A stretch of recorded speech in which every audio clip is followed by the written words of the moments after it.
Chapter 520. All the novels that cannot be found on the internet will be available here.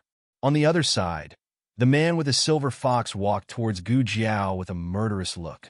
The patrolling soldiers were frightened by his imposing manner and did not even dare to salute him. It was no wonder that the man with the silver fox was so angry. He was smart all his life, but he was stupid at this moment. He had made such a big mistake in the hands of a brat.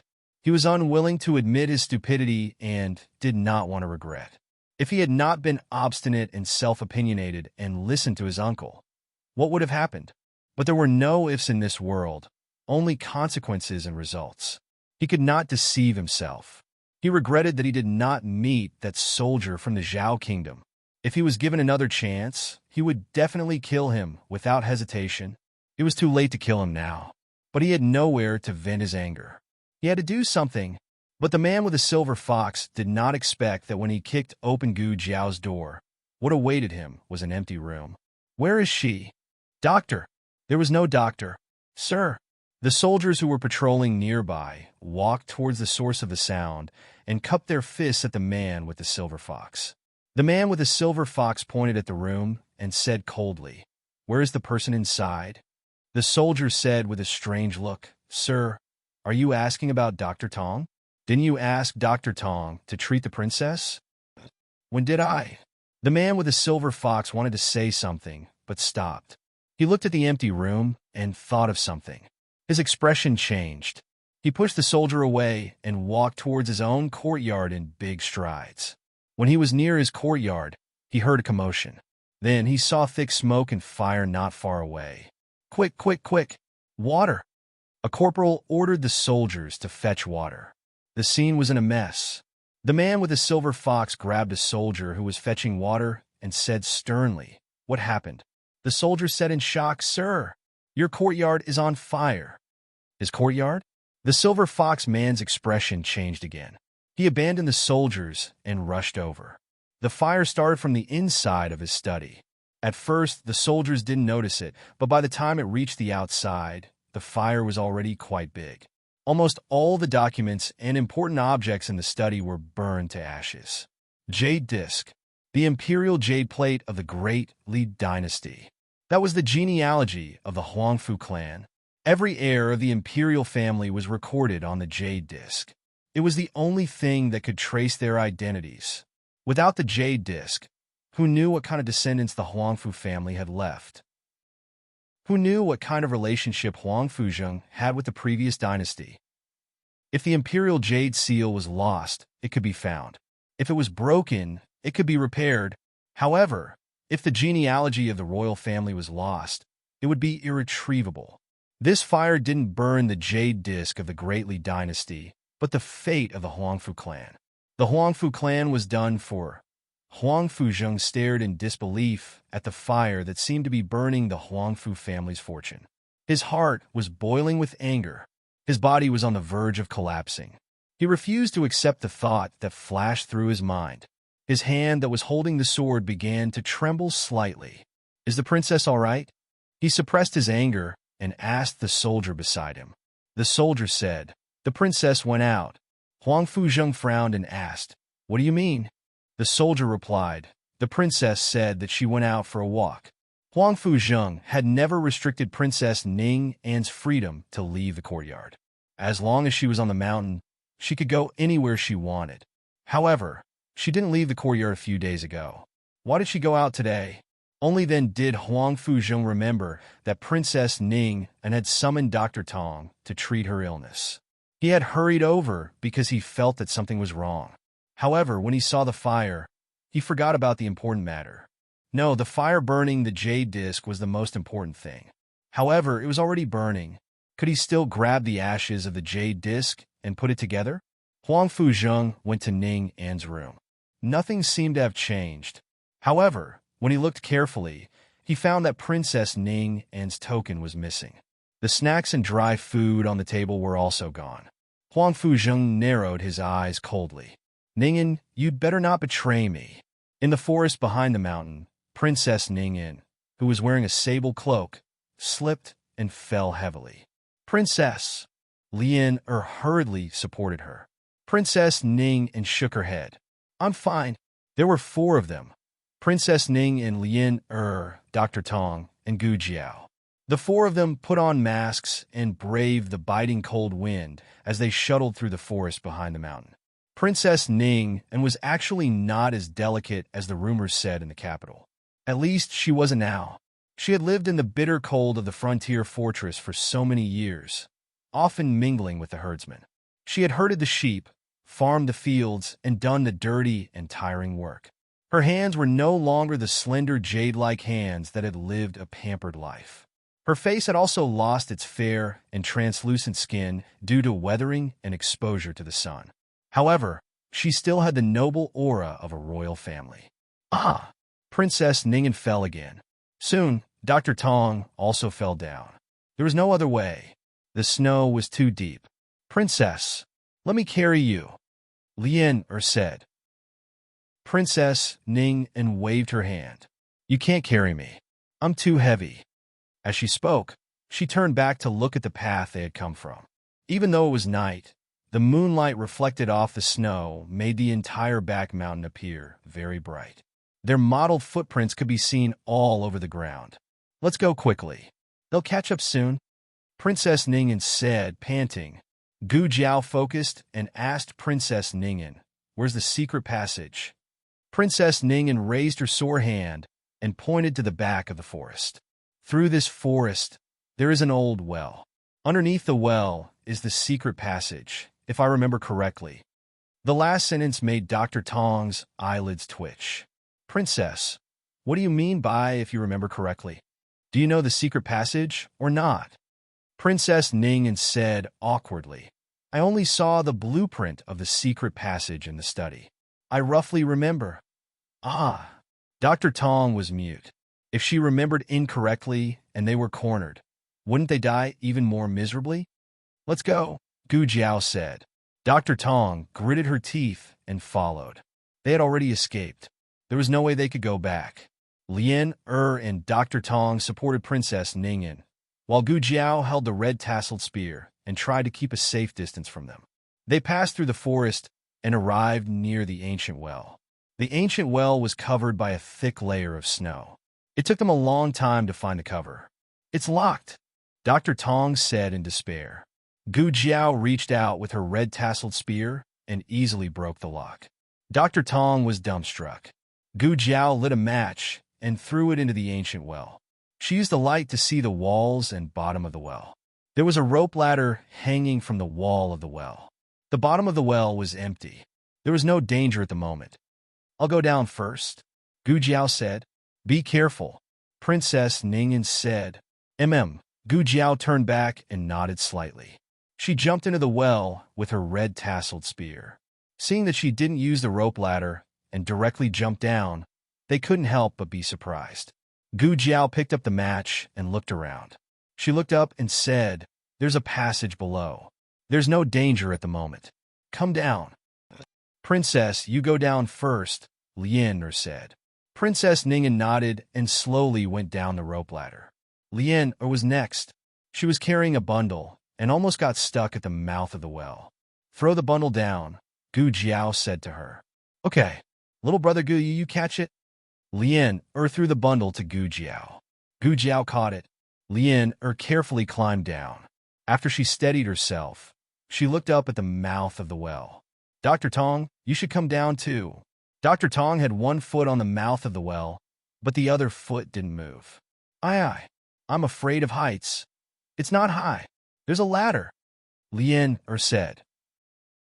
Dr. Tong trembled and was about to cry. No, I really can't do it. At this moment, a soldier yelled, Sir, I'm here. They're over there. In the next second, Dr. Tong put her leg in and went down the ladder with a whoosh. Everyone. Gu Jiao handed the fire torch to Dr. Tong. She quickly climbed up the well and covered the manhole cover. The manhole cover was originally a mechanism. Gu Jiao turned the iron rod under the manhole cover and locked the manhole cover from the inside. She jumped down and said to them, Let's go. They entered the secret passage. The secret passage was pitch black. At first, Gu Jiao could still use a fire starter, but after walking for a while, The fire starter couldn't be lit anymore. Lien, take out the night luminescent pearl, Princess Ningen said to Lien. Okay. Lien took out a night luminescent pearl that was bigger than a fist from the bundle. Gu Jiao had never seen such a big night luminescent pearl before. It was quite strange. Princess Ningen looked down and smiled bitterly. Mother gave it to me on my birthday. Gu Jiao didn't know how Princess Ningen felt when she mentioned her grandaunt. Her grandaunt had tried to stop this marriage, but Princess Ningen had been blinded by love and wholeheartedly wanted to marry the prince consort. What she got in return was a scheme and a betrayal. I don't know if Mother still wants to see me. She does, Gu Jiao said. Her grandaunt had never forgotten Princess Ningen. Tears flashed in Princess Ningen's eyes, but she didn't cry. She held it in. The sound in the secret passage was very loud. Gu Jiao could hear them prying open the cover of the well and chasing after them like a flood. Other than Gu Jiao, the other three couldn't walk fast. In the end, they were caught in a large cave. One end of the cave was connected to the secret passage they came from. The other end was a rope bridge hanging over the cliff. The moonlight and the snow on the cliff slowly shone into the cave. The cave was lit up. Gu Jiao threw the small basket to Dr. Tong and stood in front of the three. She looked coldly at the pursuers entering the cave. You go first. No one is allowed to leave today. Huang Fuzheng's voice came from behind the army. The soldiers in the cave immediately parted to make a path. Huang Fuzheng walked over with a cold expression. His eyes fell on Gu Jiao. He narrowed his eyes slightly. I underestimated you. You have an epidemic disease and frostbite, but you still have the strength to struggle. Epidemic disease? Lien looked at Gu Jiao in disbelief. Dr. Tong also looked over in shock. Huang Fuzheng took in their expressions and shifted his gaze to the expressionless Princess Ningen. Princess Ningen didn't look at him. She didn't even want to look at him. Huang Fuzheng clenched his fists. It seems that you don't know that she has an epidemic disease. She brought the disease here. She is dying. If you follow her out, you will be infected by her sooner or later and die of the disease. Lien was so scared that she moved closer to Princess Ningen. Dr. Tong looked at Gu Jiao in a daze. The medicine you gave me, is it to cure the disease? Huang Fuzheng frowned. He looked at Gu Jiao, who could move freely, and then at Dr. Tong, who didn't look sick at all. In a trance, he realized something. He said excitedly, You have medicine to cure the disease. Even if I do, I won't give it to you, Gu Jiao said in a low voice. She deliberately lowered her voice, and with a layer of iron mask. At first glance, it sounded like the voice of an androgynous teenager. Huang Fuzheng laughed. God doesn't want me to die. No one knew how excited Huang Fuzheng was at this moment. He thought that he was going to die, but this guy had medicine.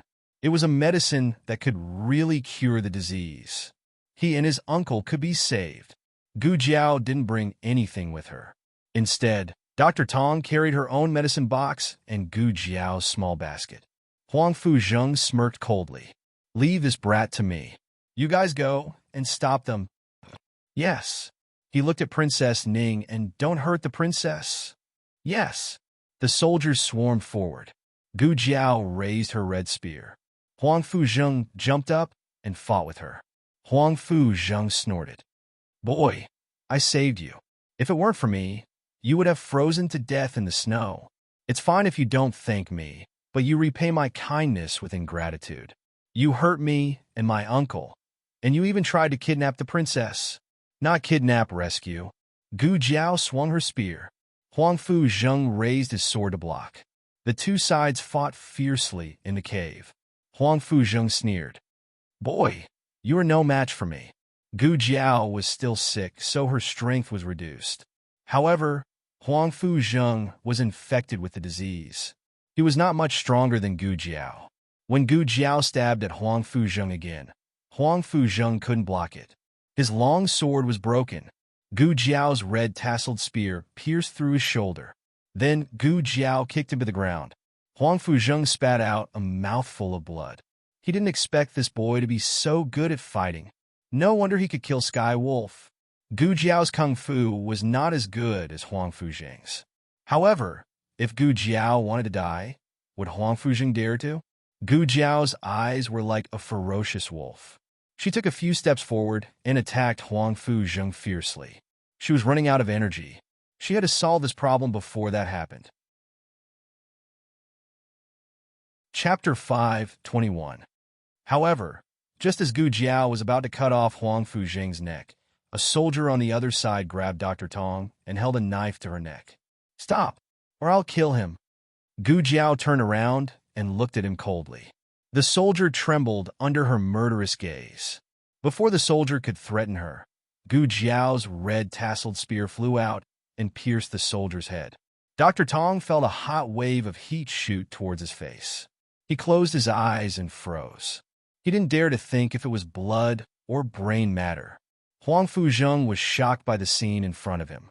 He knew that the person who could kill Sirius wasn't an ordinary person, but he didn't expect her to be so decisive and ruthless. When he was threatened, he didn't hesitate at all.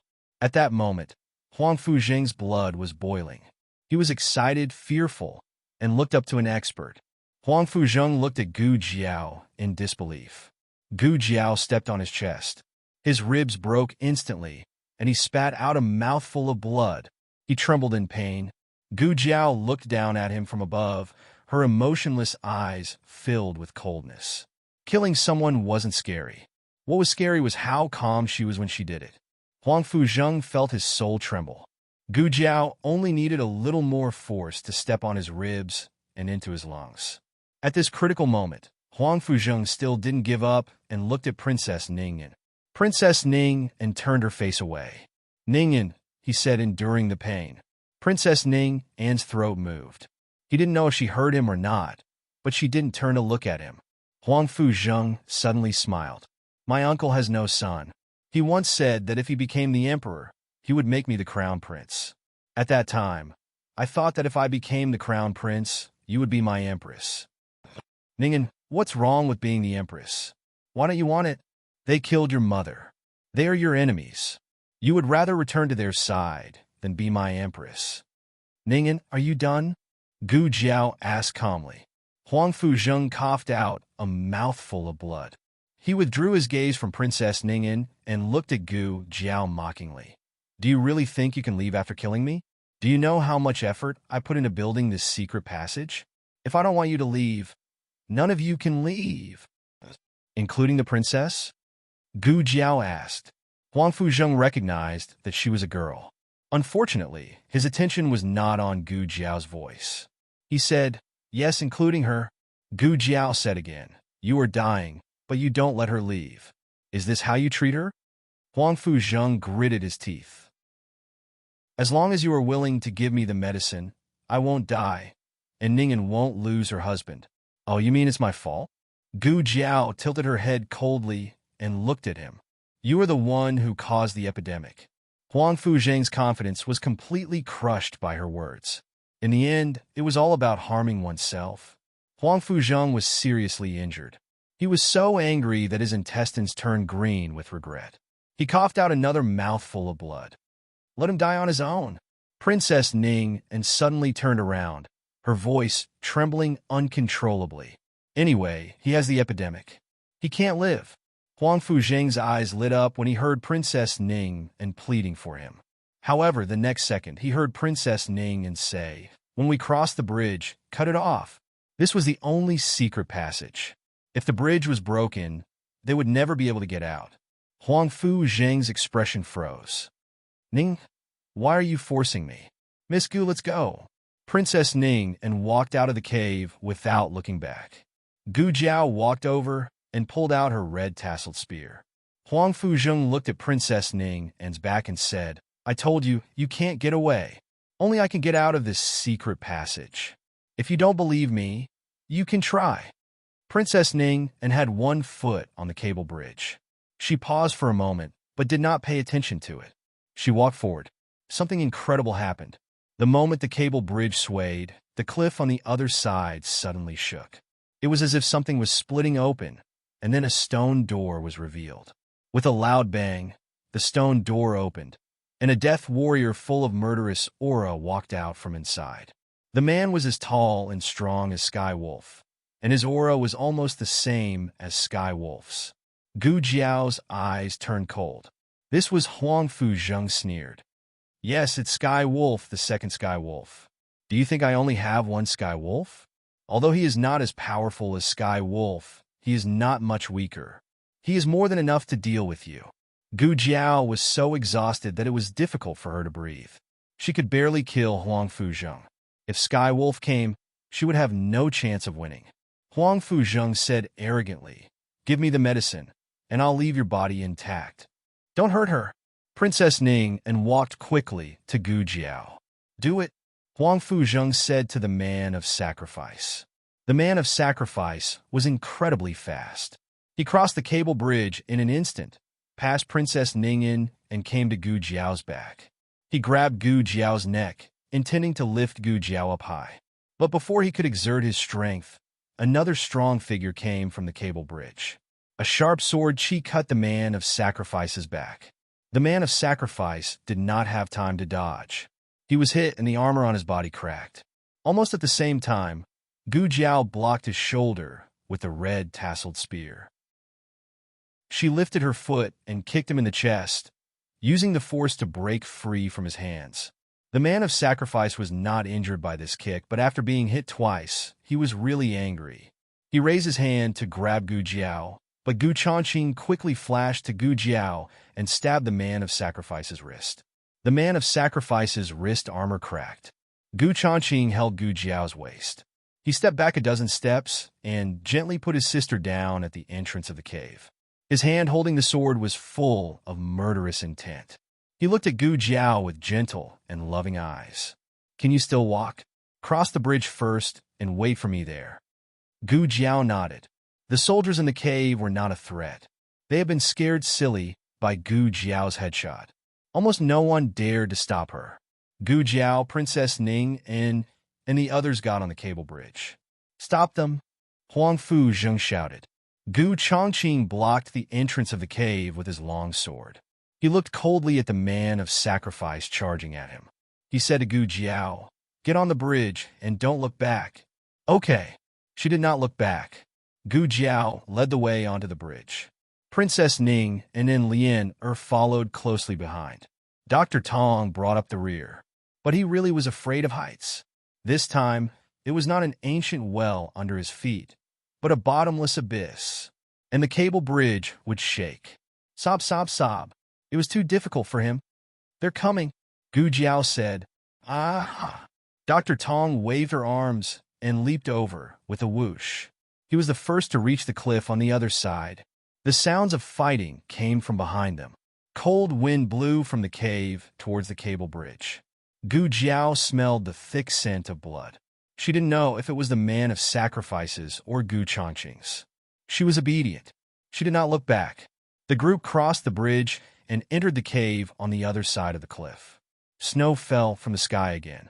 They could not see what was happening on the other side of the bridge, even if they wanted to. They could only hear the sound of bones breaking and blades breaking. Then they heard footsteps on the cable bridge. The footsteps approached quickly, bringing with them a thick scent of blood and killing intent. Then a loud bang was heard. Shockingly, the cable bridge behind them had been cut apart.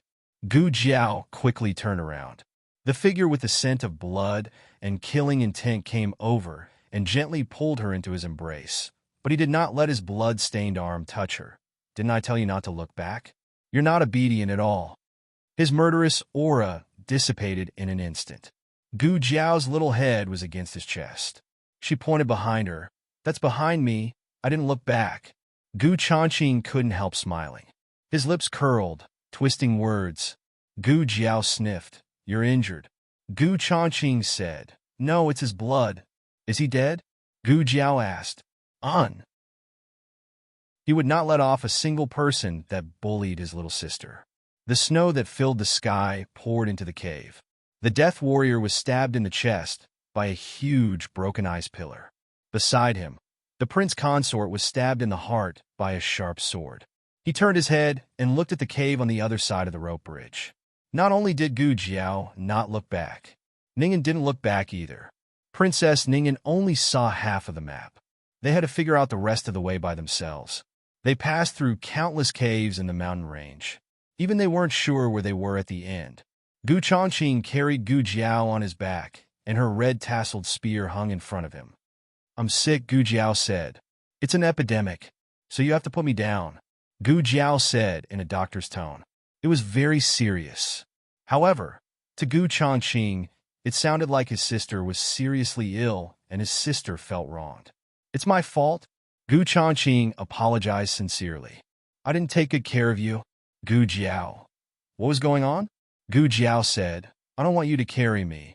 Gu Chongqing said, "Then I'll carry you." Gu Jiao said, "I don't want you to carry me either." Gu Chongqing thought about it seriously. "Then, should I let you ride on my neck?" Gu Jiao. Gu Jiao put on a mask and Gu Chongqing also put one on. In addition, Gu Chongqing also took the medicine to prevent the epidemic. Of course, Princess Ningyan and Lian also took it. The brother and sister duo walked at the front. The other three already knew that Gu Chongqing was the young master of the Gu army, and that Gu Jiao was his sister. Along the way, Gu Chongqing would give anything good to his sister first. If he had to carry anything, he would only carry his sister. In his eyes, he was his sister's brother first, and then Princess Ningyan's minister. "How did you find this place?" Gu Jiao asked. Gu Chongqing said casually, "I asked an aide of the previous dynasty about the map of the stronghold and the secret passage." He didn't want her to know how he had asked her. He already knew why Gu Jiao went to kill Sirius. He didn't find Gu Jiao in the forest that day, so he returned to the governor's residence to see if he could find any clues. In the end, he really did learn a thing or two from an aide of the emperor's son-in-law, who had been imprisoned. It turned out that the emperor's son-in-law had bought a group of powerful men of sacrifice from the Yin kingdom. The leader was called Sirius, and the second most likely was the one he had just killed. The emperor's son-in-law and prince, he found the plague victims to infect the Gu army, and the emperor's son-in-law bought Sirius from the Yin kingdom to deal with Gu Chongqing. They wanted Gu Chongqing's legs and made Gu Chongqing lose everything so that he would live the rest of his life like a ghost. Gu Jiao must have accidentally learned of the emperor's son-in-law's plan. She did it for him. When he thought of this, Gu Chongqing's heart ached. He had the best younger sister in the world, so he also wanted to be her best older brother. "You're disobedient," Dr. Gu sternly said before falling asleep on Gu Chongqing's shoulder. When Gu Chongqing heard the even breathing on his back, his eyes flashed with tenderness. He raised the cloak in his hand and gently covered her petite body. No matter how much she suffered, he would return the pain bit by bit. The biting cold wind and snow flew over, cutting his face like knives, but none of it blew on Gu Jiao's body. She fell into a deep sleep on his warm and broad back. The power of the previous dynasty had completely collapsed. The Qin Kingdom's army in Beiyang City and Yi City only had 80,000 soldiers left. On the 27th day of the 11th month, Gu Chongqing led the 60,000 Gu army to attack Beiyang City. In one night, they killed 20,000 of the enemy. Prince Bo was no match for them, so he led the remaining 20,000 Qin Kingdom soldiers to abandon the city and regroup with the 40,000 Rong army in Yi City. 3 days later, Gu Chongqing led the 90,000 Gu army and arrived at the city gates. At this time, the 80,000 Qin Kingdom reinforcements arrived. Prince Bo was overjoyed. He planned to split up with the 80,000 reinforcements and attack the Gu army from the front and back, but he didn't expect the leader of the 80,000 reinforcements to be Yuan Tang. Yuan Tang rode on a tall horse and looked at Prince Bo and Rong Yao on the city gate tower. He showed the yellow imperial edict in his hand and said concisely, "I'm here on my father's orders to clean up the rebels. Those who surrender will be forgiven, and those who rebel will be killed." There were nearly 100,000 Gu army soldiers and 80,000 Qin Kingdom soldiers. Prince Bo and Rong Yao's 60,000 men were surrounded by enemies. There was no way they could win. Not to mention that Yuan Tang had the imperial edict, so he had a good reason to attack. The morale of the 60,000 Qin Kingdom soldiers plummeted. Yuan Tang looked at Rong Yao and smiled obediently. "Uncle, my father wants to capture Prince Bo. If you kill him, you can redeem yourself." As he spoke, he seemed to be afraid that Rong Yao wouldn't believe him. He handed the imperial edict to a soldier and had the soldier bring it into the city. The imperial edict did say that the traitor Prince Bo was to be killed. Rong Yao held the imperial edict, and his eyes flashed. Prince Bo trembled. Rong Yao, don't be fooled by this father and son. You've already rebelled. If you kill me, my brother won't let you go. Rong Yao said coldly. The king won't let me go after I return to the capital. But if I don't kill you, Yuan Tang won't let me go now. So I'm sorry, Prince Bo. Gu Chongqing wasn't interested in fighting in the Qin kingdom, but if he could subdue the enemy without fighting, it would be a good idea. Prince Bo and Rong Yao began to fight on the city gate tower. Yuan Tang rode his horse calmly towards Gu Chongqing. The Gu army wanted to stop him, but Gu Chongqing raised his hand to stop them. The fact that Yuan Tang had come alone was enough to show his sincerity.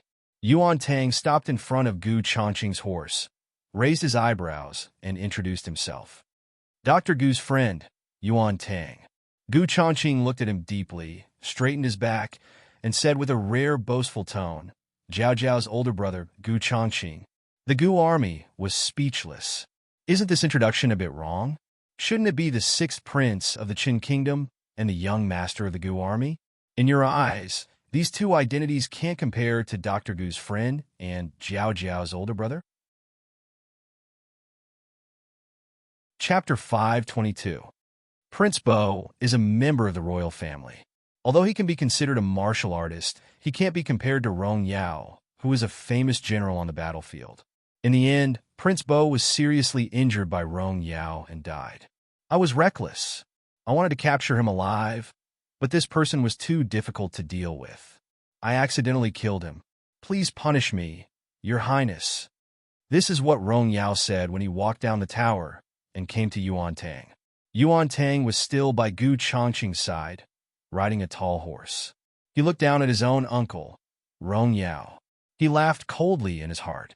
Even his uncle wouldn't believe this kind of nonsense. Well, if he didn't kill Prince Bo, what would happen if Prince Bo returned to the palace and said something unfavorable to Rong Yao? This uncle of his is really far-sighted and ruthless. But does he really think that without Prince Bo, nothing will go wrong? Yuan Tang looked at Rong Yao with a faint smile and said, Uncle, you have worked hard. You have contributed greatly by killing the rebels. When we return to the capital, Father will definitely reward you accordingly. Rong Yao kneels down on one knee and says with a face full of fear and trepidation, I don't dare to reward you. I only want to make up for my mistakes. I was also bewitched by Prince Bo. I really thought that everything was the Emperor's will. Who would have thought that this person made up the imperial edict and caused us to follow him on an expedition? Your Highness, please investigate this matter. Gu Chongqing's thin lips move. Ha! Rong Yao's face becomes very ugly. Rong Yao's youngest son, Rong Fu, died at the hands of Gu Chongqing. Rong Yao has a lot of resentment towards Gu Chongqing, but people under the eaves have to bow down. Yuan Tang looks at Gu Chongqing and then at Rong Yao and says, Uncle, you are too serious. When we return to the capital, Father will investigate the truth. As long as you have a clear conscience, I believe that one day the truth will be revealed. A layer of cold sweat appeared on Rong Yao's forehead. He didn't dare to raise his head to look into Yuan Tang's eyes. He could already feel the threat from Yuan Tang. Your Highness, may I have a word with you? Rong Yao said to Yuan Tang. Yuan Tang rode his horse back to the camp of the Qin State's army. General Zhang looked at their backs and said to Gu Chongqing, General, I'm afraid that the one surnamed Rong wants to fight. The 80,000 reinforcements from the state of Chun and the 60,000 soldiers from Yi City greatly outnumbered the Gu army. If they really fought, it would definitely be a bloody battle. There was no trace of anxiety on Gu Chongqing's face. He said calmly, Yuan Tang won't agree. If Yuan Tang really wanted to start a war, they wouldn't have come alone, and they wouldn't have introduced themselves as Gu Jiao's friends. It wasn't clear what Yuan Tang said to Rong Yao, but Rong Yao was on the verge of exploding. Yuan Tang ignored him and ordered the 60,000 soldiers of the state of Chun to leave Yi City. Of course, this wasn't over. The state of Chun was the one who violated the peace treaty and started the war. All the losses would be borne by the state of Chun. For the state of Chun, which had already suffered losses, this was like adding fuel to the fire. But this time, Yuan Tang truly saw the cruelty of war and the terrible price it brought. If Yuan Tang was still thinking about starting a war with the state of Zhao when he was a hostage, then he no longer had such thoughts. War was a struggle for power between those in power, but the ones who paid with their lives were the innocent soldiers and civilians. Yuan Tang rode his horse to the camp of the Gu army again. He said to Gu Chongqing seriously, "If you trust me, I want to escort Rong Yao back to the capital of the state of Chun. Later, I will personally go to the capital of the state of Zhao to ask for forgiveness and negotiate with the emperor." Yuan Tang was still a hostage of the state of Chun. Logically speaking, he was going to return to the capital with Gu Chongqing.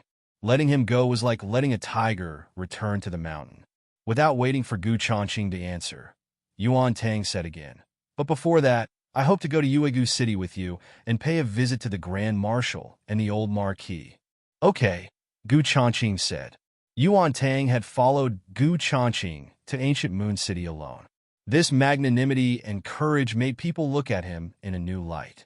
But when they actually arrived at Yuegu City, Gu Chongqing realized that he had been tricked. This kid didn't come to visit Tang Yueshan and his grandfather. He was clearly here to see his sister. As soon as Yuan Tang entered the city, he went to the wounded barracks. "Dr. Gu, I'm here." Looking at Yuan Tang, who didn't treat him as an outsider at all, Gu Chongqing narrowed his eyes dangerously. Gu Jiao's disease had long been cured, and he had passed the quarantine period. At this time, he was guiding a few soldiers in rehabilitation in the wounded barracks. He was wearing the armor of a general of the state of Chun. When he suddenly barged in, the soldiers in the wounded barracks were so shocked that they immediately pulled out the swords beside the bed. Yuan Tang clicked his tongue, took off the sword at his waist, and threw it to the nearest wounded soldier. "Take it." The wounded soldier was speechless. Gu Jiao's expression was very calm. He only glanced at Yuan Tang, then said to the recovering soldier beside him, "You continue." The recovering soldier continued to walk forward with the help of his crutches. Yuan Tang stood beside Gu Jiao uninvited and said exaggeratedly, "You're not excited to see me at all. If I had known earlier, I wouldn't have come to see you." "What's the matter?" Gu Jiao asked. Yuan Tang opened his mouth, but it seemed that there was nothing. He clicked his tongue and said, "Aren't you going to ask me what I'm doing at the frontier fortress?" Gu Jiao said, "Oh, to kill Prince Bo or to kill Rong Yao?" Yuan Tang was speechless. "Here for you." Yuan Tang handed a small bag that he always carried with him to her. "What is it?" Gu Jiao asked. Yuan Tang stuffed the bag in her arms and said, "The begonia flower box is for you. The bamboo box is for my cousin. I have to go back to the capital to deal with my uncle. I might not be able to go to Zhaodu for a while. Bring it to my cousin for me." "Okay," Gu Jiao agreed. Yuan Tang raised his eyebrows and said, "Don't think too much about it. I'm only giving you this gift to thank you for helping my cousin. Moreover, it was thanks to your husband that I was able to escape from Zhaodu originally." Yuan Tang thought that he had hidden it well and did not let Xiao Lulang know. But after thinking about it carefully, Xiao Lulang was supposed to be on duty at the Yamen, but he suddenly changed his route and went out of the capital's north gate. He even stopped at the relay station for a while. Perhaps Xiao Lulang had already discovered him and deliberately sent him away. Gu Jiao did not know that there was such a thing.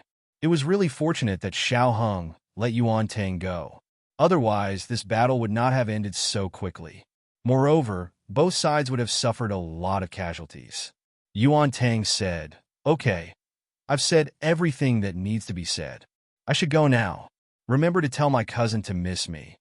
Hearing this, Gu Chongqing finally sheathed his sword.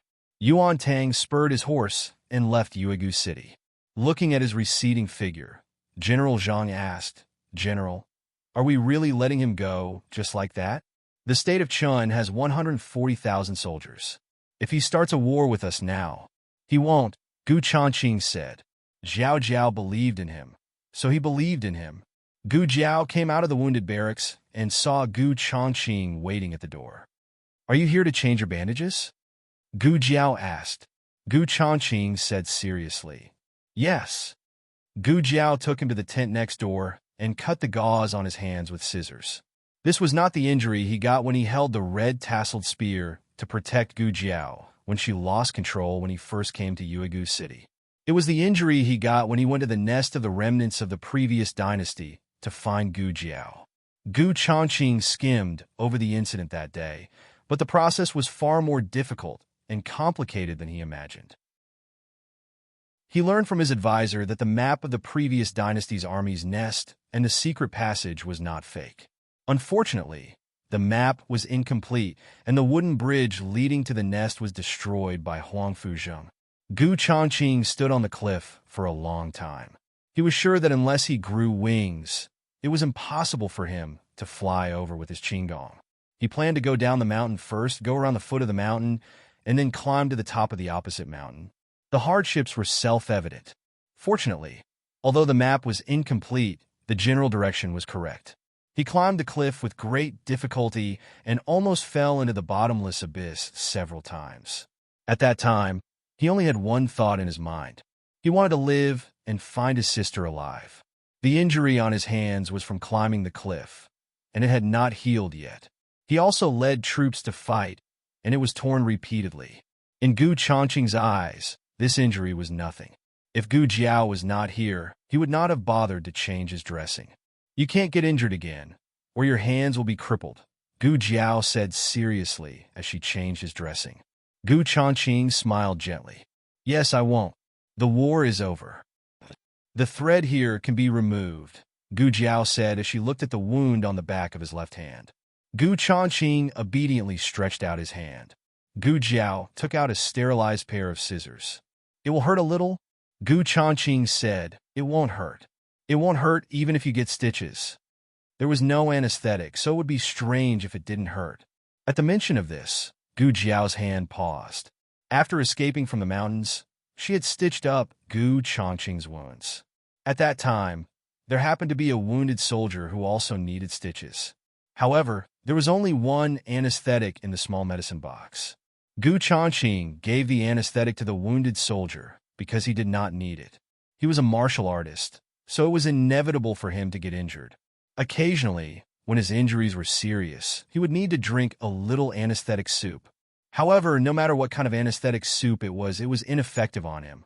Gu Jiao could not help but remember when she first came to the capital. When she stitched up Gu Chongqing's wounds for the first time, there was no anesthetic in the small medicine box. At that time, she did not think too much about it.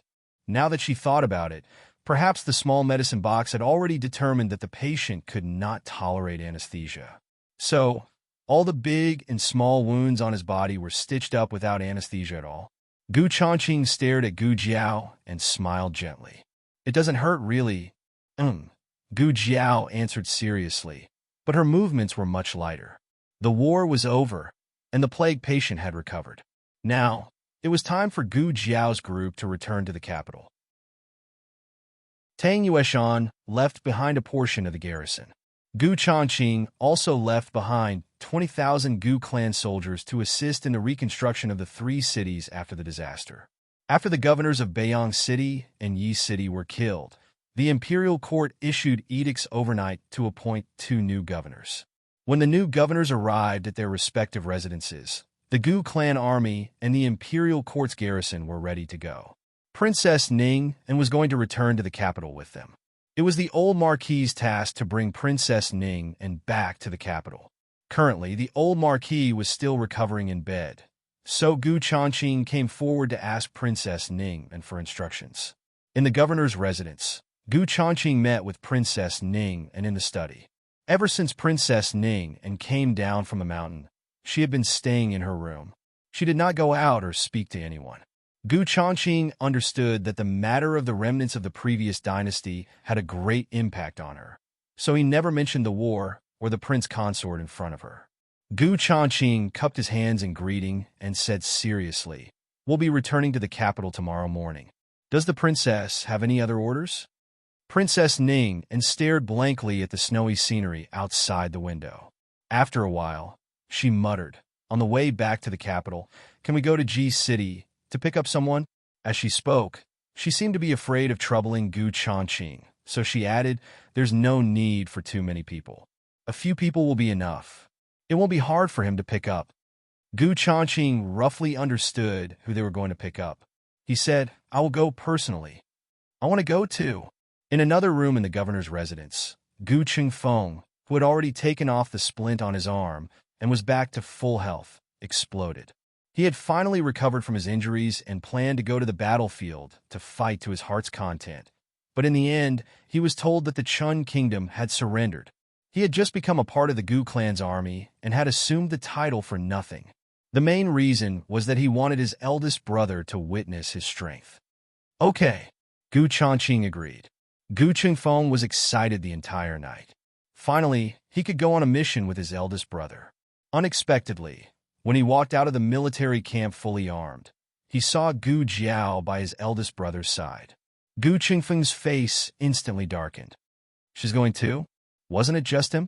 Why did a servant girl have the honor of fighting side by side with his eldest brother? Get on the horse."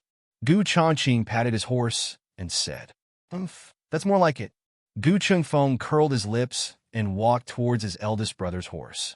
He had been eyeing his eldest brother's horse for a long time. In their family, other than his grandfather's horse, his eldest brother's horse was the best.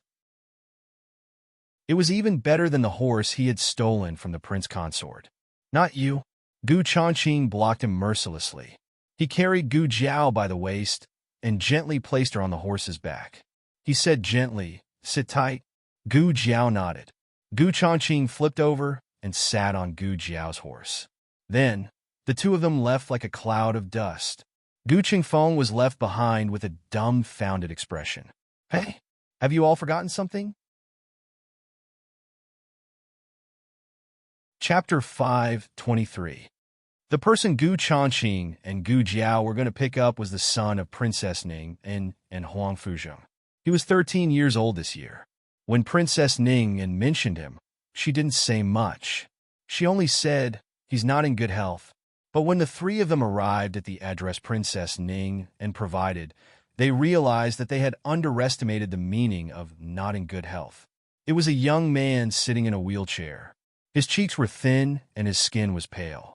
He was wrapped in a thick cloak, and the fox fur on his collar fluttered in the cold wind. He had a pair of long and narrow eyes, very much like his father's, and his nose and mouth were very much like his mother's. He sat in the yard full of green bamboo, with only 4 guards around him. When he saw the 3 brothers and sisters in armor, his expression didn't change at all. He just held the wheels of the wheelchair with both hands and said lightly, "You're here to pick me up?" Yes," Gu Qingfeng said blankly. "Let's go." He pushed the wheelchair. Gu Changqing stared at him and didn't say anything. He walked forward and went behind him to push the wheelchair. "I'll do it." He let go of the wheelchair. "Well, aren't you going to ask who we are?" Gu Qingfeng asked him doubtfully. He said, "If you're not my father's men, then you're my mother's men. My father's army was defeated, so I guess that you were sent by my mother."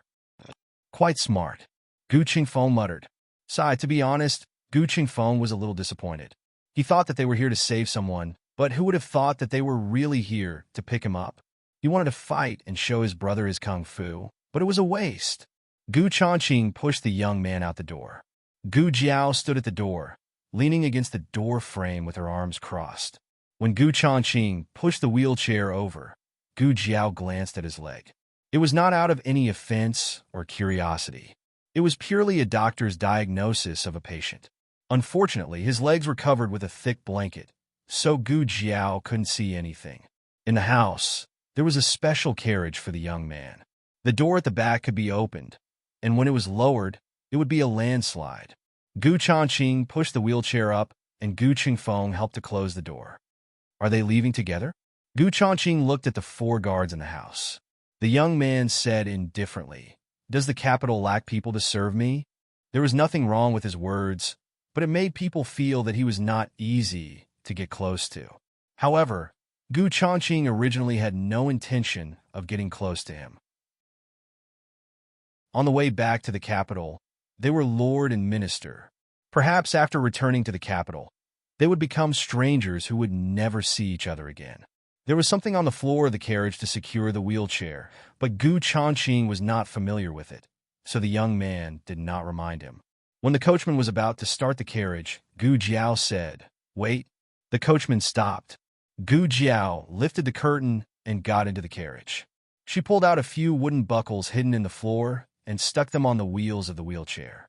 During the entire process, she did not deliberately touch the young man's legs. After doing this, she glanced at the young man, then turned and got out of the carriage. They had set off first, and the army was still behind them. Gu Changqing found a relay station that they had to pass through on the way back to the capital. He asked for 2 rooms, one for Gu Jiao and one for the young man. The army would arrive at night, so Gu Changqing and Gu Chengfeng slept in a tent. After the young man entered the relay station, he fell asleep and did not come out to eat dinner. The 3 siblings made a bonfire in the courtyard and roasted some sweet potatoes and bacon. Gu Changqing brought some food to the stable to feed the horses. Gu Chengfeng and Gu Jiao sat next to the fire. Gu Chengfeng moved closer to Gu Jiao and whispered, "Hey, don't you think that kid is strange?" "How is he strange?" Gu Jiao flipped over the bacon on the fire. Gu Chengfeng swallowed and used a stick to stick a roasted sweet potato. He lowered his voice and said, "His father died, but he doesn't seem to be sad. And his personality, it always gives me a gloomy feeling. And his legs, what do you think is wrong with his legs? Is he injured or crippled?" As Gu Chengfeng spoke, he suddenly felt that something was wrong. He turned his head and saw that the young man had come out of the room at some point. He was sitting in a wheelchair with the cold wind blowing in. He was as gloomy as a ghost from the underworld.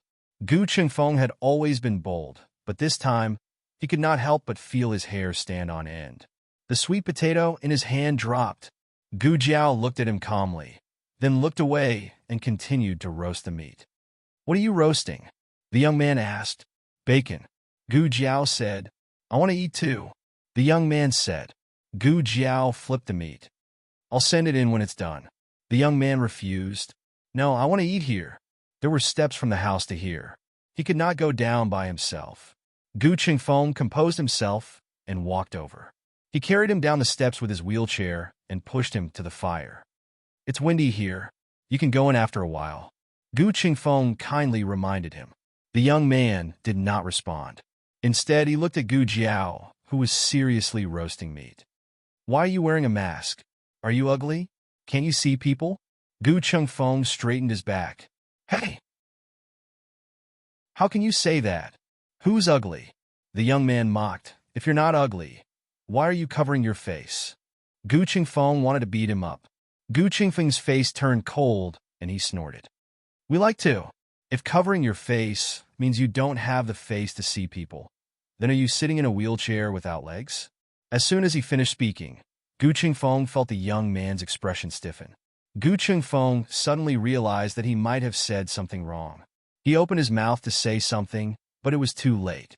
The young man slowly pulled up the corners of his lips and smiled mockingly.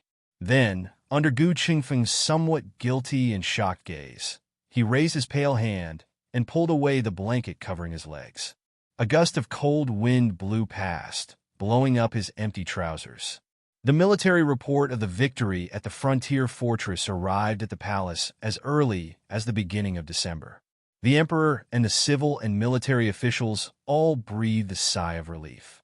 The remnants of the previous dynasty colluded with the pirates and the Chun army, causing the 2 borders of the Zhao kingdom to be at war at the same time. The Zhao kingdom was attacked from both sides. They also heard that the old Marquis and Princess Ning had been captured. Originally, no one had much confidence in this battle, but they did not expect the Gu army to win so quickly. The emperor began to look forward to the return of Princess Ning and Gu Changqing, Tang Yueshan, the old Marquis, and the soldiers. Of course, there was also the little godly doctor. He was the one who gave the imperial edict to let the little godly doctor out of the capital.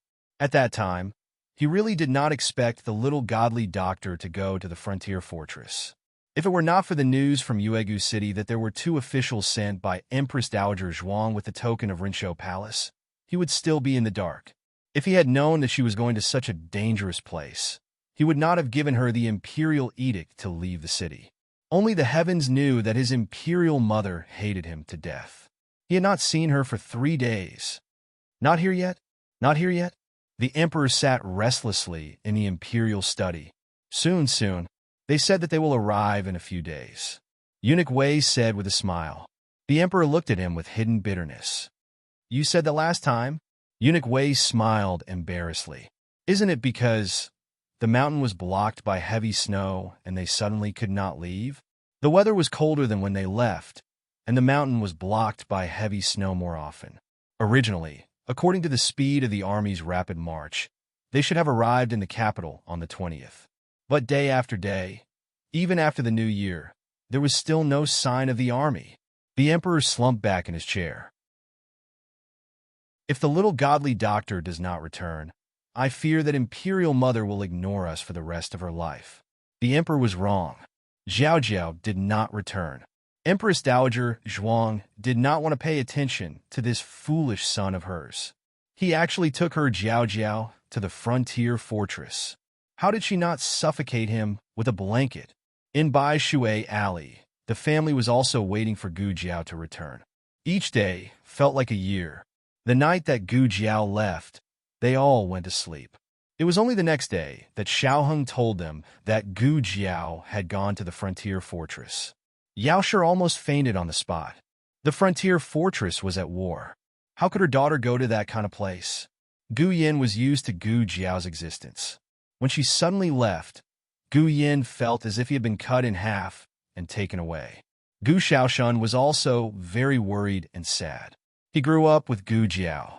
He spent the most time with Gu Jiao and the shortest time apart. Therefore, he was the one who was not used to it. Little Jin Kong woke up and found that Gu Jiao was not there. He almost cried. Then he saw the letter that Gu Jiao left for him. Then he held back his tears. Zhao Jiao was not in the capital. It was useless for him to cry. He wanted to keep his tears and cry for Zhao Jiao when he came back. Xiaoheng was now working in both the Imperial Hanlin Academy and the Ministry of Justice. The Ministry of Justice was more informed than the Imperial Hanlin Academy. The Ministry of Justice and the Ministry of War were the first to know if there was any movement on the front line. Whether it was for official business or for personal reasons, Xiaoheng spent more time in the Ministry of Justice than in the Imperial Hanlin Academy. He opened countless letters. Is the mountain blocked by the heavy snow again? Minister Xing asked Xiaoheng, who was sorting out the letters as he wrote the memorials. Xiaoheng put away the letters and said in his usual tone, yes. They were delayed in Sangzhou. Minister Xing frowned and said, Sangzhou is at least 7 or 8 days away from here. I'm afraid the army won't be able to come back before the new year. The day after tomorrow was New Year's Eve. Even if the army didn't stop, they wouldn't be able to come back to the capital. Xiaoheng looked at the flying snow outside the window and showed a thoughtful expression. The border was bitterly cold and smoky, but the capital was not affected by the war. The streets and alleys were full of peddlers and soldiers, shops and crowds. It was as prosperous as a brocade. Every house in Puaishui Alley hung red lanterns and pasted window flowers and couplets. Their house also pasted them. This year, Lin Qingye and Feng Lin both went back to Yuzhou to celebrate the new year. There were many people in the house, but it still felt cold and cheerless. They didn't know if it was because the two of them were missing or because Gu Jiao was missing. The little loudspeaker didn't blabber anymore. His great-aunt also didn't play mahjong with the neighbors. Madame Yao's youngest son was 3 months old, but he was very obedient. He didn't cry or make a fuss. It was as if there was no baby at home. Little Jin Kong stood at the doorstep. His small arms were stretched out behind his back. His small body fluttered, and his small head looked at the alleys on both sides. Zhao Jiao. He wanted to Zhao Jiao. The sound of a carriage came from the door. Little Jin Kong excitedly ran out with his short legs. After running for a while, he realized that it was his bad brother-in-law who came back. Little Jin Kong's small face darkened. He said disappointedly, "Why is it you?" Xiaoheng got out of the carriage and tapped his forehead. "Why isn't it me?" Little Jin Kong turned his face away Let's go, Xiao Heng said to him. Little Jing Kong slowly followed behind him. He looked back 3 times with every step. Xiao Heng walked in front. He didn't need to look back to know what he was doing. Stop looking. Jiao Jiao won't come back today. Little Jing Kong asked why. Xiao Heng said, the heavy snow has sealed the mountain. The army can't leave. Little Jing Kong asked, can Jiao Jiao come back tomorrow? Xiao Heng said, I don't know. Little Jing Kong asked, what about the day after tomorrow? The day after tomorrow is New Year's Eve. It's my birthday. Can Jiao Jiao come back in time to celebrate with me? Xiao Heng said, you weren't born on New Year's Eve. Little Jing Kong put his hands on his waist and stomped his feet. The abbot said that my birthday is on New Year's Eve. That's New Year's Eve. Jiao Jiao also celebrated my birthday on New Year's Eve. Xiao Heng smiled. He didn't argue with him. Instead, he stopped and rubbed his little head that had grown some hair. Let's go in. Early the next morning, Little Jing Kong sat on the threshold. He waited from dawn to dusk. He waited until he became a light shui, but Jiao Jiao still didn't come back. Guyan walked over and led the little guy in. After midnight, it would be New Year's Eve.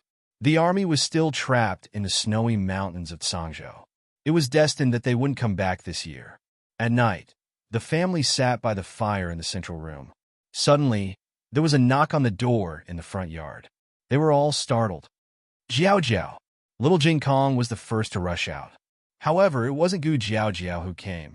It was Granny Zhou. She came to deliver dumplings. Thank you, Granny Zhou. Little Jing Kong politely took the basket and thanked her. He carried the basket back to the central room. As soon as he sat down, there was another knock on the door. This time, it was Gu Xiaoshan who rushed out. Guyan also wanted to rush out, but he was a little sickly boy. He couldn't outrun the two of them. Unfortunately, it wasn't Gu Jiao Jiao this time. It was Aunt Lu. Aunt Lu came to deliver spring rolls. When the door was knocked on for the 3rd time, Secret Guard A rushed out. He received a murderous look from his young master. Either he opened the door or he died. I is so cruel. Master Zhao, thank you. Secret Guard A carried the basket of duck eggs back to the central room. Everyone sighed in unison. The door of the courtyard was ajar. Gu Jiao Jiao didn't need to knock on the door to return to her own home. Therefore, everyone knew clearly that it wasn't Gu Jiao who came. However, they still couldn't help but look forward to it. Go to sleep, Xiao Heng said to everyone. Everyone returned to their own rooms with heavy hearts.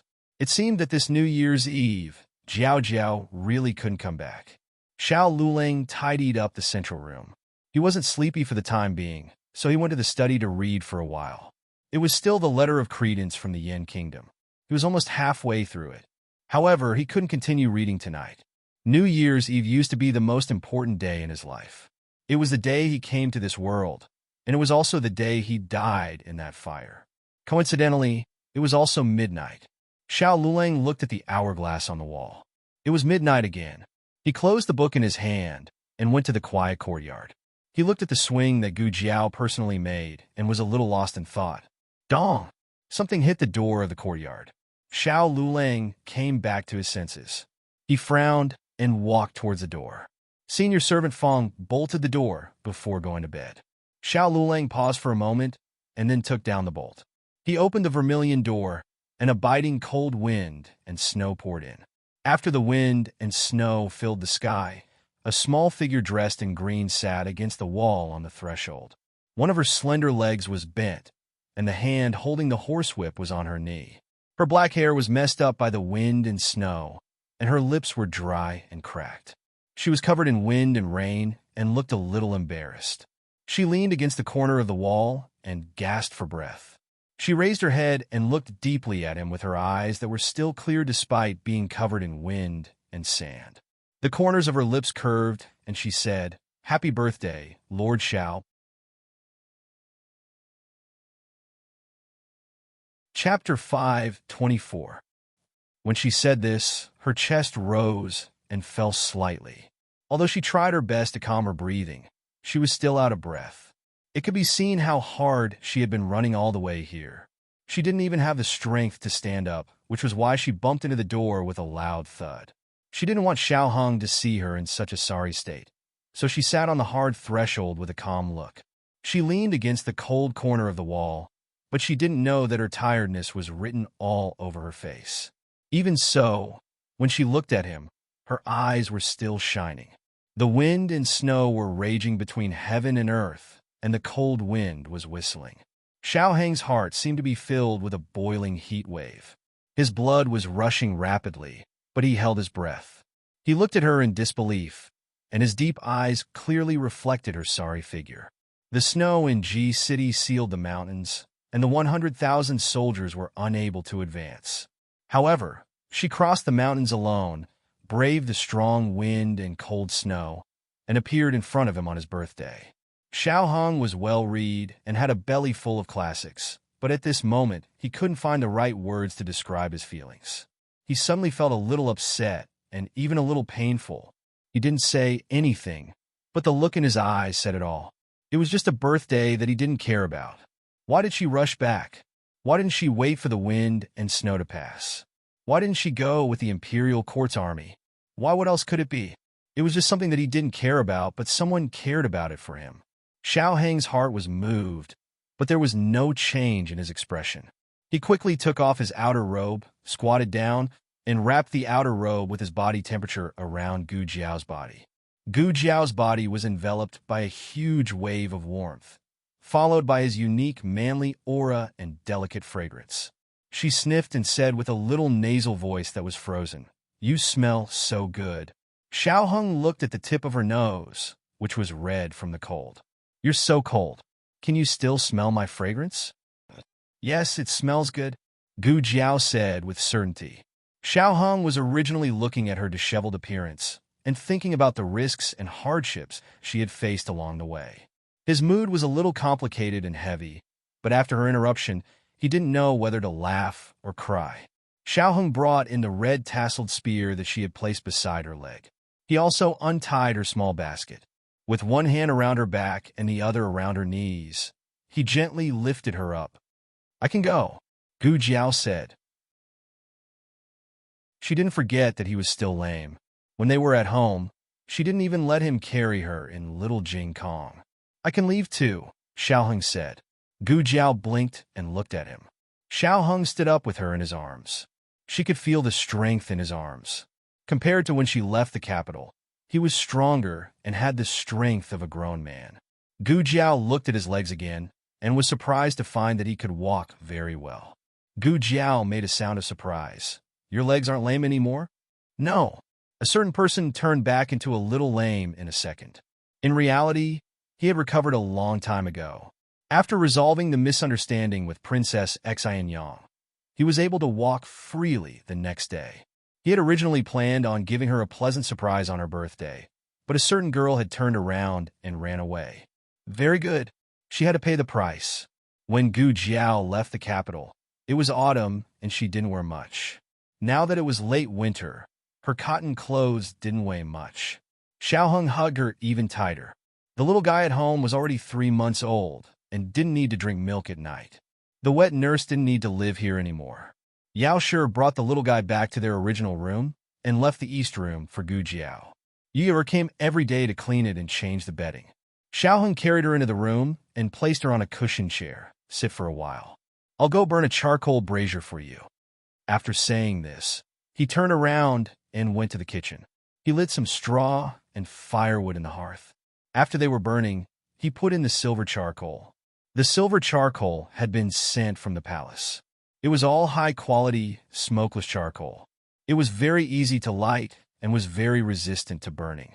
While waiting for the silver charcoal to burn, he poured some water into the pot and cooked a bowl of noodles with vegetables and egg. He also cut a few pieces of sausage and bacon. When the silver charcoal was done, the noodles were also ready.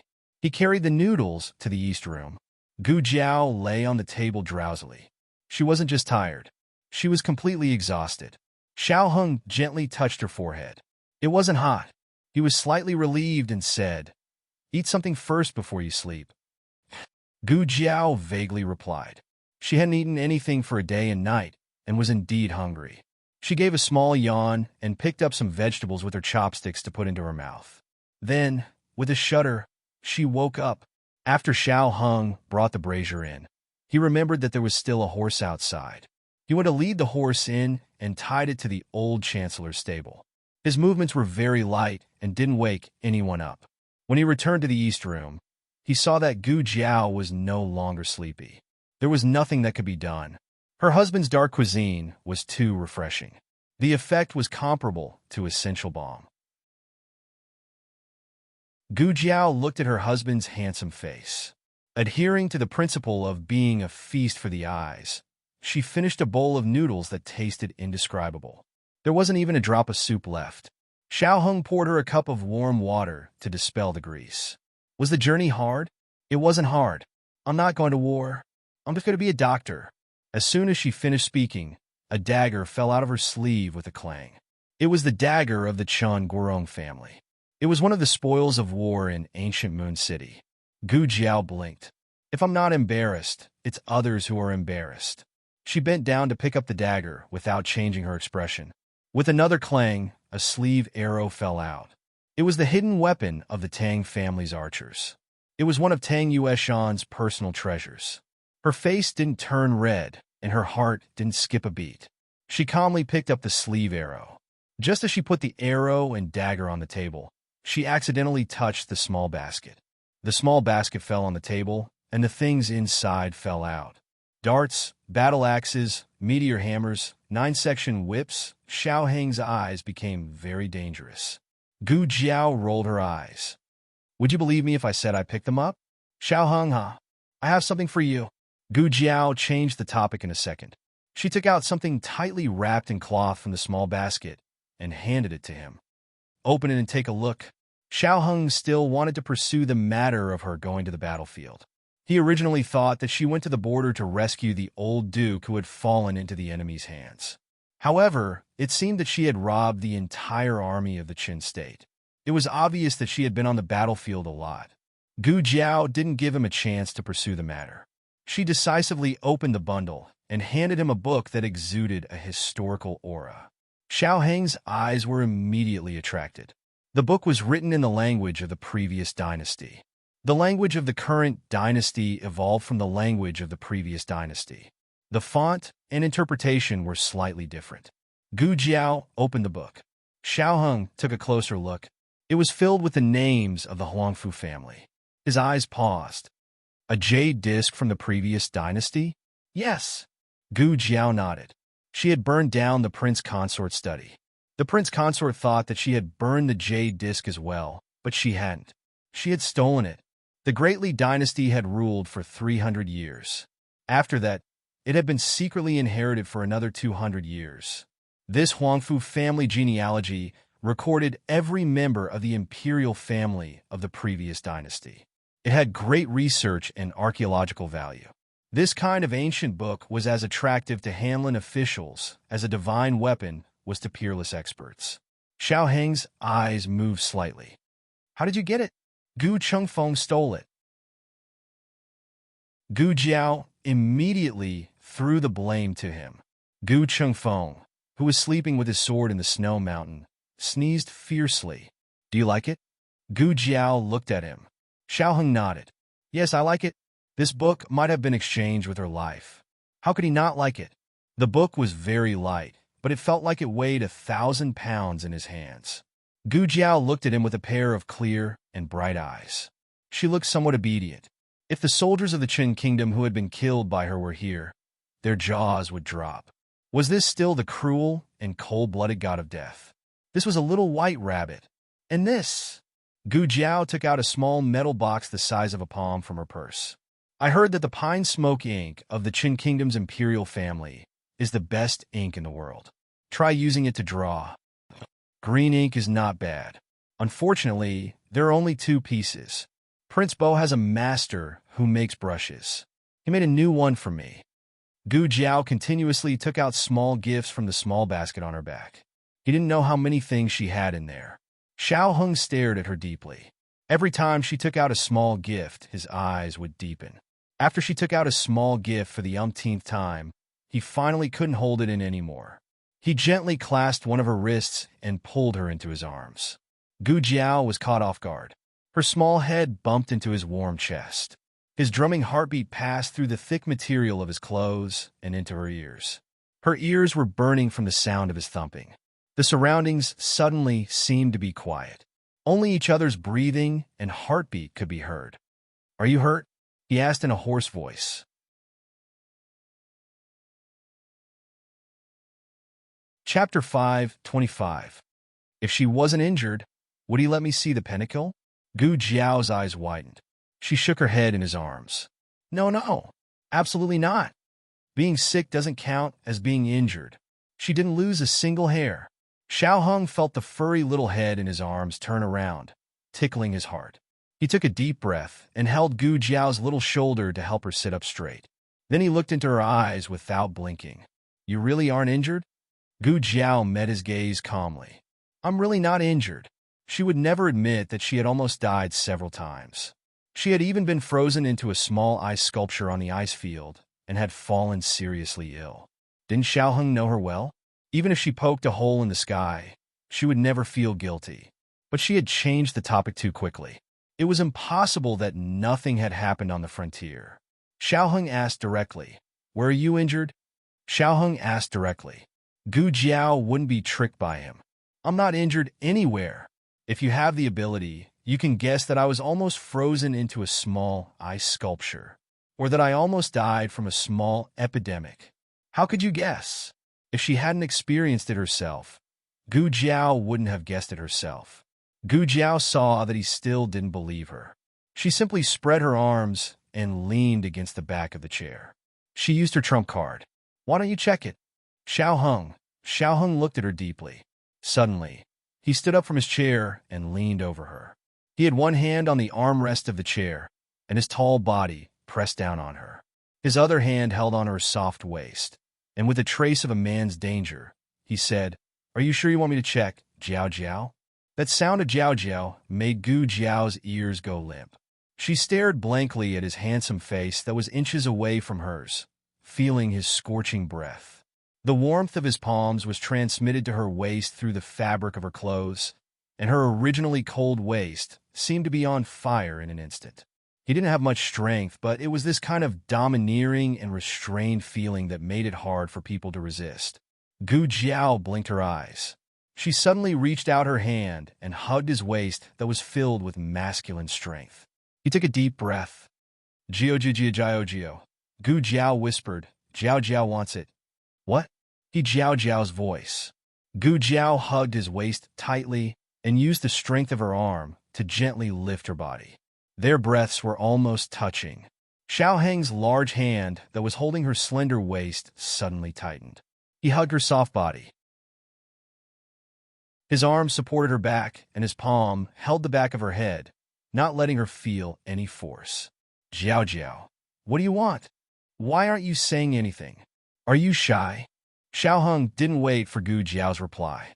He gently raised his head and saw that Gu Jiao had fallen asleep, leaning on his arm and palm. Xiao Hung, Gu Jiao was indeed exhausted. There was no need to mention how difficult it was to climb the snowy mountains. After leaving the mountains, she had to travel day and night without stopping. Every time she stopped at a relay station, she would change the strongest horse. However, the horse could be changed, but the rider could not be changed. She hadn't slept well for many days.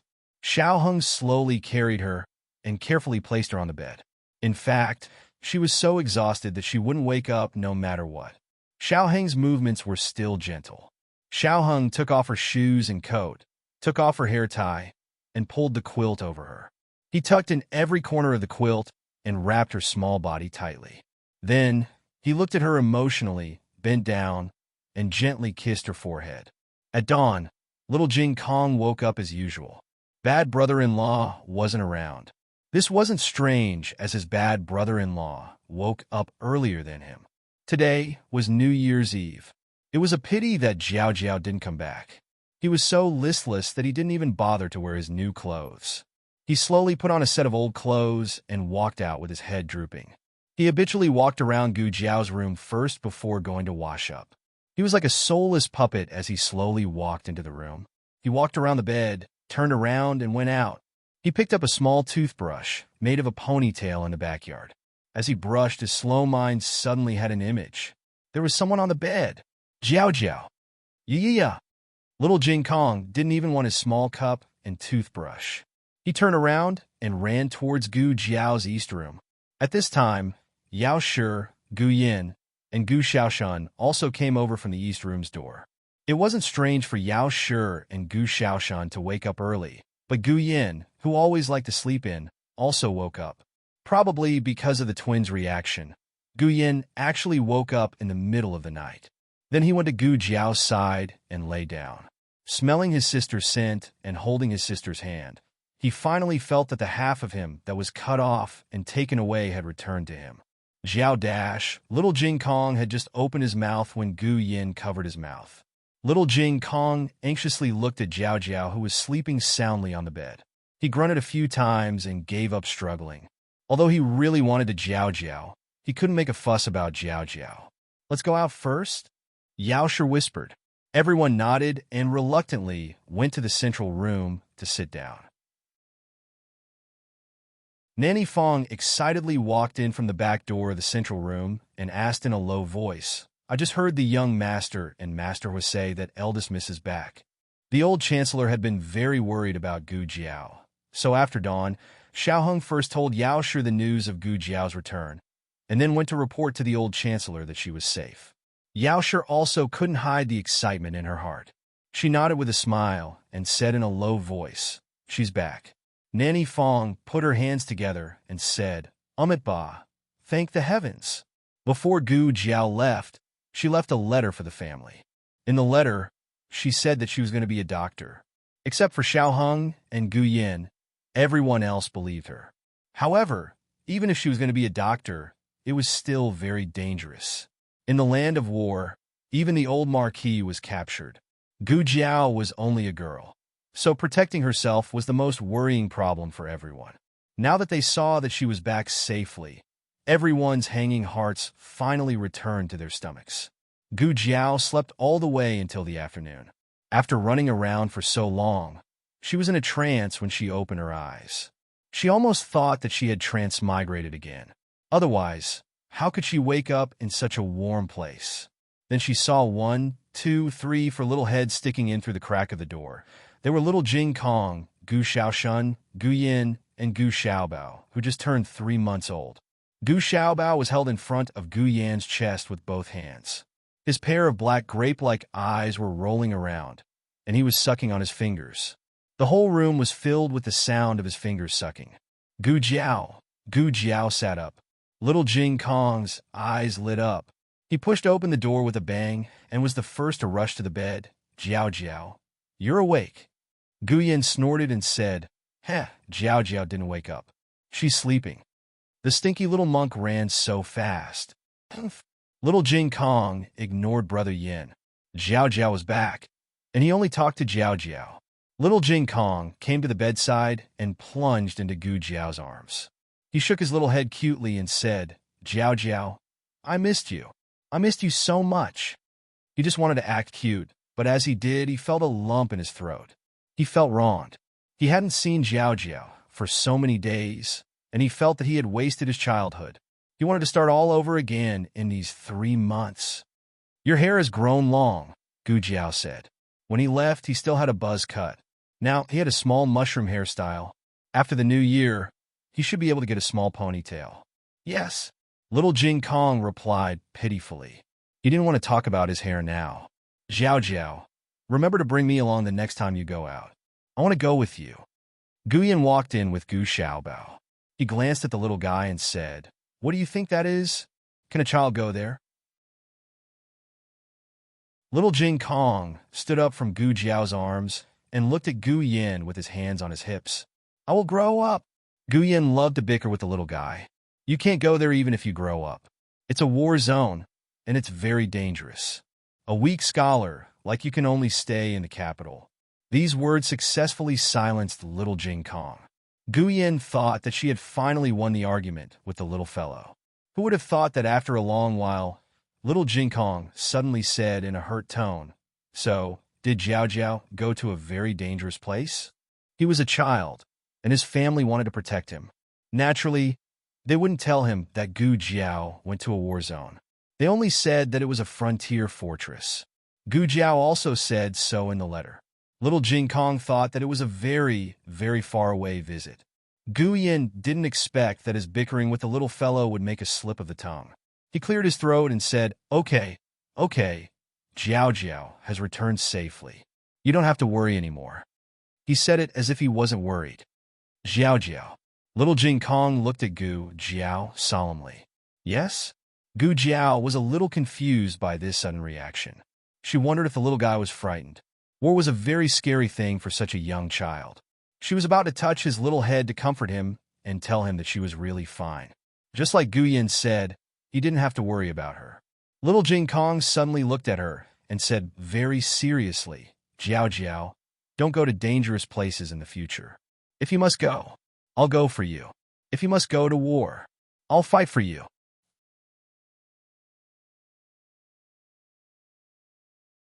Chapter 526. The novel was updated faster and more frequently. Millions of novels were free to read. There were all kinds of novels that could not be found online. Today was Little Jing Kong's 5th birthday, if he was indeed born on New Year's Eve. It was already very brave of a 5-year-old child to have such intentions. Fighting will hurt, Gu Jiao said. You'll bleed and get hurt. Little Jing Kong suddenly became nervous. Then, Jiao Jiao, are you hurt? Gu Jiao was speechless for a moment. I was just scaring you and asking you to beat the Tang clan. Why are you focusing on me? Gu Jiao felt warm in her heart. It was a feeling that she had never experienced in her previous life, but she felt a lot more after coming here. Gu Jiao touched his little head and shook her head with a smile in his helpless eyes. I'm not hurt. Phew. Little Jing Kong heaved a long sigh of relief. After that, he patted his little chest and said like a little man, I'm not afraid of pain, injury, or bleeding. He was afraid that he would not Jiao Jiao. He lowered his head and twirled his little fingers. Little Jing Kong grew up in the temple. The abbot, his master, and his senior brothers were all very good to him. But some things could not be made up in the temple. The gaps in his life were filled by Gu Jiao bit by bit. Gu Jiao could never imagine how important she was to him. The corners of Gu Jiao's lips curled up. Jing Kong is really brave. Little Jing Kong was flattered. He raised his little chin and said, Of course, I'm the bravest little man in the family. Gu Yin snorted. Little brat. Little Jing Kong stayed with Gu Jiao for a while. His little heart was comforted, and he happily went to the backyard to practice martial arts. Without the loudspeaker, the room was quiet. Gu Yin came to the bedside and sat down. There were only 3 of them left in the house. Little Jing Kong's combat power was equivalent to that of a regiment. Even if the 3 of them worked together, they wouldn't be as troublesome as him. For a moment, the atmosphere was particularly harmonious. Gu Jiao sat at the head of the bed and looked at the little munchkin in Gu Yan's hands. She made a sound of surprise and said, This is little brother? You've grown so big? Gu Xiaobao, call her sister. Gu Yan lowered her head and said to Gu Xiaobao. Perhaps because he heard his name, Gu Xiaobao stopped sucking on his fingers. He lifted his head to look at Gu Yin, then at Gu Jiao. Gu Jiao was undoubtedly a stranger to Gu Xiaobao. However, Gu Xiaobao had a good temper. He usually didn't cry or make a fuss. When the neighbors came to hug or pinch him, he would give them face. Gu Yin placed Gu Xiaobao in Gu Jiao's arms. Indeed, he didn't cry. He just opened his big round eyes and drooled as he stared unblinkingly at Gu Jiao. Gu Xiaobao was chubby, and the 2 lumps of meat on his face were heavy. He looked especially like a little Fua. Gu Jiao looked at his silly and adorable appearance and couldn't help but laugh. Gu Xiaobao was already 3 months old. He could actually recognize people. For example, he liked Yaoshi the most, followed by nannies. After all, they had milk to drink. When there was no milk to drink, Gu Xiaobao would eat his fingers. However, perhaps because he had never seen Gu Jiao before, Gu Xiaobao was a little confused. He was so confused that he forgot to eat his fingers. Then, in the next second, he stuffed his favorite little finger, which even Gu Yin couldn't bear to give to him, into Gu Jiao's mouth. The three little men didn't occupy Gu Jiao for too long. This was because when the little monk went to the rear courtyard to practice, he deliberately shouted, "Jiao Jiao, wake up!" Thus, Yao Shi, Nanny Fong, Yu Yi, and the old chancellor all put down their work and came over. Gu Jiao dressed neatly, washed up, and went to the central room. Yao Shi and the old chancellor sat at the table and watched her. Nanny Fong and Yu Yi stood behind Yao Shi. Nanny Fong kept wiping her tears and cried even harder than Yao Shi. "Nanny, eldest miss is back," Yu Yi whispered. Nanny Fong choked with sobs and said, "I know, I'm just happy. After looking forward to it for so many days, he finally came back, didn't he? We can finally have a good new year." When Gu Jiao was lying inside, Nanny Fong wasn't so emotional. However, when she saw Yao Shi holding Gu Jiao's hand with red eyes, she immediately couldn't hold it in anymore. Yao Shi was still trying to hold it in. She held back her tears and touched her daughter's cheek, saying, "You've lost weight." Her face was also red from the cold. It wasn't as white and glossy as when she was in the capital. It could be seen that she had suffered a lot in the past 3 months. Yao Shi was very distressed. She asked Gu Jiao about what happened at the frontier fortress. Gu Jiao only said that everything was fine. The war was over, the city was taken back, the border of Zhao country was defended, and the old Marquis and Princess Ning were saved. How many soldiers died, how much they paid, how many people lost their homes, and how many times she narrowly escaped death. She didn't mention these. Yao Shi also knew that her daughter only reported the good news and not the bad, so she didn't force her. She smiled and wiped away her tears, saying, "It's the new year. Let's not talk about this. It's good that you're back. Your grandfather and 2 older brothers are all right, right?" Everyone in the capital knew that Gu Changqing had been ordered to go up north. Although Gu Qingfeng had slipped out, he had caused Marquis Gu to suffer a beating. When Marquis Gu looked back, he knew that this fellow had gone up north to find the old Marquis. Gu Jiao nodded. "They're all well." All 3 of them were injured, but they were recovering well. Gu Qingfeng was the most resistant to beatings and was the first to recover. Gu Changqing's injury was also not a big problem. Now, only the old Marquis still needed to recuperate. After returning to the capital, he would do rehabilitation with Tang Yushan. Yao Shi looked at Gu Xiaobao, who was being shaken back and forth by Gu Yin. She gently said to Gu Jiao, "When your grandfather comes back, let's go to the residence to see him." He was a sworn brother, so he had to visit him.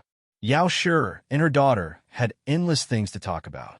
Until Gu Xiaobao was hungry, she then carried Gu Xiaobao to feed him. The old chancellor also asked about the situation at the frontier. He was not as easy to fool as those at home. He was once exiled to the frontier for 5 years because of Zhuang Jin's, so he knew how hard it was at the frontier. "Sigh, it's been hard on you." The old chancellor sighed. "You don't know how much Aheng misses you. He comes to the palace every 2 to 3 days. The officials think he can't wait to climb up the ranks. In fact, it's all to inquire about the news at the frontier." Xiao Heng just came out of the study and happened to hear the old chancellor's words. Gu Jiao also happened to look at him. He didn't know whether to advance or retreat. He cleared his throat and said, "I'm concerned about the military situation." Gu Jiao, "Oh." The old chancellor asked about the remnants of the previous dynasty. "Prince Yi and the prince consort are really dead?" Gu Jiao nodded. The prince consort was killed by Gu Changqing. Prince Yi died of illness. The power of the previous dynasty should be completely disintegrated. The old chancellor asked, "What's going on in Qin country? How did Yuan Tang escape from the capital and surrendered to the Gu army? Their military strength is above the Gu army. There's no need for them to surrender without a fight, right? Could it be a conspiracy?" The old chancellor couldn't be blamed for being so cautious. Everything that happened in Qin country was too unbelievable. Besides, Xiao Heng didn't tell the old chancellor that he was the one who let Yuan Tang out of the capital. As for the friendship between Yuan Tang and Gu Jiao, the old chancellor didn't know anything about it. Surrender was what Zhao country called it. In fact, it was a truce between the 2 armies. Qin country had more military strength than the Gu army by 40,000, But the morale of Qin country was not as good as that of the Gu army. Moreover, Qin country had serious internal strife. The war caused the national treasury to be in deficit. They couldn't afford it. The old chancellor thought, what's going on with the Rong family? Their sister is the imperial concubine, but they want to help Prince Bo? Gu Jiao said, because the monarch doesn't want to make imperial concubine Rong the empress. There was a letter in the brocade box that Yuan Tang gave to Gu Jiao. He was just worried that Jiao Jiao would suddenly leave without saying goodbye. Since Gu Jiao had returned, she naturally had to enter the palace to report to her grandaunt that she was safe. She had thought about it. After reporting to her grandaunt, she would go to Lu Yixing's place to give Yuan Tang's gift to him. Jiao Jiao, can I go with you? Little Jing Kong asked cutely. Okay. Gu Jiao rubbed his mushroom head. His hair was soft and comfortable to rub. Little Jing Kong stretched his small head. Jiao Jiao, if you like, you can always rub it. It doesn't matter if you rub it until it's bald. Xiao Hung walked over with his cane and said calmly, I happen to have a memorial from the Ministry of Rights to present to His Majesty. Let's go to the palace together. The old chancellor's mouth twitched. Presenting a memorial to His Majesty on New Year's Day? Could it be any more ridiculous? Unfortunately, only the old chancellor knew about the imperial court. The rest of the family didn't. Bad brother-in-law? Why do you have to go too? Little Jing Kong suddenly felt a little resentful. When the three of them arrived at the carriage, they were surprised to find that there were already 3 people sitting inside. Gu Yin, Gu Xiaoshun, and Gu Xiaobao, who was 3 months old. Gu Jiao. More strange tales, more, but in the end, Yaosher stopped all the small tales. The reason was that the carriage wasn't big enough to fit so many people.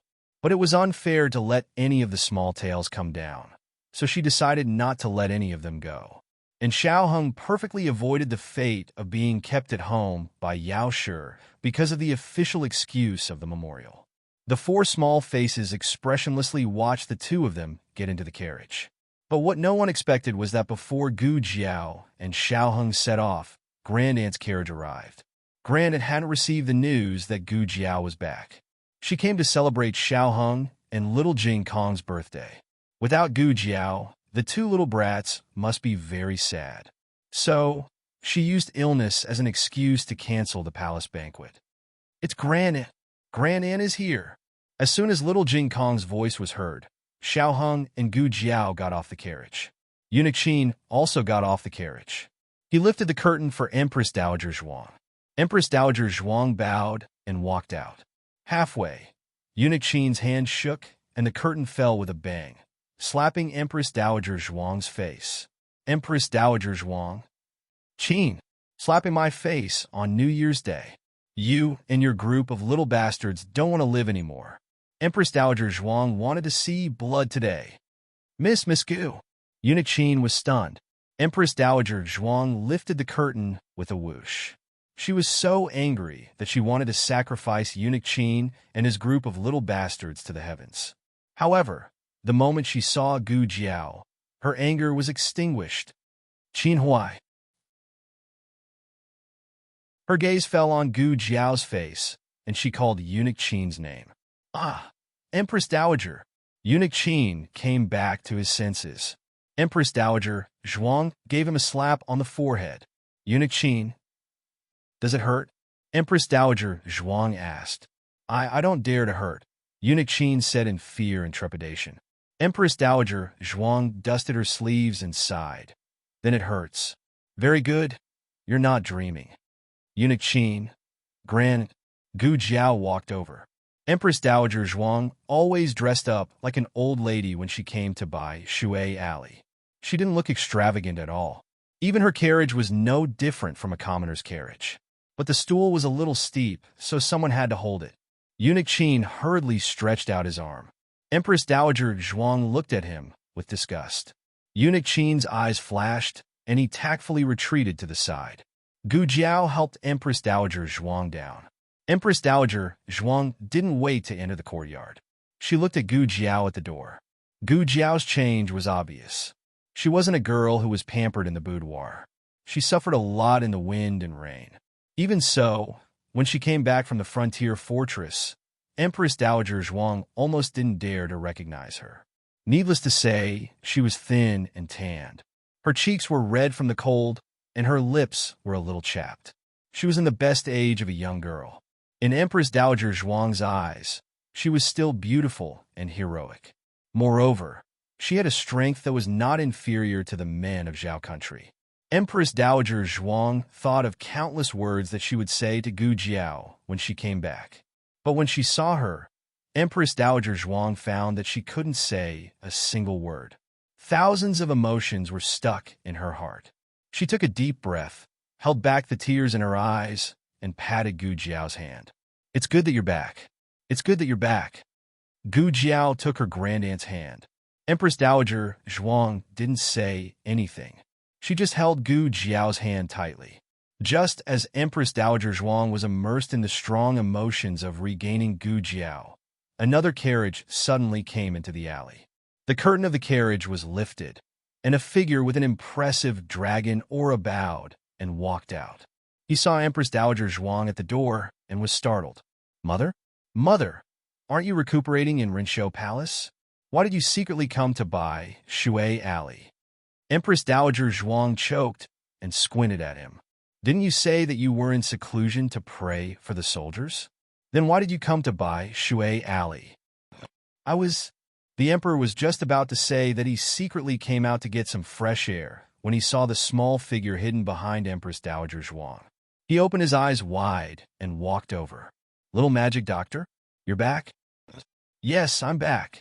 Are you okay?" "I'm fine," Gu Jiao said. The emperor looked at her and also felt that she was fine. She was full of vitality. He said happily, "It's good that you're fine. You finally came back safely. Mother won't ignore me anymore." Empress Dowager Zhuang's mouth twitched and her face darkened. She didn't realize that blaming you for taking Jiao Jiao to the frontier was just an excuse. "Jia simply didn't want to talk to you." The emperor didn't receive any disdain from his mother at all. He was very happy. First, his mother finally wanted to talk to him. Second, the little magic doctor came back safely. The little magic doctor also contributed to the victory of the frontier fortress. He wanted to reward her.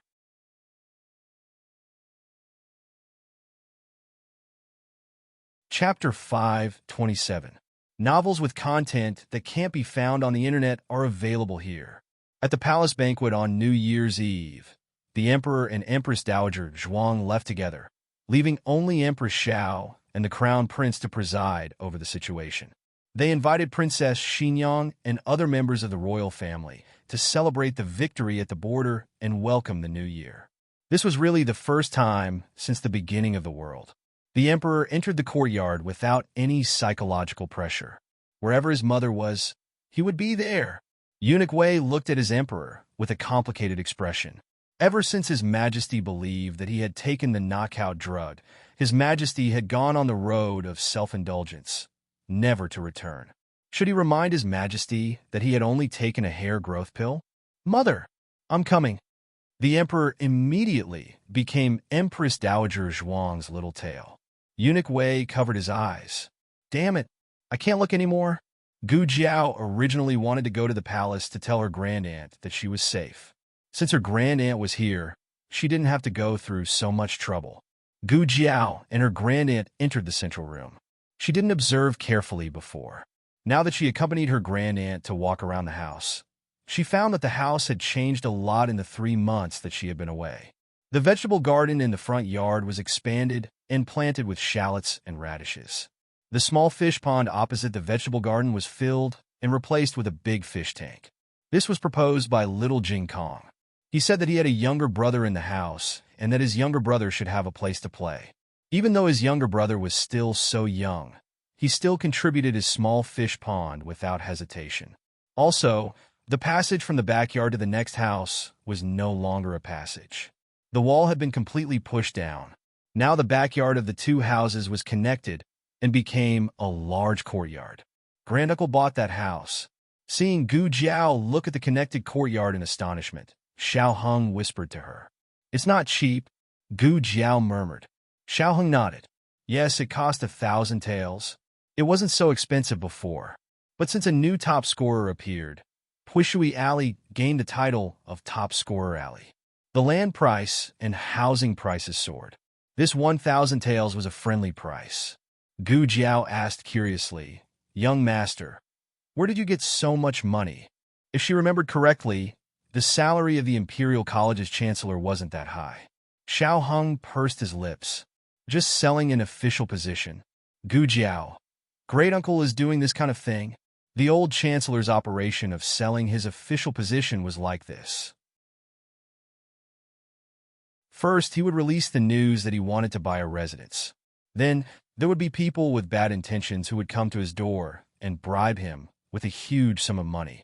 The old chancellor directly carried gold to the emperor's imperial study and told the emperor with righteous indignation, "I, Huxian, have been honest all my life. I have pledged my loyalty to the emperor without any disloyalty. You actually want to bribe me? What wishful thinking." This humble subject swears that even if all the civil and military officials in the imperial court are bribed, this humble subject will not be bribed. The old chancellor's last words successfully made the emperor ponder deeply. The emperor had encountered a lot of things since he took over the government. Suddenly, he understood some of Empress Dowager Zhuang's decisions in the past. The emperor and Empress Dowager Zhuang were completely different in the way of using people.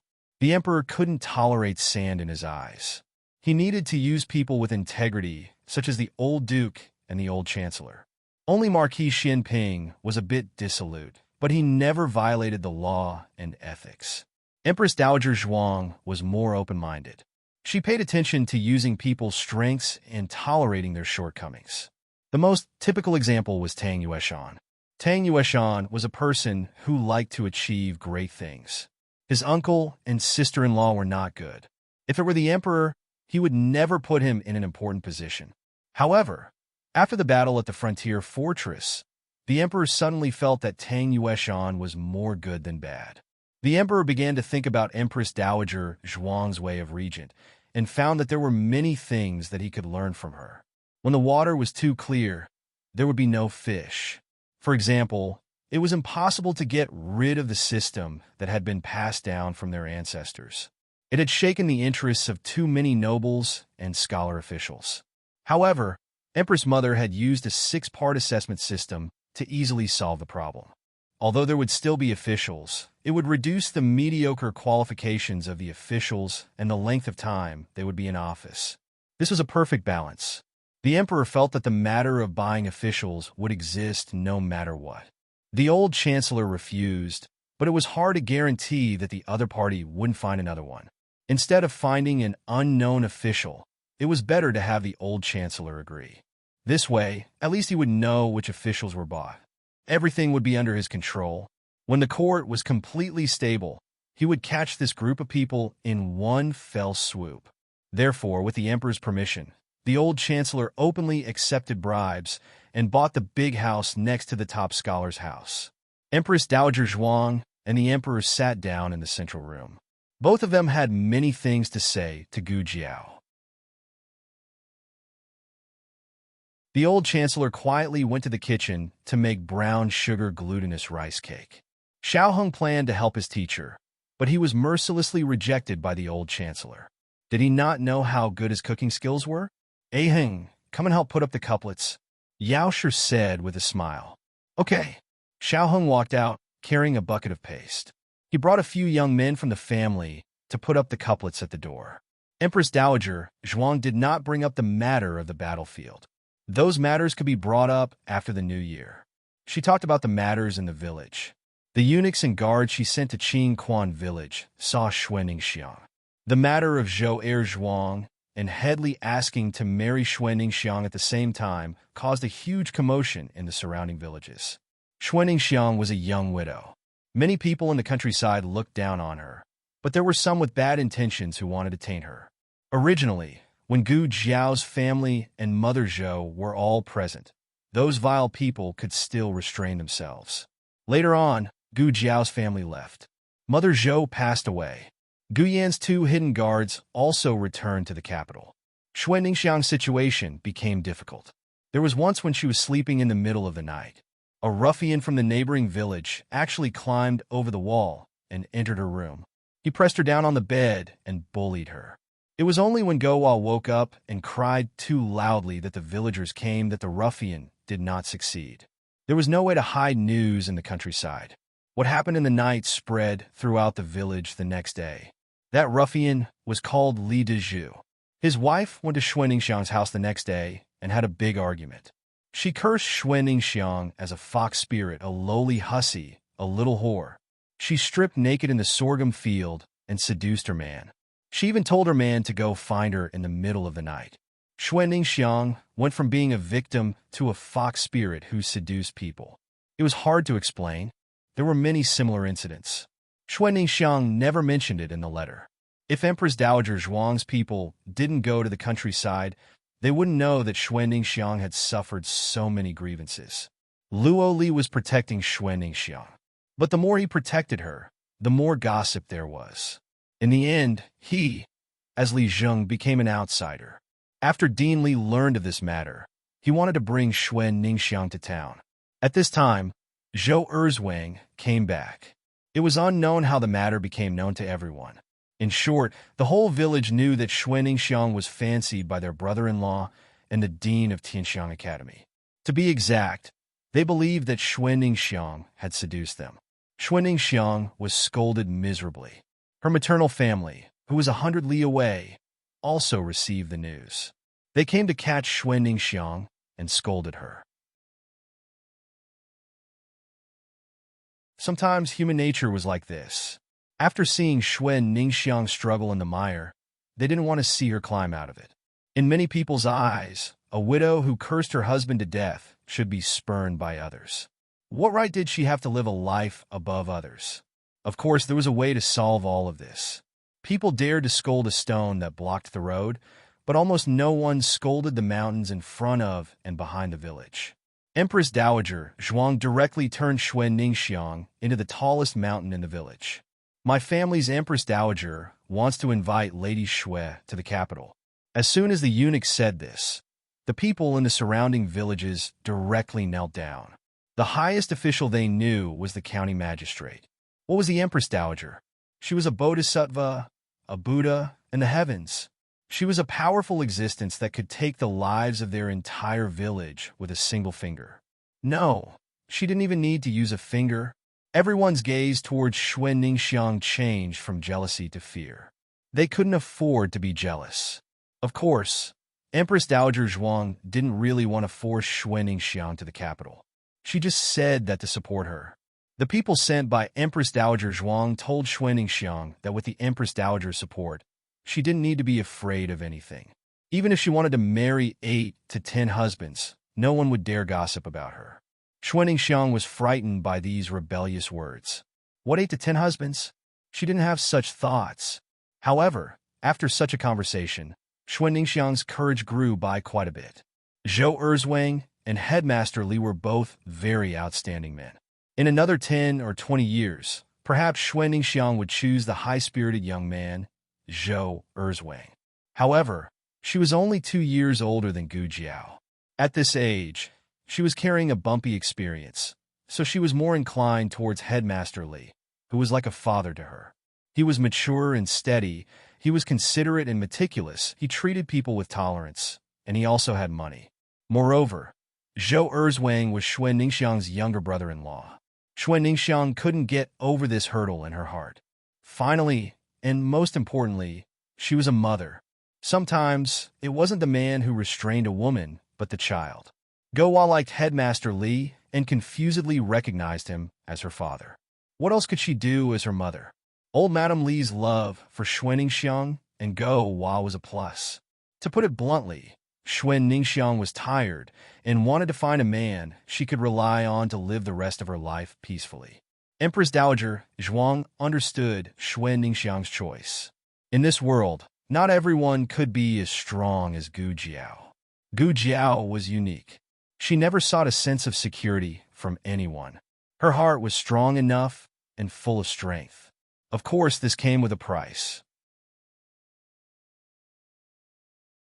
She wasn't born strong, but there were too many things that she needed to carry with her young shoulders. Jiao Jiao. She carried all of them. Xuan Ningxiang didn't need to become the second Jiao Jiao. She could live her life comfortably. In addition, Xuan Ningxiang wrote a letter to Gu Jiao. Empress Dowager Zhuang always kept it in her purse when she played cards. She gave the letter to Gu Jiao. This time, Xuan Ningxiang didn't report the good news or the bad news. After all, Empress Dowager Zhuang's people already knew everything. There was no point in hiding it. In the letter, she asked about the Empress Dowager's situation. Why did the Empress Dowager know her? Was it because Xiao Lulang, the new top scorer, was doing too well in the capital? Or was it because Gu Jiao and the Marquis's mansion that the Empress Dowager's people were alarmed? Xuan Ningxiang thought that she didn't have that much face. Could it be that the old lady with leprosy is the Empress Dowager? I don't have that luck. Then, didn't I cook for the Empress Dowager? The Empress Dowager also helped me look after my baby? It can't be. My ancestral grave doesn't emit smoke. Gu Jiao thought for a while and replied, Do you want to go back to your ancestral grave? Jiao Jiao, Jiao Jiao. Little Jing Kong ran over with a letter in his hand. He was originally pasting couplets. When he suddenly saw Gu Jiao reading the letter, he remembered that he also had a letter. Children were like this. Jiao Jiao, Brother Ming, or sent me the second letter. Do you want to show it to me? Gu Jiao asked. A letter was a very private thing. Gu Jiao wouldn't casually open little Jing Kong's letter just because he was a child. But if he wanted to share it with her, Gu Jiao would gladly accept. Yes, I want to show it to you, Jiao Jiao. Little Jing Kong nodded. Gu Jiao opened the letter. It was full of greetings between children. Little Jing Kong mentioned some interesting things about his family and the Imperial College in the last letter, which successfully aroused Ming Er's interest in learning. Ming Er told little Jing Kong that he also went to the Imperial College to study. However, he was going to the martial arts class. The Imperial College of the Liang Kingdom was slightly different from that of the Zhao Kingdom. It was divided into civil and martial arts classes. It was probably because the Liang Kingdom's imperial examination not only included civil, but also military examinations. When little Jing Kong read the letter for the first time, he didn't feel much. Now that he read it again with Gu Jiao, he suddenly felt very envious of Brother Ming Er. He also wanted to learn martial arts. He wanted to protect Jiao Jiao. Along with the second letter was the thank you gift about the music score of Reflection that Ming Er mentioned in the first letter. The letter was sent by Eagle, so it came quickly. The thank you gift was carried by horse carriages, so it took a long time. The thank you gift was prepared by Princess Yu and her husband. It was some specialties of the Liang Kingdom and more than a dozen children's toys. They were quite thoughtful. In addition, Princess Yu knew that little Jing Kong was talented and smart and was learning different languages. She specially selected 10 books that were only available in the Shangguan Kingdom, which were suitable for little Jing Kong's level. Xiao Heng made a plan for little Jing Kong. He read a little every day and improved a lot in the 3 Shangguan Kingdom subjects. In order to prove his improvement, little Jing Kong jumped off the chair and ran back to the room. He took his 3 Shangguan Kingdom poetry books and said, Jiao Jiao, I'll recite them to you. He put his little hands behind his back and began to recite them while shaking his head. It was as if Gu Jiao could understand him. It was Gu Jiao's first time traveling. In the past, it was Xiao Heng who went out.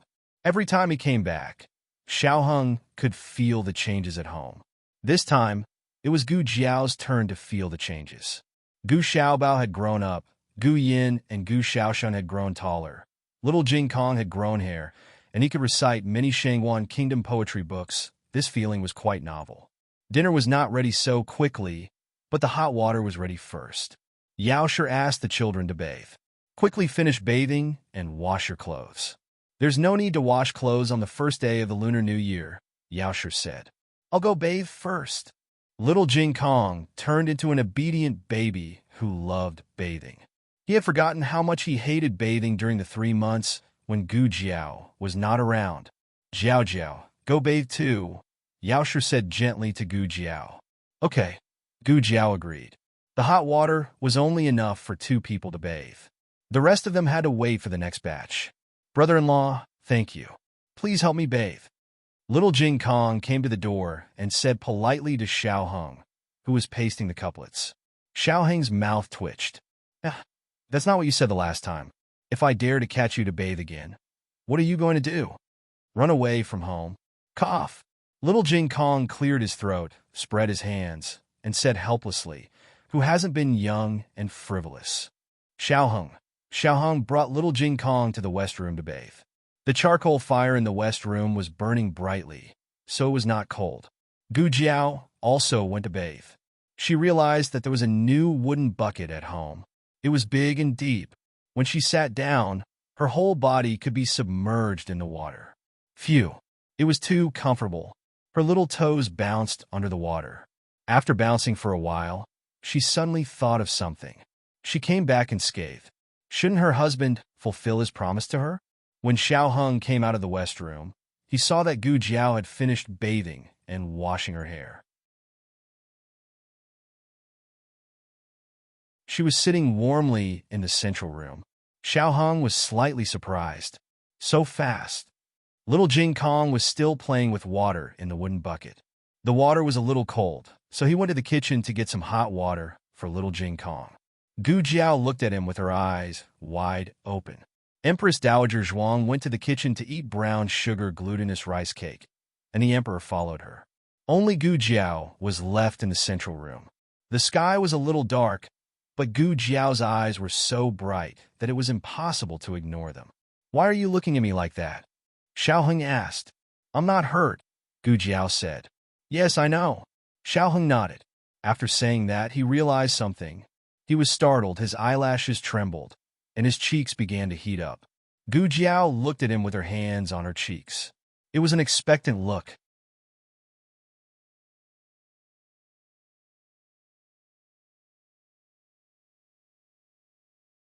Chapter 5:28. After taking a bath in Little Jing Kong, it was Gu Yin and Gu Xiaoshuan's turn. Gu Xiaobao also let Nanny Fong carry him to take a fragrant New Year's Eve bath. Gu Jiao. She's not in a hurry. Yes, she's not in a hurry. It's done. Madame Yao walked in from the back door of the central room with a smile. Gu Jiao stood up immediately. Xiao Heng, who was pasting couplets in the eastern room, choked. Madame Yao smiled and said, "The New Year's Eve dinner is ready. Let's eat first." Gu Jiao. Oh. Xiao Heng let out a sigh. This kind of thing was embarrassing. He agreed so quickly because the atmosphere was so warm. He couldn't just refuse such a small request when she was about to go to war. It was quite embarrassing when he thought about it. Moreover, he didn't expect that someone would really take this kind of thing to heart. She couldn't forget it even after thinking about it for 3 months. This was too. Xiao Heng cleared his throat and glanced at Gu Jiao from the corner of his eyes. Gu Jiao had been looking at him the whole time. She was caught red-handed by him. However, Gu Jiao didn't look away guiltily. Instead, she smiled at him. Xiao Heng. It seemed that he really couldn't be a human tonight. Although he was the one being stared at, it wasn't that he didn't want to. Therefore, strictly speaking, he took advantage of her. Xiao Heng. Xiao Heng, you're only 19, but you want to be a beast. There were many people in the house, so they had to put together 2 tables to sit down. The New Year's Eve dinner was very sumptuous. There were cured meat and sausages from their own house, fried meatballs and eggplant from the neighbors, and a slaughtered chicken. It wasn't their own, but it was bought from the market. However, it still scared the chickens at home for a while. Other than that, the old chancellor also made braised small yellow croaker, mushroom duck soup, smoked bamboo shoot slices, of course. Little Jing Kong's vegetarian dishes and steamed eggs with shrimp were also included. As New Year's Eve was also the birthday of Xiao Heng and Little Jing Kong, the old chancellor had specially cooked 2 bowls of longevity noodles, one big and one small, for the 2 of them. Just a day ago, this family was still worried. Only after Gu Jiao returned did they finally have the feeling of a New Year's reunion. It was not the first time the emperor had eaten at Jadewater Lane, but it was the first time he had eaten New Year's Eve dinner. He looked at the dishes on the table that were not even worth mentioning compared to the palace banquet. He did not know if it was because the dishes were too shabby, but he actually felt a little sour in his nose after eating. He suddenly remembered the time when his mother was in the cold palace. It was also New Year's Eve when he and Ning and climbed over the wall to find his mother. At that time, he saw his mother sitting alone in the cold, dilapidated room. There wasn't even a decent pot of silver charcoal.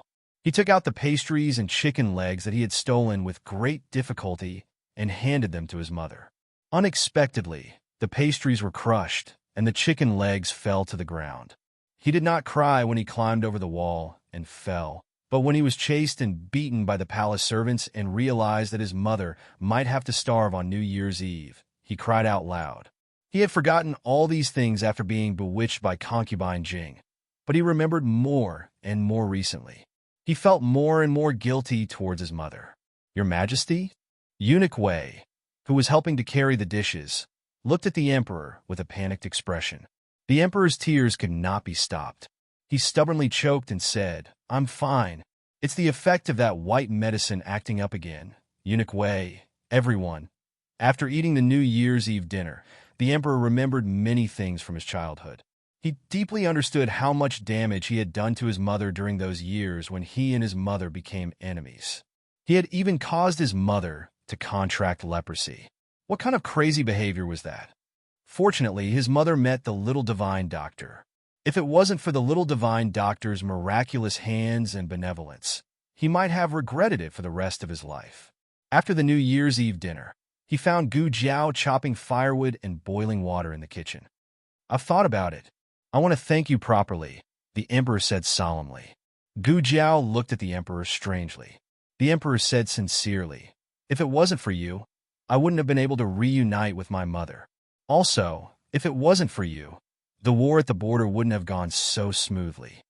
Why was he talking about the war? The emperor's thoughts wandered a little. From Gu Jiao's kindness to Empress Dowager Zhuang, he thought of Gu Jiao's various actions at the border. "I've heard about what happened at the border. In order to save your grandfather, you and Gu Qingfeng went deep into the remnants of the previous dynasty. In the end, you were chased by the previous dynasty's army and almost died to the emperor's son-in-law's arrow. After that, you unfortunately contracted the plague for the sake of the plague victims in Lingguan City. After that, you went to kill the emperor's son-in-law's men of sacrifice for your eldest brother, but you were frozen into an ice sculpture on the icy plains. You also contracted lung disease from the cold, coughed up blood, and fainted," the emperor said with heartache. As he spoke, he suddenly felt a chill at the back of his head. A terrifying aura was coming from behind him. The emperor was the son of heaven. His aura was very strong, and ordinary people couldn't compare to it. It could be seen how cold the other party's aura was to make him tremble. Gu Jiao also felt it. She turned her head and saw that Xiaoheng had come to the backyard at some point. He was staring at her with a burning gaze. He didn't say anything, but his eyes clearly said everything. She had been chased crazily and almost died to the emperor's son-in-law's arrow. She had contracted the plague and was almost frozen into an ice sculpture. She had also contracted lung disease, coughed up blood, and fainted. Xiaoheng's eyes flashed with 2 balls of anger, but the aura around him was extremely cold.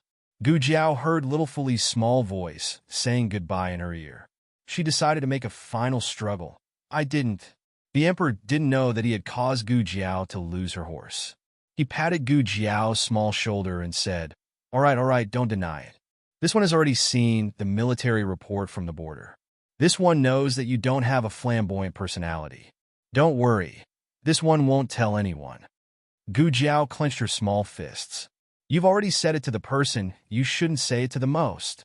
Xiaoheng narrowed his eyes dangerously. "You little liar." At this time, the emperor finally noticed Xiaoheng in the yard. Xiaoheng leaned on his cane and walked towards Gu Jiao with a cold expression. He was here to denounce Gu Jiao. The emperor's gaze fell on his small, crippled leg and cane. He asked with a strange voice, Didn't you say that your leg is already recovered? Why are you still using this?" Yuya, who was in the woodshed, covered her mouth. She didn't mean it. She said it for the Empress Dowager. His Majesty heard it himself. Don't blame her. The sudden revelation made Xiaoheng stop in his tracks. He staggered and almost fell. This time, It was Gu Jiao's turn to narrow her eyes and look up and down at Xiao Hung with a dangerous gaze. "Ha, you still call me a little liar. It turns out that we're the same." The emperor had exposed two identities at once, but he still didn't realize it. He was thinking about how to reward the little magic doctor while secretly returning to the palace with Empress Dowager Zhuang. He left the lost couple at the door of the kitchen and stared at each other. Yu Yuber was called over. "When did your leg recover?" Gu Jiao asked with a serious expression. Yu Yuber's heart skipped a beat. She glanced at her husband guiltily, lowered her head, and said weakly, "It was the second day after your mother came here for the first time."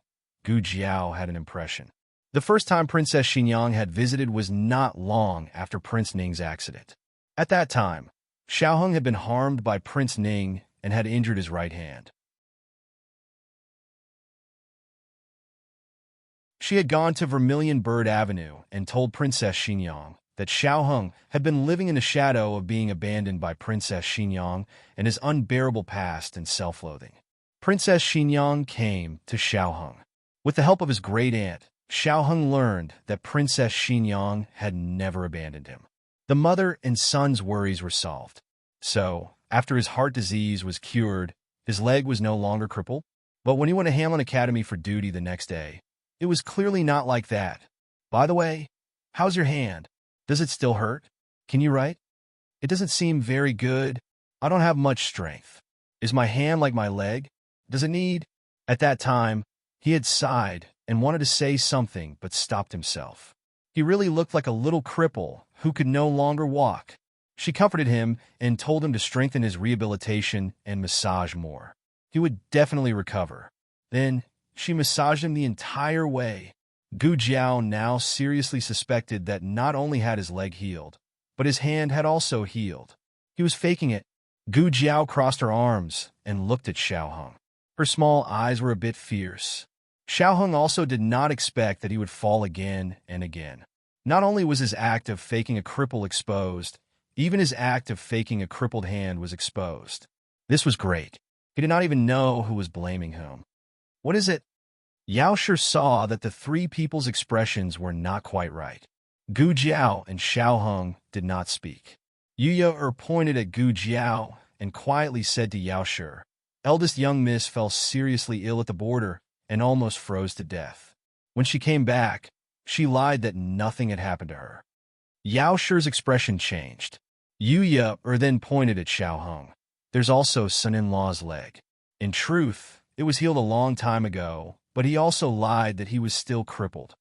Yao Shi took a deep breath and tightened her grip on her handkerchief. "It's the new year. Don't get angry, don't get angry." She squeezed out a smile. "Today is Ahung and Jing Kong's birthday. Everyone is waiting for you in the main room." Following this, she looked at the young couple and put on a fake smile, saying, "After the new year, I will settle this debt with you." She turned around and helped Yu Yuber into the main room. Gu Jiao raised an eyebrow and glanced at a certain person. "Did you hear that? After the new year, I will settle this debt with you." Xiao Hung faintly smirked. "You speak as if I don't need to settle this debt with you." Gu Jiao, your situation is more serious than mine." Gu Jiao. What sort of new title was this? Xiao Hung had blurted out this title. After saying it, he felt that it was quite good. He suddenly curled his lips and called out, "Gu Jiao.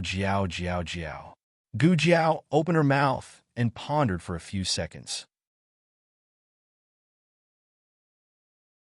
She then looked at him meaningfully. "Since we're even now, tonight you..." Before she could finish speaking, his slender finger gently pressed against her soft lips. "No, you're not allowed to. You won't be allowed to see." Gu Jiao's small face darkened.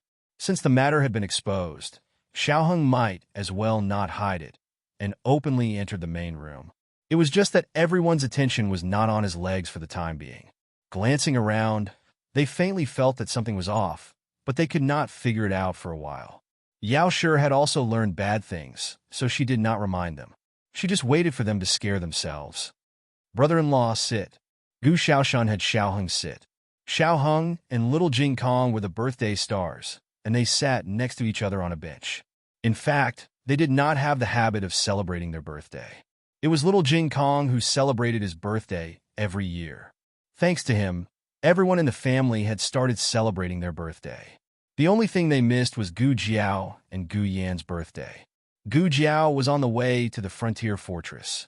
She did not celebrate her birthday, and neither did Gu Yan. Gu Yan said that he would celebrate his birthday with Jiao Jiao next year. Little monk here. Gu Yan gave the small clay sculpture he made to little Jing Kong. This year, the house was finally not empty. It was a small fish pond, and there were 2 ugly carrots in it. He did not give Xiao Hung fish soup but a courtyard. It happened to be a small house with last year's gift. It was also ingenious. Gu Xiaoshan gave the 2 of them 2 pen holders, one big and one small. The workmanship was exquisite, and there were even poems engraved on them. Little Jing Kong liked it very much, and Xiao Hung was also very satisfied. Gu Xiaoshan had been studying carving for a long time. Not only did he improve his skills, but he also learned a lot. Now, he had more words than the scholars in the capital. As long as he was told that these words needed to be engraved, he could immediately memorize them. Normal people memorized words according to the strokes, but Gu Xiaoshan memorized words as a pattern. Although the method was different, it achieved the same effect. In comparison, Gu Yan's knowledge was really too terrible to look at. This did not mean that Gu Yan was stupid. On the contrary, he was the smartest person in the family besides Xiao Hong. Nothing could be hidden from him. For example, the chastity mark on Gu Jiao's face. Yao Shi did not tell him, and he did not eavesdrop that night, but he could guess it. Another example was Gu Jiao's small eyes that fell on Xiao Hong from time to time. Gu Yan could not guess what Gu Jiao was thinking. It could not be helped. The twins were so powerful. Empress Dowager Zhuang left gifts for the 2 of them before she left. She gave little Jing Kong a string of colored glass Buddha beads. This was the first batch of colored glass that Zhao successfully produced after the Liang state passed the colored glass technology to the Zhao state. The color and luster were very good. Of course, little Jing Kong liked it very much. Empress Dowager Zhuang gave Xiao Hung a colored glass inkstone. The old chancellor gave the 2 of them books, and Yao Shi made 2 sets of clothes by herself.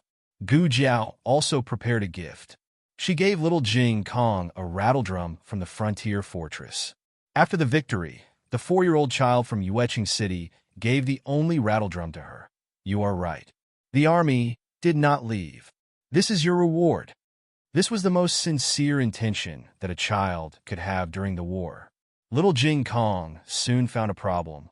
Why didn't brother-in-law give me a gift? Your sister gave me a gift.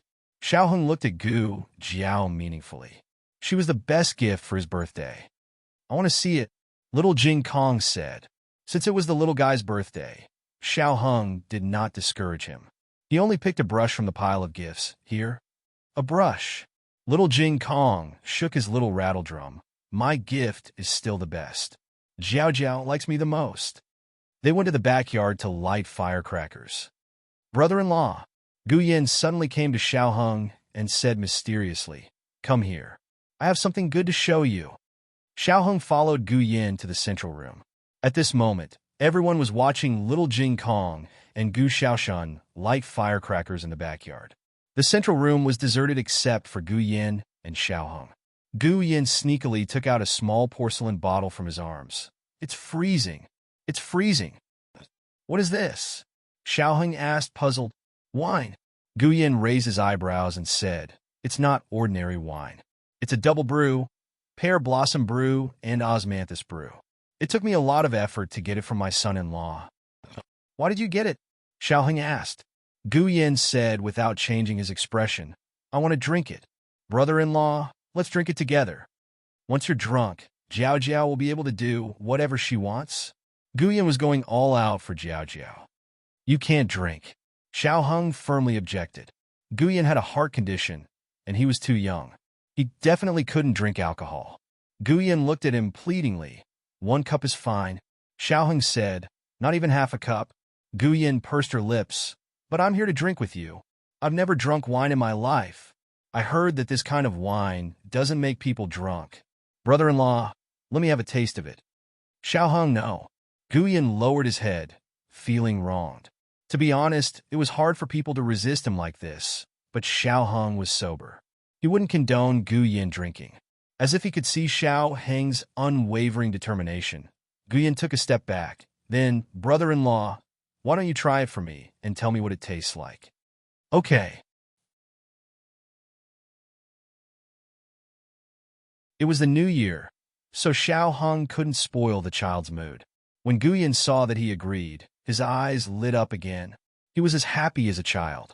He personally took the wine glass and filled Xiao Heng's glass to the brim.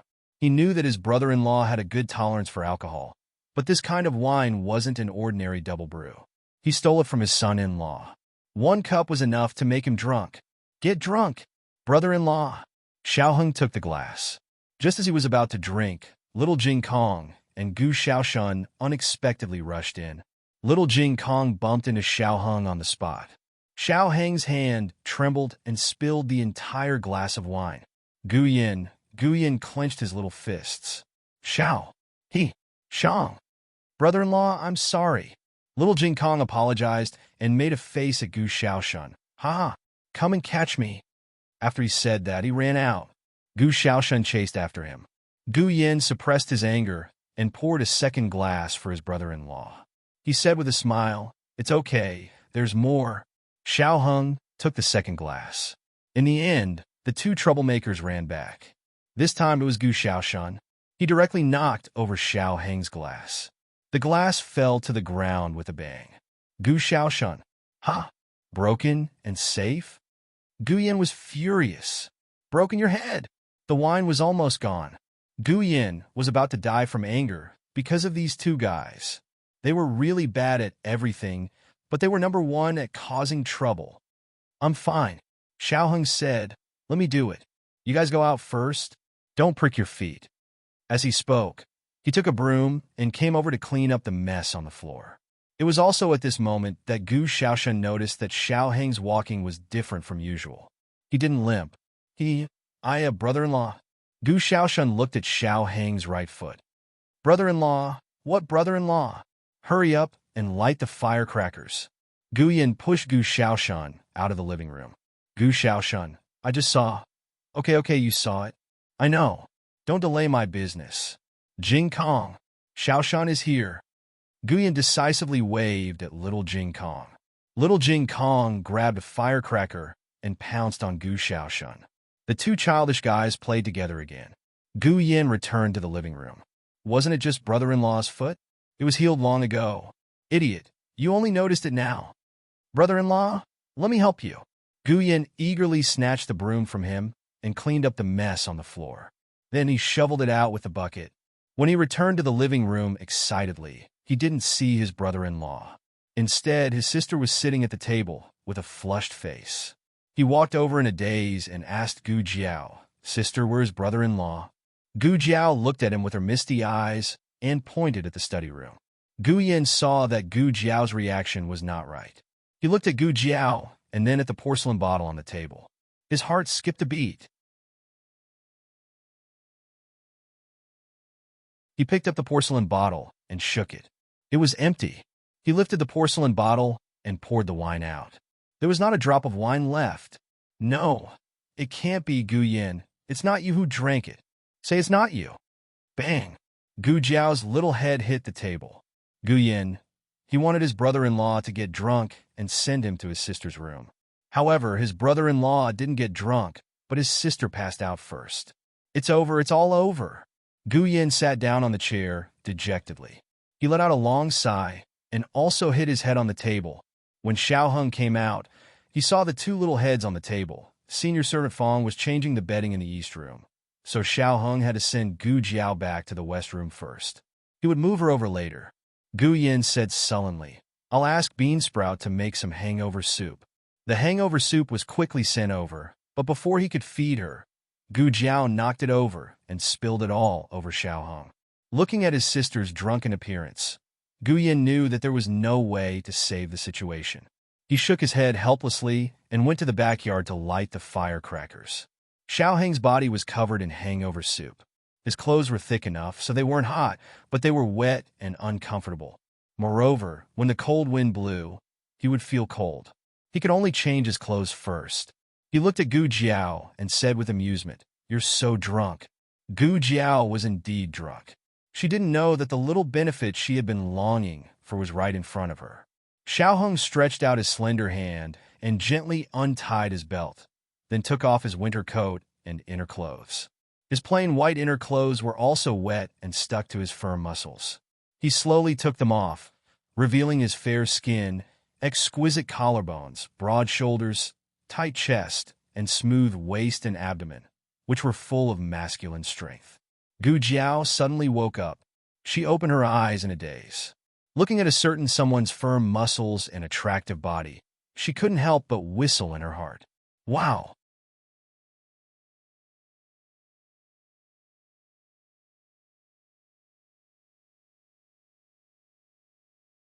Chapter 5:29.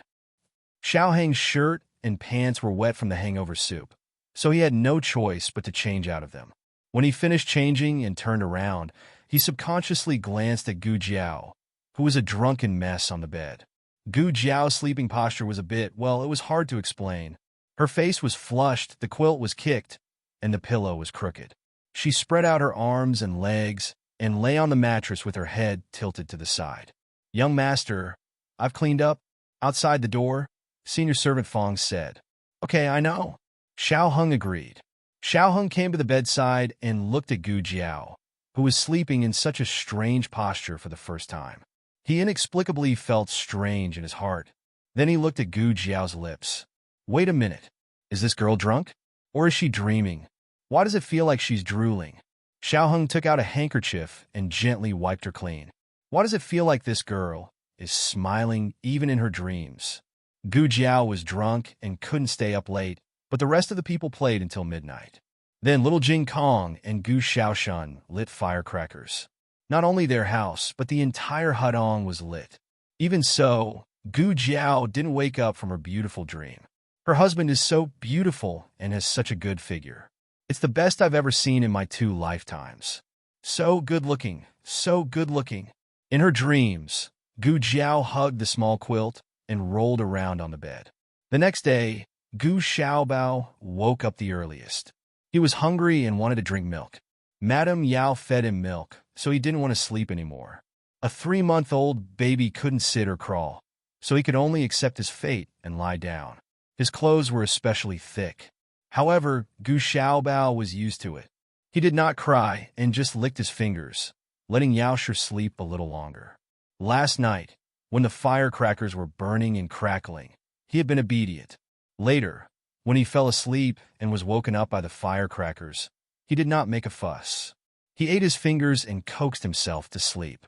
When Yaoshi woke up, Gu Xiaobao was still licking his fingers. Such an obedient child really melted Yaoshi's heart. Madame Yao dressed herself neatly and went to the central room. Yu and senior servant Fong also got up. Soon, little Jing Kong and Gu Xiaoshan also got up. The 2 of them sat in the central room in a daze.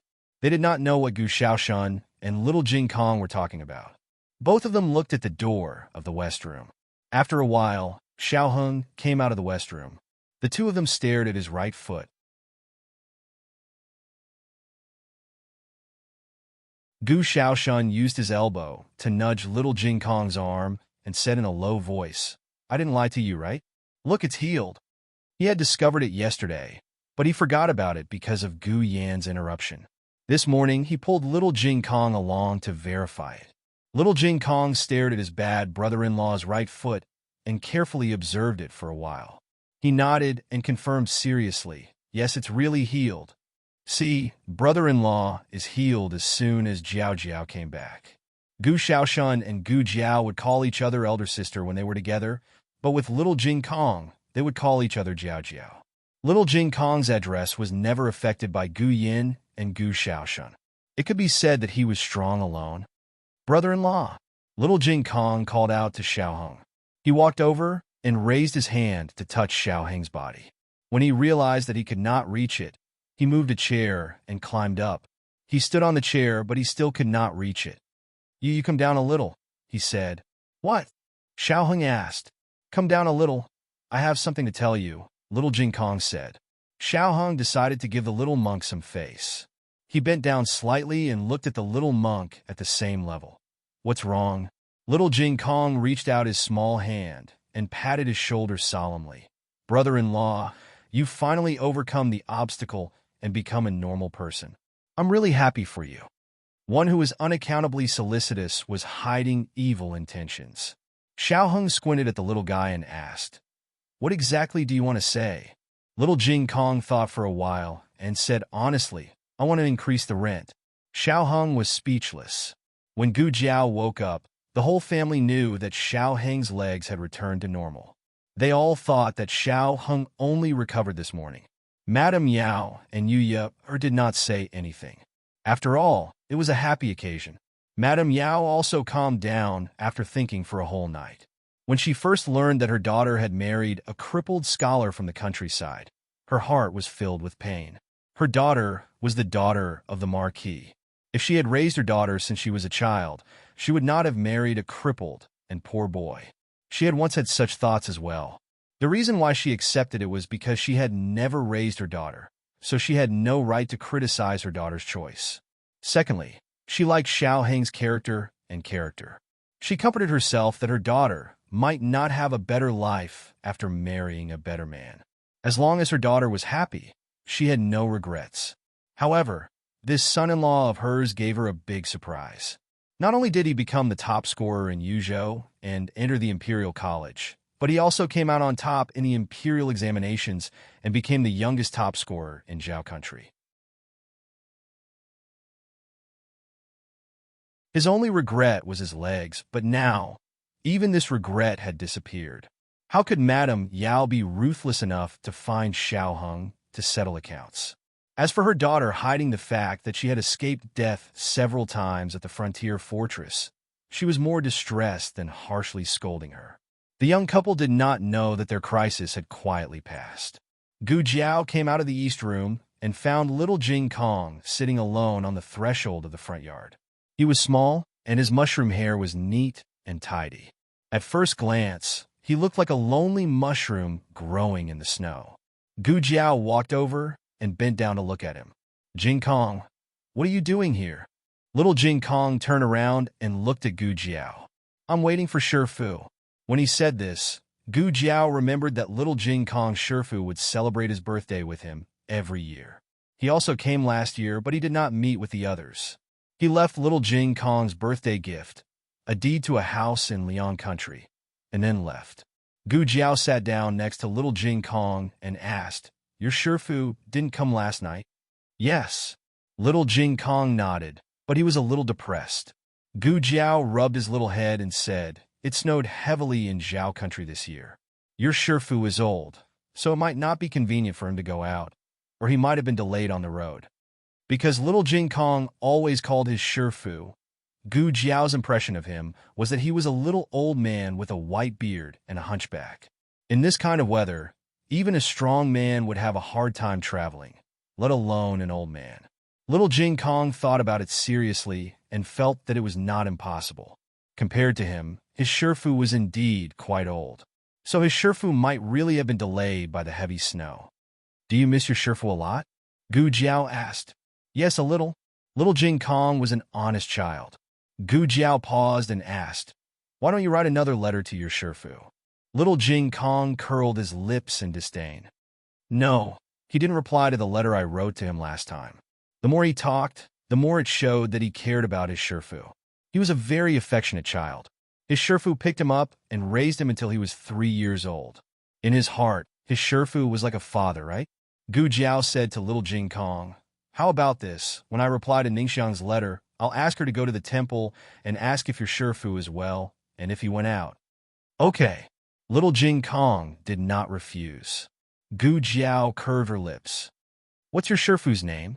Little Jing Kong said, Liaochen. Gu Jiao nodded thoughtfully. Judging from his Dharma name, he must be an enlightened monk. Little Jing Kong thought for a while and spread his hands. I don't know if he's enlightened or not, but my Shifu is indeed very tall. Gu Jiao adjusted his image in her mind, from a little old man with a white beard to a big old man with a white beard. Gu Jiao finished writing the letter in the afternoon.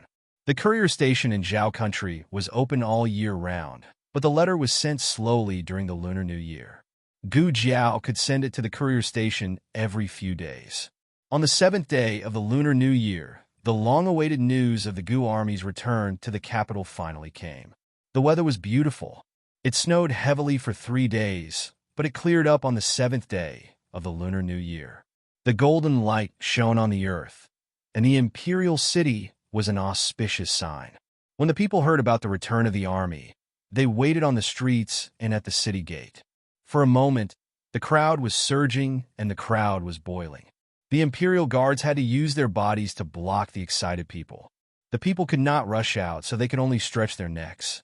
The uniform sound of horse hooves and armor came from afar.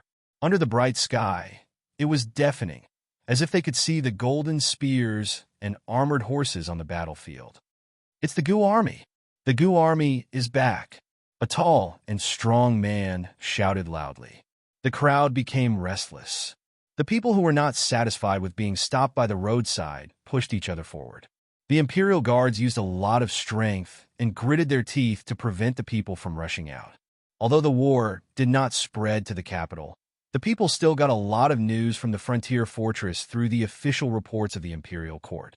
When they heard that the old duke and the princess of the imperial court had fallen into the hands of the enemy, they almost thought that the tragedy of Zhao country losing to Qin country 10 years ago and then sending Commandery Prince and as a hostage would happen again.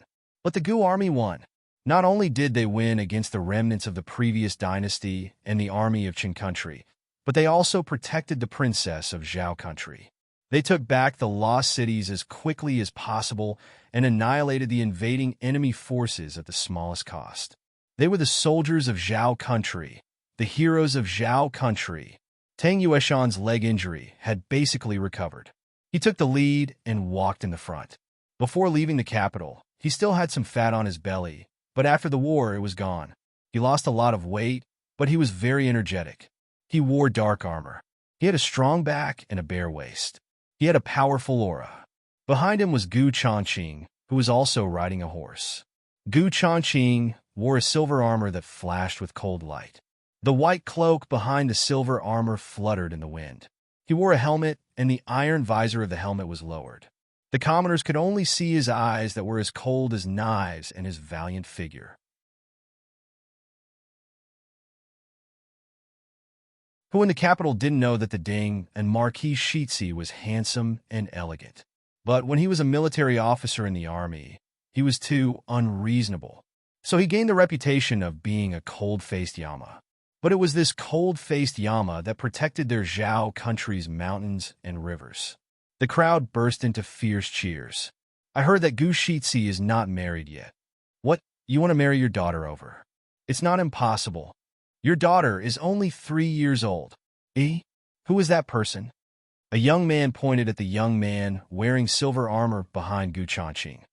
When did the Gu family army have such a young general? To be able to walk behind Gu Changqing, it was reasonable to say that his position in the Gu family army was not low. But when the Gu family army left the city, they also came to see. The two commanders on the left and right, as well as the generals, were much older than Gu Changqing. This young man was clearly younger than Gu Changqing. Between his eyebrows was a bit immature. The people guessed for a while, but couldn't guess who he was. In the end, an imperial guard in front of the people couldn't help but say, "It's Ding and Marquis Fu's second young master." Ding and Marquis Fu's second young master? Everyone was shocked. Didn't Ding and Marquis Fu only have one son who knew martial arts? The other young masters were all said to have never practiced martial arts. Even the youngest fourth young master was a sickly invalid. Aya, that person looks like Gu Chengfeng. At this time, a student from Qinghe Academy recognized his classmate. Coincidentally, Gu Qinglin was standing right next to him. Knowing that grandfather and brothers were returning, he couldn't wait at home and came to the city gates to greet them. He knew that second brother had also gone to the frontier, but he didn't think that second brother would go to war. He thought that second brother was worried about grandfather and ran over. he wouldn't be able to help at all. Heavens, Chenglin, that person, it can't really be your second brother, right? That student from Qinghe Academy pulled on Gu Qinglin's sleeve. He didn't dare believe his eyes. The other person's killing intent and heroic spirit was too shocking. It was completely different from his impression of Gu Qingfeng. No, it can't be Gu Qingfeng.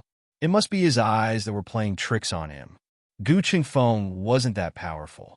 His classmate couldn't recognize him, but Gu Qinglin wouldn't make a mistake.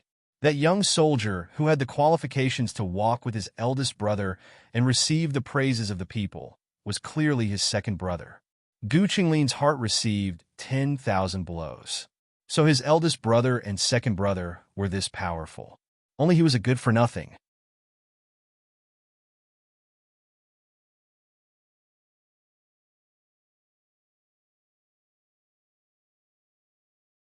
Chapter 530.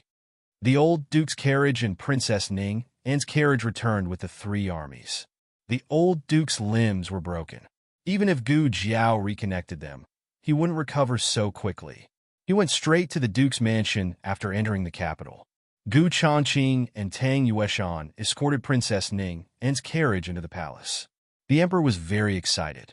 Not only was he excited that the three armies had returned, but he was also excited that Princess Ning Anne, who had been separated from him for so many years, had finally returned to his side. The emperor first went to the imperial study to meet Tang Yueshan, Gu Changqing, and the other generals. He generously praised their performance in this battle. When the court is held, I will reward all of you handsomely. Awarding meritorious officials was a big deal. It was related to the people's hearts and the prestige of the royal family and the Zhao kingdom. The imperial edict had to be announced in front of all the civil and military officials in the throne room. I dare not claim credit for myself. Tang Yueshan cupped his hands and said solemnly, I defeated Yi City and caused the imperial army to lose nearly 10,000 soldiers. I am guilty. Please punish me, your majesty. Then he lifted the hem of his robe and knelt down. The emperor walked around the desk and helped him up. General, you don't have to do this. Victory and defeat are common in war. Besides, it was an ambush set by the remnants of the previous dynasty. When we left the capital, no one expected the Chun Kingdom's army to invade the northern border of the Zhao Kingdom. If Marquis Xianping were here, this might have been over. But Marquis Xianping was thick-skinned and shameless. Tang Yueshan couldn't get over it. He couldn't accept his own defeat. He felt ashamed. The emperor had a headache. How could he punish him? Tang Yueshan did lose in Yi City, but it was 10,000 soldiers against 80,000 soldiers of the Qin Kingdom. Who could win? The emperor wanted to scold Tang Yueshan. You are too conceited. Why do you think you can win against 80,000 soldiers? Do you think you are the Yin Kingdom's war god, Xinyuanli? Even Marquis Xianping didn't dare to boast like that. However, the emperor could only think about these things in his heart. It was not appropriate for him to say it out loud. For the past few days, he had been pondering his mother's way of using people. He had figured out a lot of things. For example, Tang Yueshan's conceit seemed to him that he was not without merit. Tang Yueshan's conceit came with his actions, not his words. He would work hard for it, and he would be stricter with himself. Tang Yueshan was the reason why the archers of the Tang family were so famous in the Six Kingdoms, even on par with the archers of the Yin Kingdom. Cough, there's no need to punish me. You just made a great contribution. If I punish you now, wouldn't it chill the hearts of the soldiers and the people of the world? Tang Yueshan said bitterly, I'm ashamed to accept it. Please punish him, Your Majesty. Grand Marshal Tang, please don't make things difficult for His Majesty, said Gu Changqing indifferently. You're a meritorious minister, so His Majesty punishing you is not a wise ruler. If you really blame yourself, why don't you go and receive your punishment yourself? I think Zhao Jiao's acupuncture punishment is pretty good. Tang Yueshan immediately shut his mouth. After leaving the palace, the two of them mounted their own horses. Gu Changqing was about to leave when Tang Yueshan stopped him. You'd better clean up your mother's mess. Gu Changqing frowned and looked at him. Tang Yueshan said, "Your mother is a member of the Ling family. If she's a spy, haven't you considered the possibility that the Lings are spies as well?" Gu Changqing was silent for a moment and said, "My grandfather has suspected this possibility, but he's been investigating the Lings all these years and hasn't found anything. All he knows is that my mother went missing when she was very young and was found a year later." Tang Yueshan asked suspiciously, "You mean the Ling family's daughter had been replaced by someone else at that time? Someone with a similar appearance? Your mother?" Gu Changqing nodded. "Based on the evidence my grandfather has, this is the most reasonable possibility." Tang Yueshan pulled the reins. "I advise you to keep a close eye on the Lings. It's better to be safe than sorry. Now that I know your secret, I'm half your accomplice. Don't drag me down with you." Gu Changqing said calmly, "If that day comes, just pretend you don't know." Tang Yueshan laughed. "Who can guarantee that you won't expose me?" Gu Changqing did not bother with him anymore and left on his horse. Tang Yueshan shook his head. "Young man, you have a bad temper." At this moment, a few palace servants were carrying shopping bags back to the palace and accidentally bumped into Tang Yueshan's horse. The horse neighed in fright. Tang Yueshan flew into a rage. "Are you blind? Do you have a death wish?" The palace servants were speechless. On the way back, Gu Changqing was seriously considering the situation Tang Yueshan mentioned. He ignored Tang Yueshan because he and Gu Qingfeng would never expose Tang Yueshan unless Tang Yueshan betrayed them first. During this period of time at the frontier fortress, his grandfather had told him a lot about his mother. His grandfather had been worried that there might be other spies in the Ling clan, so he had been investigating the Ling clan in secret. However, he hadn't found anything.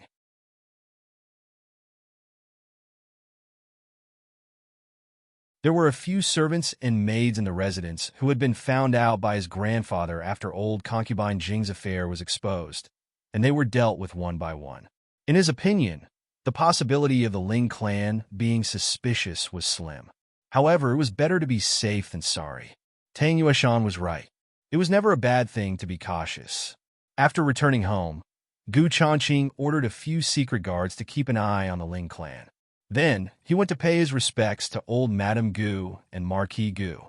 On the other hand, the emperor went to Rinshou Palace immediately after meeting Tang Yueshan and Gu Changqing. He saw Princess Ningmin, whom he hadn't seen for many years, in the warm room of Rinshou Palace. Princess Ning and was still wearing the clothes of the frontier fortress. She had just met Empress Dowager Zhuang, and her eyes were red with tears. It had been 20 years. She was no longer that charming girl. She was now a married woman. Time and the sandstorms of the frontier fortress had left traces on her face. Her face was haggard and her figure was thin. The emperor almost didn't dare to recognize her. Where was Ning In, who was as beautiful as a peach? Where was his innocent and carefree sister? Where was the little girl who held his arm and always complained that he didn't have time to accompany her? She was gone. Gone. The hardships she had suffered in the frontier fortress were all written on her face. Not to mention that she was a princess of the royal family. People would think that she was a woman of the common people. The emperor's heart ached as if it was pricked by a needle. Empress Dowager Zhuang, who was always calm, couldn't help but tear up. "Your Majesty," Princess Ning and sobbed and knelt down to salute the emperor. The emperor held her and didn't let her kneel. "Get up," Princess Ning, and shook her head with tears in her eyes and insisted on kneeling down. "I should kneel. Ning and is guilty. Ning and was blind. I married the wrong person. I led the wolf into the house. I brought war and disaster to the people of the Zhao Kingdom and the frontier fortress. It's all Ning and's fault. Ning and deserves to die." Big drops of tears fell from her eyes, splashing on her wrinkled dress and splashing on the polished floor. The emperor held her shoulders tightly, his throat swollen and painful. "Don't say it. Don't say it." Princess Ning and couldn't hide her self-blame. "Ning and has to say it. Mother and your Majesty tried to stop Ning and again and again. Ning and was stubborn. Ning and didn't listen to Mother and your Majesty. Ning and deserved death." The emperor looked at Ning An's tears and felt like a knife was being twisted in his heart. You are my sister. I won't allow you to say such things. What happened back then is already in the past. You were also used by others.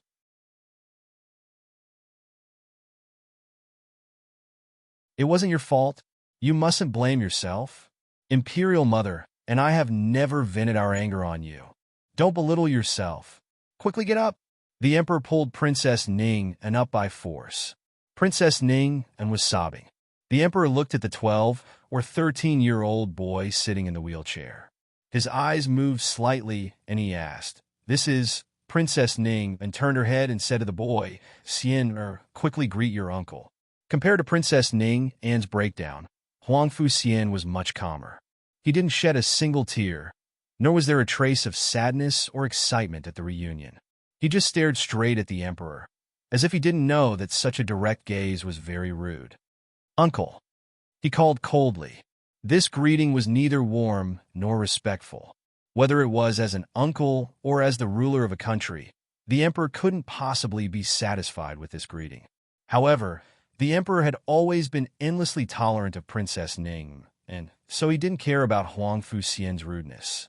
The Emperor's gaze fell on Huangfu Xian's wheelchair, and he asked, "What's wrong with Xian's leg?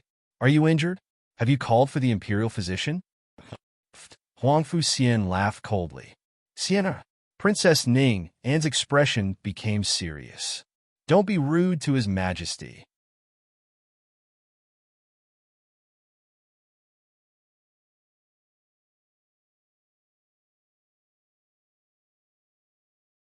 Chapter 531. No matter, the Emperor said without care, Xian is still young. He wouldn't argue with a child. Otherwise, he would have been angered to death by his own little fatty many times over. Not to mention, the Emperor's gaze fell on Huangfu Xian's legs. His body wasn't well, so it was inevitable for him to be angry. "Lian, take Xian out to bask in the sun," Princess Ning and said to Lian. "Yes," Lian respectfully responded. She cautiously went behind Huangfu Xian and pushed his wheelchair out. "Your Majesty," Princess Ning explained, "Xian has been spoiled by me. Please forgive him." "Do you still call me your Majesty?" The Emperor stared at her. Princess Ning smiled bitterly and changed her words, "Imperial brother." Eunuch Qin walked over and reported with a smile, "Empress Dowager, Princess Ning and in the young master's chambers have been prepared." "Imperial Mother," Princess Ning looked at Empress Dowager Zhuang in astonishment. Empress Dowager Zhuang said, "The Baixia Hall before you were married has been reserved for you. You and Xian can live there for the time being." "I?" Princess Ning, Anne's eyes moved. She lowered her eyes and asked, "Can I still live in the palace?" There was no reason for a married princess to live in the palace. In fact, ordinary princesses didn't have their own chambers. They lived with their imperial mother. Princess Ning was an exception. Empress Dowager Zhuang and the Emperor doted on her too much and built a Baixia Hall just for her. She had been married to the frontier fortress for so many years, but Baixia Hall had never been used for other purposes. The Emperor hurriedly said, "Since it's Imperial Mother's wish, you can live there." The Emperor also hoped that Princess Ning could live in the palace. This way, it would be easier for him to take care of the mother and son. The Emperor had many things to say to Ning. He guessed that his imperial mother did too. However, when the three of them were together, some things were difficult to say. "Jin will accompany you to Baixia Hall," the Emperor said. Princess Ning nodded and bowed to Empress Dowager Zhuang. "Aken will come pay respects to Imperial Mother later." Empress Dowager Zhuang nodded and watched as the Emperor and Princess Ning left Renshou Palace. Eunuch Qin came over with a cup of tea. Seeing Empress Dowager Zhuang's sad face, he couldn't help but sigh and persuade, "The princess has a hard life. If she had listened to your words, how could it be like this?" But fortunately, she came back safe and sound. From now on, no one will make the princess suffer. Empress Dowager Zhuang closed her eyes and turned her head.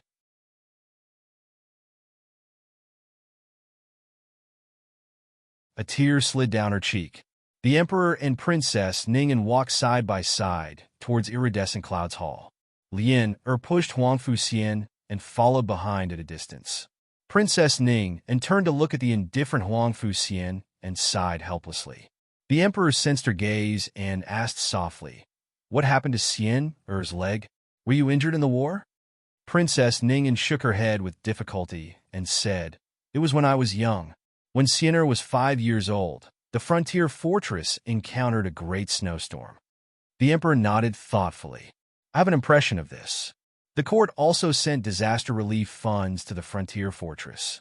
Jing, concubine Jing, had personally made clothes for Princess Ning and to keep out the cold, and asked the imperial envoy to bring them to the frontier fortress. The emperor didn't want to mention this name now. He hated her to the core, but she was Ning An's birth mother. It was very awkward. Princess Ning smiled faintly. "Yes, mother gave me clothes to keep out the cold. What does this have to do with Xiener's leg?" At that time, his father and I went to help the disaster victims. He slipped out of the princess manor alone. The child was naughty and couldn't stop for a moment. The guards couldn't keep an eye on him and successfully lost him. We found him after a day and a night. He fell down from the mountain and lay in the cold snow. His legs were frozen to death. To save his life, the doctor had to amputate his legs. Princess Ning tried to appear calm as she said this, but her breathing and clenched fingers still revealed her emotions. The emperor's heart clenched. He couldn't say whether he cared more about Huang Fuxian or Princess Ning, whose son had suffered such a fate. He took Princess Ning's hand like he did when he was young. "I didn't know something like this happened to you, and Xiener, why didn't you say it in the letter?" Princess Ning said in a low voice, "This kind of thing is hard to say. Every time it was mentioned, it felt like a knife was cutting into her heart. Every time she was comforted, it felt like a knife was cutting into her heart again. When a person was truly in extreme pain, it wasn't to seek comfort everywhere, but to cut oneself off from the outside world." The emperor naturally understood this, so he felt even more sorry for Princess Ning. He secretly swore that he would never let Princess Ning leave his side again, nor would he let her and Xiener suffer any grievances. "Xieni?" Princess Ning wanted to say something, but stopped. The emperor was her brother. Even though they hadn't seen each other for so many years, he could still guess what she was most worried about. He stopped and looked at her solemnly. "No matter who Xiener's father is, he is still your child and my nephew. I will do my best to protect him."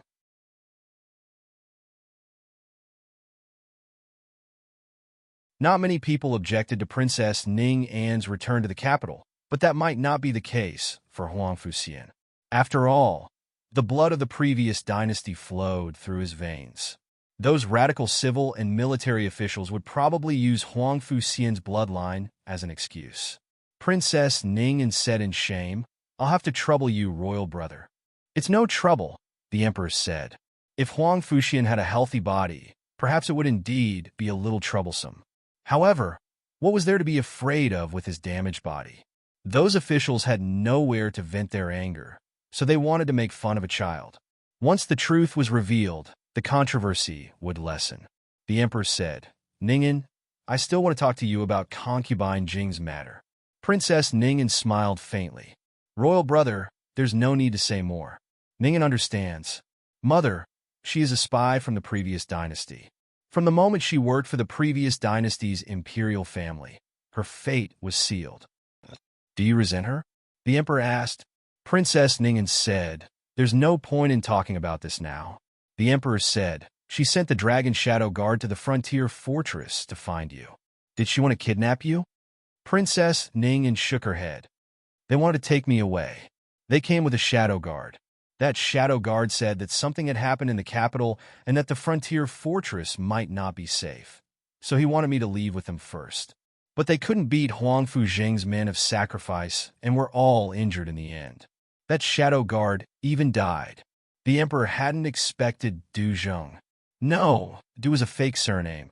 His real name was Huang Fuzheng. He hadn't expected him to have such a powerful fighter. Fortunately, Princess Ningen was fine. Otherwise, the emperor would be filled with regret. Princess Ningen had lost count of how many times she had expressed her guilt today. "I'm sorry. I caused the Dragon Shadow Guard to be injured. They will recover," the emperor said. The Dragon Shadow Guard had followed the army back to the capital and was recuperating in a special place. It would be a lie to say that he didn't feel pained, but this had nothing to do with Ningen. It was all concubine Jing's idea. Princess Ningen continued forward. I think Mother must have guessed that she couldn't hide it for much longer. Prince Yi and Huangfu Jing's methods were outrageous. She was worried that I would be in danger if the matter was exposed, so she sent someone to save me. She used me my whole life and only realized that she wanted to do something for me now. At this point, Princess Ningen laughed self-deprecatingly. Why? The Emperor's expression was complicated, but he didn't say anything. The group soon arrived at Iridescent Clouds Hall. The people of the Imperial Household Department were used to bowing to the powerful and trampling on the weak.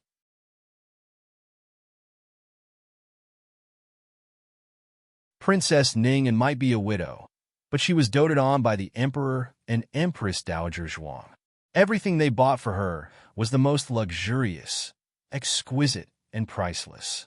To say nothing of other things, even the bed curtains were made of shark silk.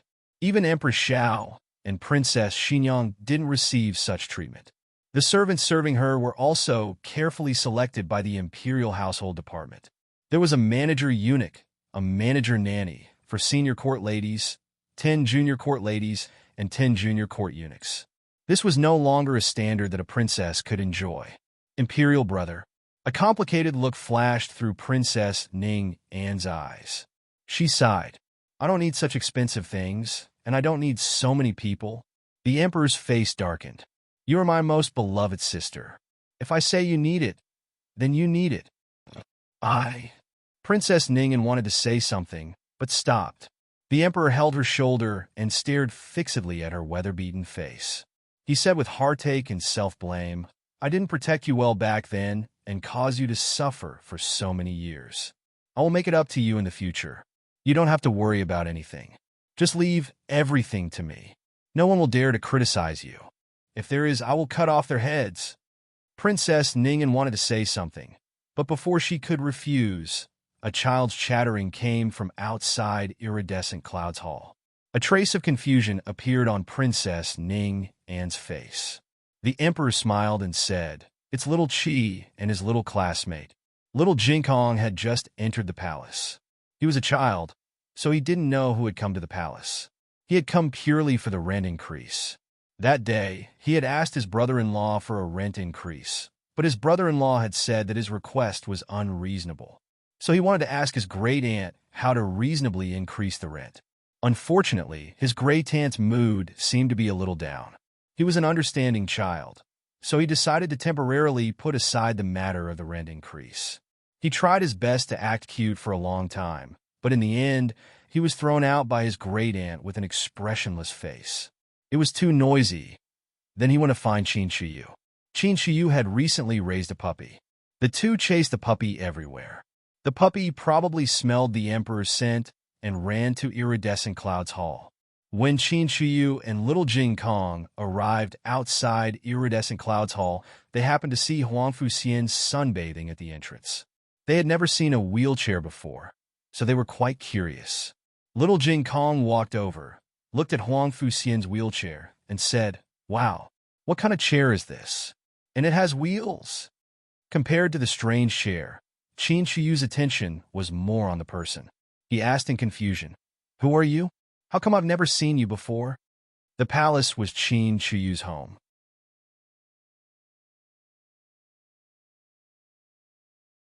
He might not know all the maids and eunuchs, but he should know this person who obviously had some background. Huangfu Xian sneered at the little kid and the little bean in front of him.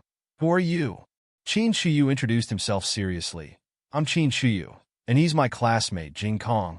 Huangfu Xian looked Qin Shiyu up and down, then looked at little Jing Kong with a sneer. He said sarcastically, You're already so old, but you still go to school with such a young child. Are the princes of the Zhao kingdom so stupid? Qin Shiyu's hair stood on end. Who are you calling stupid?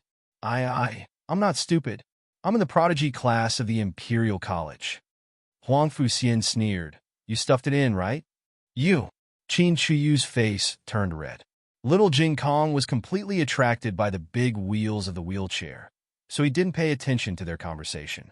He squatted down, tilted his head, and carefully looked at the big wheels in front of him. Qin Shiyu put his hands on his hips and stomped his feet. This was little Jing Kong's habit.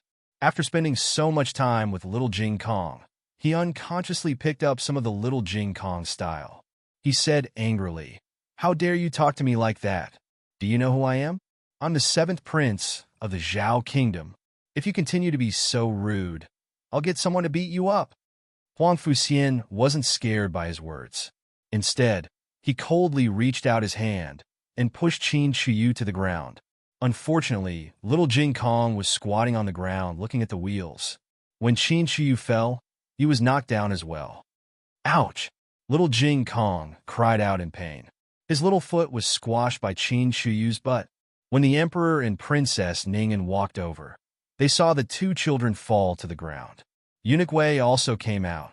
He quickly walked forward and pulled up Qin Shiyu, who was on top, and little Jing Kong, who was on the bottom.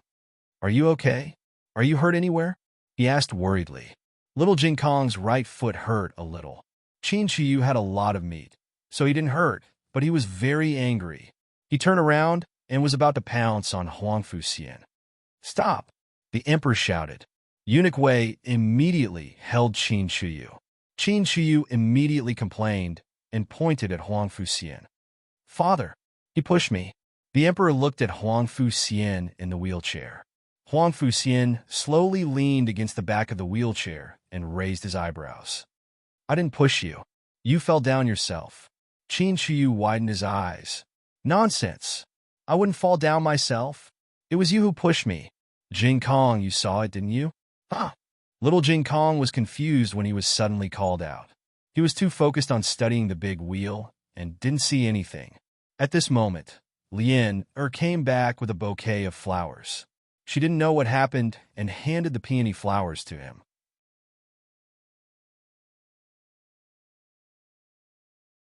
"Young master, here are the flowers you wanted." These flowers were planted by Princess Xinyang in the Imperial Garden, and each flower was worth 100 gold coins. Lien casually plucked out 5 flowers. Huang Fuxian took them and said in disdain, "There are so few of them. Didn't I tell you to pick all of them?" Lien wiped the sweat from her forehead and said, "The others haven't grown yet. Only these 5 flowers look the best. I don't like them." After saying this, Huang Fuxian threw away the 5 peonies that Princess Xinyang had painstakingly cultivated without a second thought. The Emperor could already imagine Princess Xinyang's expression when she found out that her flowers were gone. "Xian'er." Princess Ning Anne's face darkened. The Emperor's throat was dry. He weakly took in a cold breath, coughed, and said calmly, "It's okay. It's just a few flowers. Xian'er likes peonies. I'll ask the greenhouse to send a few more to Iridescent Clouds Hall." As he spoke, he turned to Qin Shiyu and said in a low voice, "Why aren't you here to greet your aunt and cousin?" Qin Shiyu asked, "Who's my aunt? Who's my cousin?" Princess Ning and walked towards him and patted his head. "I'm your Aunt Ning'an. He's your cousin." As she spoke, she pointed at Huang Fuxian behind her. Qin Shiyu pushed her hand away. "He's not my cousin." The Emperor's eyes darkened. "How dare you?" Qin Shiyu angrily pointed at Huang Fuxian. "He pushed me." Huang Fuxian said calmly, "I didn't push you." Qin Shiyu was furious. "You pushed me. You pushed me. You pushed me." Princess Ning and looked at Huang Fuxian and asked seriously, "Did you push His Highness or not?" Huang Fuxian looked straight into Princess Ning Anne's eyes and said, "No, I didn't." "You did." Qin Shiyu was about to explode. "Enough!" The Emperor stopped Qin Shiyu and said to Eunuch Wei, "Send His Highness back to Qinkuan Palace and Jing Kong back to Rinshou Palace." Eunuch Wei bit the bullet and said, "Yes. Let's go, His Highness." Jing Kong. Eunuch Wei gently led the two of them forward. The moment he turned around, Qin Shiyu wiped the tears from the corners of his eyes. "I'm not lying. He pushed me. Father, why don't you believe me?" Little Jing Kong held Qin Shiyu's chubby hand comfortingly and looked back at the young man in the wheelchair. At this moment, the young man also looked over. Little Jing Kong saw the young man give him a malicious and provocative smile. "Fuck off." The young man sneered and said silently,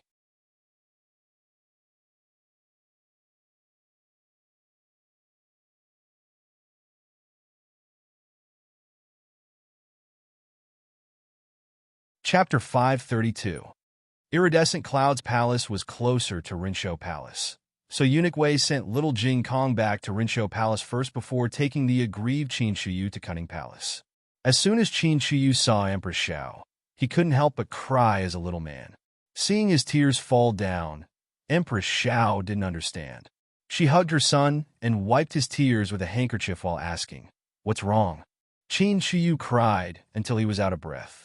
Empress Xiao looked at Eunuch Wei. Eunuch Wei had no choice but to tell the whole story. The seventh prince said that young Master Xian pushed him, but young Master Xian said that he didn't push him. That child had just lost his father and was disabled. He even lost both his legs. His Majesty couldn't bear to scold him, so he let this servant bring the seventh prince back. Eunuch Wei said this skillfully, making people feel that it wasn't that His Majesty didn't believe Qin Shiyu, but that the child was too pitiful and was a guest, so His Majesty didn't hold him responsible. Empress Xiao sighed. "Okay, stop crying. He pushed me. I didn't lie." Qin Shiyu cried miserably. Okay. He pushed you. Mother believes you." Empress Xiao comforted her son. After Eunuch Wei left, Qin Shiyu cried for a while and fell asleep. Empress Xiao asked Eunuch Su to go to Iridescent Cloud's palace to give some gifts to Princess Ningyin and check on the child. "The bottom part of his trousers is empty," Eunuch Su reported. Empress Xiao looked at her son, who was sleeping soundly, touched his forehead, and slowly sighed. "I know. You may withdraw." Empress Xiao had a good relationship with Princess Ningyin in the early years, even better than with Princess Xingyang. Princess Ningyin was innocent and lively. She was a girl whose smile warmed people's hearts. However, after not seeing each other for so many years, they had grown distant. Empress Xiao might still be Empress Xiao, but Princess Ningyin was no longer the naive and childish princess. Now Ningyin was just a poor woman who was betrayed by her husband, and her only son was a cripple. If Empress Xiao argued with them, it would be beneath her dignity, not to mention that it would make His Majesty and Empress Dowager unhappy. Empress Xiao frowned and said, "Keep a close eye on the seventh prince in the future. Don't go to the Iridescent Clouds Hall anymore. Take the dog with you, and don't let the seventh prince see it again." Eunuch Su replied, "Yes." After little Jing Kong returned to Rinshou Palace, he said goodbye to his grand aunt and planned to go back.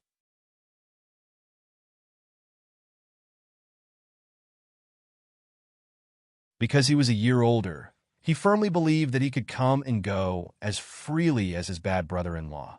So he came here in Lu Quan's carriage. On the way back, he rode in Lu Quan's carriage. He was an independent little man now. "Great aunt, goodbye." He waved his little hand. "Hold on." Empress Dowager Zhuang grabbed the little fellow and placed him on a chair beside her. She asked, "What happened to your foot?" Little Jing Kong, "Even this has been discovered. I clearly walked very well. It's nothing. It just hurts a little." Little Jing Kong waved his little hand and said. Empress Dowager Zhuang took off his shoes, revealing a swollen little instep. Empress Dowager Zhuang frowned and said, "What happened?" "It's all swollen." Little Jing Kong was naughty. It was common for him to bump and bruise his body, but it was rare for him to get swollen. Little Jing Kong seriously and honestly told her what happened just now. In the end, he added his own opinion. That little brother doesn't seem to like to play with others. Eunuch Qin looked at Empress Dowager Zhuang worriedly. Empress Dowager Zhuang put down little Jing Kong's trousers and put on his shoes for him. She said, "It's okay if you don't like it. You can play by yourself in the future." "But why does his chair have wheels?" Little Jing Kong was still thinking about the big wheels. Empress Dowager Zhuang felt sad when she mentioned these things. Eunuch Qin hurriedly said, "Jing Kong, I'll take you to sit on the swing outside." Okay." Little Jing Kong jumped on the ground and hopped away with one foot. A few clever maids stayed in the yard to play with him. Eunuch Qin came back and looked at Empress Dowager Zhuang, who seemed to have aged a few years overnight. He comforted her with heartache. "Empress Dowager, don't take it to heart. That child's body is like this. It's inevitable that he has a strange temperament. Plus, he just lost his father. It's inevitable that he'll be emotional. Besides, with his broken body, he'll feel sad when he sees a normal man." Eunuch Qin could empathize with Empress Dowager Zhuang on this point. He was a eunuch, and his body was crippled. At this age, he had naturally thought through what he should have thought through and accepted what he should have accepted. However, in his early years, when he saw normal men, he would feel jealous, hateful, unwilling, and inferior. Huang Fuxian was the same. They both knew whether Qin Shiyu was lying or not. Empress Dowager Zhuang closed her eyes and said, "I'm tired. Remember to ask someone to send Jing Kong back." Yes. Eunuch Qin agreed. Blue Clouds Hall. The emperor returned to Pure Flowers Palace first. Princess Ning and then Huang Fuxian sat in the spacious bedchamber. Princess Ning and had dismissed all the palace servants, leaving only Lian at her side. Huang Fuxian sat in his wheelchair and absent-mindedly played with a fresh flower in a vase.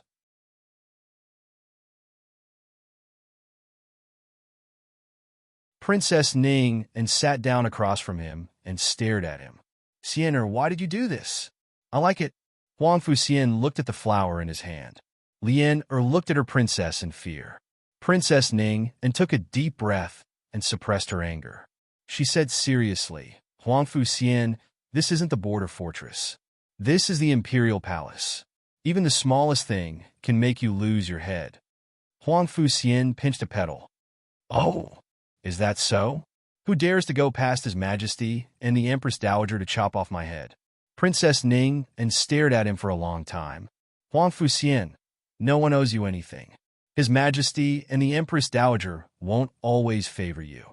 It's best if you put away your bad temper. Don't be ungrateful for your good fortune." Huang Fuxian looked at Princess Ning and mockingly. "And if I don't, will you send me back to the border fortress? Or will you just treat me like a remnant of the previous dynasty and deal with me? I almost forgot. You are the princess of Zhao country. You can place righteousness above family and abandon your husband.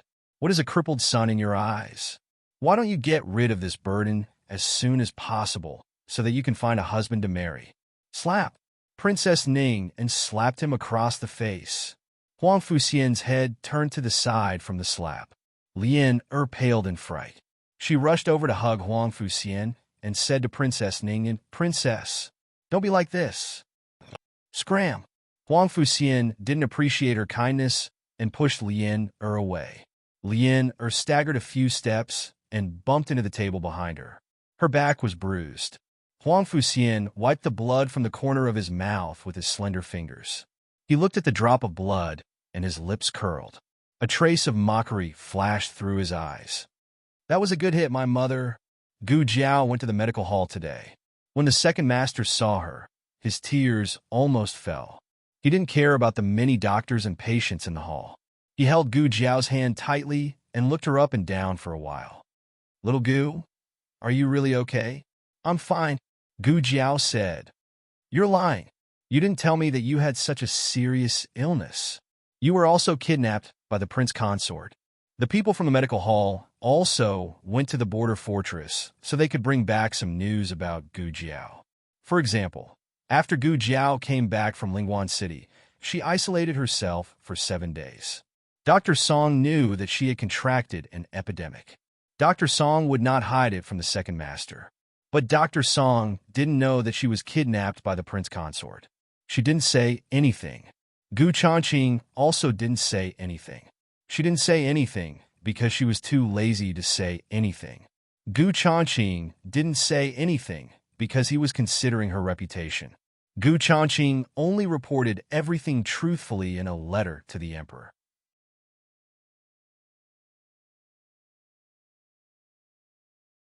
Other than her and Gu Changqing, only Princess Ning and her servant, and Dr. Tong knew about this matter. Gu Jiao's gaze crossed the medicine table and fell on a certain person who was filling medicine for a patient. Probably feeling Gu Jiao's gaze, Dr. Tong turned around and smiled brightly at Gu Jiao. He waved his hand and said, "Dr. Gu." Dr. Tong was one of the people who saved Princess Ning. This time, he came to the capital because the emperor wanted to reward him in person. But he didn't live in the Imperial Courier Station. He came to the medical hall to do odd jobs for free. Dr. Gu. After he finished filling the medicine for the patient, He walked over with a smile. You left the army that day. I was worried about you. Gu Jiao faintly replied, It's been hard on you. She was referring to the fact that he didn't receive a monthly salary for doing odd jobs. Dr. Tong hurriedly waved his hand. It's not hard at all. He glanced behind Gu Jiao. Gu Jiao knew what he was looking at and said, It's in the basket. Dr. Tong's eyes lit up. Gu Jiao said again, I won't let you touch it. Dr. Tong was speechless. There weren't many patients who came to see the doctor during the new year, and there weren't any difficult diseases that Gu Jiao needed to deal with. Gu Jiao went to Lu Yixing's house in the afternoon. She didn't go on New Year's Eve. She went on the first day of the new year, but Lu Yixing wasn't there. Anu and the old mama were also not there. Gu Jiao knocked on the door of the Lu family again. Surprisingly, there was still no response. No one? Did they go out again? Or has no one been here these days? Gu Jiao quietly listened to the noise inside. Lu Yixing had a special identity, and too many people in the capital wanted to bully him. Gu Jiao wasn't sure if something had happened to him. She grabbed the trunk with her left hand and pulled it over the wall. The yard was covered with snow, and there were no strange footprints. The gate of the courtyard was bolted from the inside and was not locked from the outside. However, if one went through the central room to the back door, one would find that the back door was locked from the outside. So they really went out. There was a little dust in the room, but there were no traces of fighting. Gu Jiao basically ruled out the possibility that Lu Yixing was kidnapped. Gu Jiao thought for a while, took out a small notebook and left a note for him, asking him to find her in the clinic when he came back. She had something for him. After Gu Jiao left Lu Yixing's house, she went to the Qinghua Chess Club. She wasn't going to play chess, but wanted to see the old beggar nearby. She left in a hurry and didn't say goodbye to the old beggar.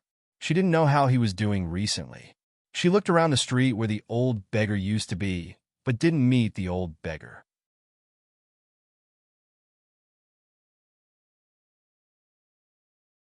Suddenly, a scholar came out from the Qinghua Chess Club across the street. She stopped him and said, Brother, have you seen the old beggar playing chess across the street?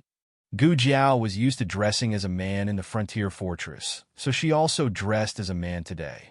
After being with Gu Qingfeng for 3 months, she had learned some skills in falsetto. It wasn't very pleasant to hear, but her juvenile voice could still fool the layman. The scholar was quite knowledgeable and wasn't scared by the young man's face. He said kindly, Oh, you mean that person? He left. Left? Gu Jiao was slightly stunned. Yes, I haven't seen him for more than 2 months. If he didn't leave, what did he mean? It's also possible. The scholar covered his mouth. He probably realized that he shouldn't say anything inauspicious during the new year. So he skipped the last few words and said directly, He's old, and it's snowing so heavily in the capital this year. You know. Yes. Gu Jiao understood. The weather was cold, and the ground was frozen. An old beggar who had no one to rely on might freeze to death on a cold night on the street. This was the scholar's guess. It wasn't Gu Jiao's guess. The old beggar could earn money, so he wouldn't starve or freeze to death. Of course, it didn't rule out that he was killed or accidentally. He shouldn't be so unlucky, right? Gu Jiao murmured. What did you say? The scholar asked. Gu Jiao said, Nothing. Thank you. Goodbye. Hey. The scholar didn't stop Gu Jiao. He scratched his head in confusion. It's so strange that someone would come to inquire about the whereabouts of a beggar during the new year. Anyway, that beggar seems to know how to play chess. He even won against Mao Shan Hermit of the Qinghua Chess Club. TSK, what does this have to do with me? The scholar shook his head, wrapped his cotton-padded jacket tightly, and walked through the snow-covered street. Coincidences in the world were so bizarre. They were either there or not, as if they had made an appointment. Gu Jiao walked unhurriedly on the quiet street. The capital was the most prosperous place in the whole Zhao country. However, the streets were still deserted during the new year. Gu Jiao only saw 1 or 2 carriages pass by after a long time. Gu Jiao didn't care and kept walking forward. However, when she passed by an alley, there was a lot of noise coming from the other side of the alley. Gu Jiao looked over and saw that it was coming from the direction of a mortal music house. Gu Jiao wasn't very familiar with Immortal Music House. She had only been there a few times to investigate some things. Old concubine Jing was most likely the owner of Immortal Music House. After the old concubine died, Gu Jiao didn't keep an eye on Immortal Music House. But what could have happened to Immortal Music House? Gu Jiao paused for a moment, but still walked toward Immortal Music House.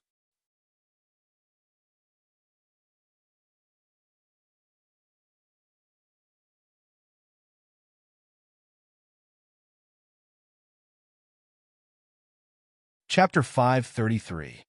The outside of Immortal Music House was crowded with onlookers. To be able to attract so many people during the new year, it could be seen that something big had happened inside. Nearby, there were several carriages from the government. Looking at the insignia, there were some from the capital governor and some from the Ministry of Justice. To be able to alarm the two big government offices, Gu Jiao's evaluation of this matter was one level higher. Hey, this old man, what happened to the Immortal Music residents? A young man who came to join in the fun around the same time as Gu Jiao politely asked the middle-aged man beside him. The middle-aged man stretched his neck to look inside Immortal Music House. Seeing nothing, he sighed disappointedly and turned to the young man. I heard that someone died. Someone died? The young man was shocked. During the new year, this word was too unlucky. The young man took a long time to utter a complete sentence. Who died? The young man asked. After saying the first time, the second time didn't seem so difficult.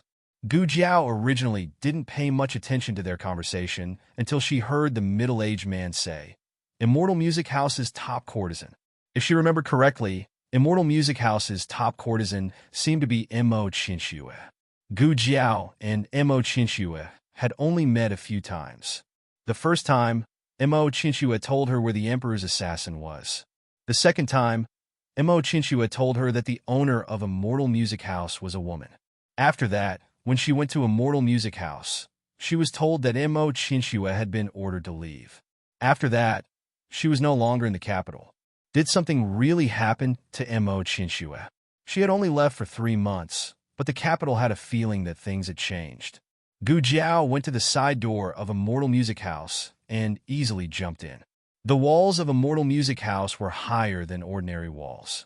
If it was 3 months ago, she would have to use a bit of effort. Now, it was as easy as blowing off dust.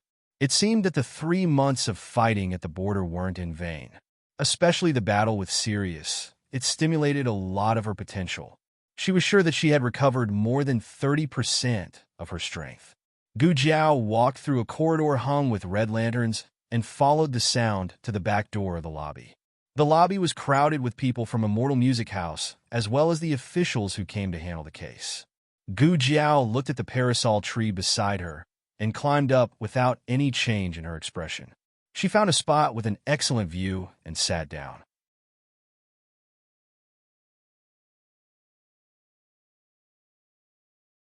She saw a corpse covered with a white cloth on the ground, and a few servant girls were kneeling beside the corpse, sobbing uncontrollably. Gu Jiao had seen one of the servant girls crying the most before by Mo Qinxue's side. Gu Jiao couldn't remember her name, but she was sure that she was Mo Qinxue's confidant. Miss, she lay on the corpse and wailed. The capital governor frowned and said, all right, don't cry. Hurry up and cooperate with us to investigate the case and find the murderer of your young miss as soon as possible so that your young miss can rest in peace in the underworld. Hearing this, the maidservant lifted the undulating body on top of the corpse, waved her hand, and pointed towards the girls of Immortal Music House. It's her who killed my young miss. From Gu Jiao's angle, she couldn't see who the maidservant was pointing at, but as soon as she opened her mouth, Gu Jiao heard it. You can eat anything you want. Don't talk nonsense. When did you see me kill Sister Qinxue? It was Hua Xiao, a girl who also had some status in Immortal Music House, but could never be compared with Mo Qinxue. Gu Jiao remembered that once Hua Xiao took her to her room and gave her an aphrodisiac that actually had no effect on her. As a result, Mo Qinxue arrived and slapped Hua Xiao in public. The maidservant complained in a tearful voice. It's you. I heard it with my own ears. Hua Xiao didn't even lift her eyelids. What did you hear? The maidservant angrily glared at her. I heard you say that you wanted to kill my young miss. Not only did I hear it, Hong Yu and the others also heard it. If you don't believe me, let the official ask them. The capital governor and assistant minister Li of the Ministry of Justice looked at the other girls pointed at by the maidservant. The girls all pinched their handkerchiefs and looked like they couldn't refute. It seemed that they heard it. The two officials couldn't help but exchange a look. Hua Xiao snorted and said, I was just saying. Can't I do that? The maidservant turned to look at the capital governor and assistant minister Li of the Ministry of Justice. Darren, it's really her. The capital governor asked. Did you see her kill your young miss with your own eyes? This? No. The maidservant lowered her head. Hua Xiao laughed wantonly. The capital governor frowned. An official shouldn't handle a case with emotions. But this Hua Xiao's attitude was really arrogant. He looked at Hua Xiao. When did you say that, and why did you say that? Hua Xiao looked at the handkerchief in her hand and said lightly, About 2 days ago, Mo Qinxue has always liked to bully people. Relying on her identity as the top girl of a mortal music house, she was domineering in front of the sisters. The maidservant shouted, Nonsense! My young miss didn't. Hua Xiao looked at her with a sneer. Darren is asking me a question, not you.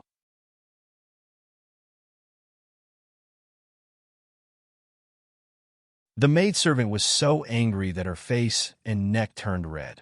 Hua Xiao continued, Mo Qinxue took a fancy to my rouge and asked me to give it to her. I didn't give it to her, so she snatched it. I warned her that the owner of the house was no longer here. Did she still think that someone would support her? As a result, she hurt me. If you don't believe me, you can take a look. Hua Xiao said as she lifted up her left sleeve, revealing her white wrist and arm. There were a few bruises on it. The officials didn't look at indecent things. The examination of injuries should be done by a special coroner and doctor. But the coroner hadn't arrived yet. Assistant Minister Li of the Ministry of Justice and the capital governor pretended to be calm and quickly withdrew their gaze. The capital governor cleared his throat and waved his hand. Okay. Hua Xiao slowly put down her sleeves. She beat me like this, so I said 2 ruthless words, saying that sooner or later, I will kill her one day. But Darren, before I had time to do it, she died. The maidservant couldn't listen anymore. You are still quibbling. You have always been at odds with my young miss. Not only did you kill my young miss, but you also smeared her reputation. My young miss doesn't like your rouge. Hua Xiao said fearlessly. If you don't believe me, you can go and find it. Is there a box of Yulon Pavilion rouge in your young miss's makeup box? I went to Yulon Pavilion to buy it myself. The owner of Yulon Pavilion knows which color I bought. You can take the rouge and ask if it's the one I bought. Don't say that your young miss bought it herself. You know better than me whether she bought it or not. The owner of Yulon Pavilion also knows it. The maidservant couldn't refute at once. She stammered. But except for you, who would hate my family enough to destroy her body. Hua Xiao shook the handkerchief in her hand and said sarcastically, Then how do I know who your young miss has offended outside? The maidservant was so angry that she almost rushed up and tore her apart. The governor looked at Hua Xiao again. You just said that the owner of Immortal U residence is gone. What's going on? Hua Xiao's expression paused for a moment. Our lodge master is dead. Gu Jiao came out of Immortal Music residence. It was already dark, and there were sporadic light shui floating in the sky. The bustle of Immortal Music residence didn't spread all over the streets of the capital. Gu Jiao walked in the echoing alley, thinking about Mo Qinxue's matter. She always felt that something was wrong. Oh! A suppressed cry of pain came from a dark corner. Gu Jiao's steps paused. As an assassin, her intuition told her that the other party didn't pose any threat to her. She wasn't a nosy person. If there was no threat, she was going to leave. However, she didn't take 2 steps before she came back with a frown.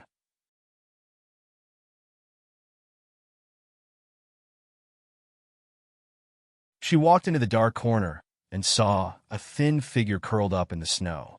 Under the figure was a pool of blood that had already solidified.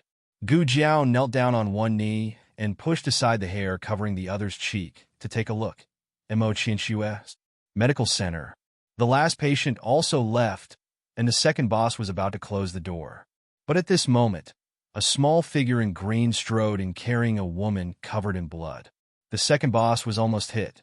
He hurriedly dodged and looked at the person who came. Then, he let out a surprised voice. "Little Gu? Eh? Who is she? Prepare hot water." Gu Jiao only left this sentence, and then carried the dying Mo Chinshua back to her small courtyard. "Wait!" The second boss looked in the direction she left in confusion.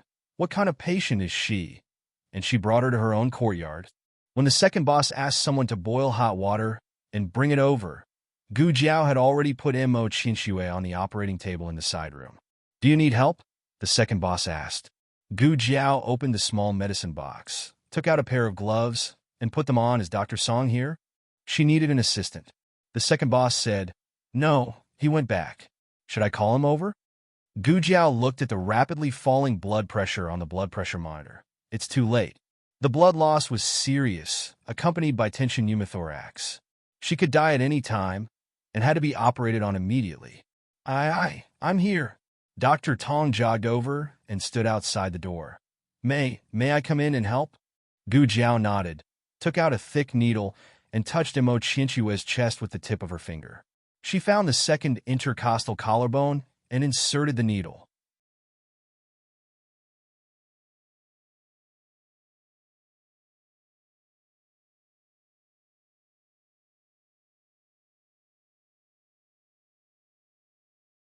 Chapter 534. There are all kinds of novels that you can't find online. Dr. Tong was shocked. He knew that Gu Shijio had done this for people, but she didn't do it raw. She didn't even have any drugs. However, in the next second, a stream of gas leaked out from the other end of the needle. Dr. Tong saw the patient's swollen chest slowly collapse. It wasn't appropriate to call it a collapse, but a return to normal. Then, the patient's breathing, which had been very difficult, became smooth. Dr. Tong couldn't believe it. Sure, he had seen this kind of disease when he was practicing medicine at the frontier. Some were caused by injuries, and some were caused by spontaneous causes. The doctors at the frontier were all helpless and could only watch the patient die. So, a single injection was enough? It's not a needle, it's a puncture to release the gas in the chest cavity. Gu Jiao had just finished when Mo Chinshua suddenly coughed. She was injured all over, and a small cough could be fatal. As expected, Gu Jiao heard a small crack. Her ribs were broken. Or rather, they were already broken. However, this cough affected the broken ribs and made the situation worse. Her chest swelled again, and her blood pressure continued to drop rapidly. Dr. Tong had seen Gu Jiao use a blood pressure monitor in the casualty barracks, and he knew that this was a very dangerous sign. He was stunned. Well, what happened? Suddenly, acute pneumothorax. Gu Jiao took out a negative pressure water bottle from the small medicine box, poured in saline, and inserted a drainage tube. "Lower the bottle 2 feet, she said to Dr. Tong. "Okay." Dr. Tong put the bottle 2 feet below the bed and found a stool that was just right. Gu Jiao pulled out the puncture needle from Mo Chinchua's chest. After local infiltration anesthesia, Gu Jiao used a scalpel to cut a small window and inserted the other end of the drainage tube into Mo Chinchua's chest. If the drainage process didn't go well, Mo Chinchua would have to perform a thoracotomy. She had lost too much blood, and another major surgery would likely kill her. The water bottle didn't move for a full 30 seconds. Just as Gu Jiao took out the anesthetic and prepared to perform the thoracotomy, the water bottle finally began to bubble. Gu Jiao's expression was as calm as ever, but Dr. Tong still felt the change in her aura. "Is this enough?" Dr. Tong asked in a low voice. "It's a good sign." Gu Jiao looked at the wound on Mo Chinchua's thigh and said, "Prepare for the suture operation now." Dr. Tong put on the patient's chest. In addition to her broken ribs and blood pneumothorax, Mo Chinchua also had 2 fatal wounds.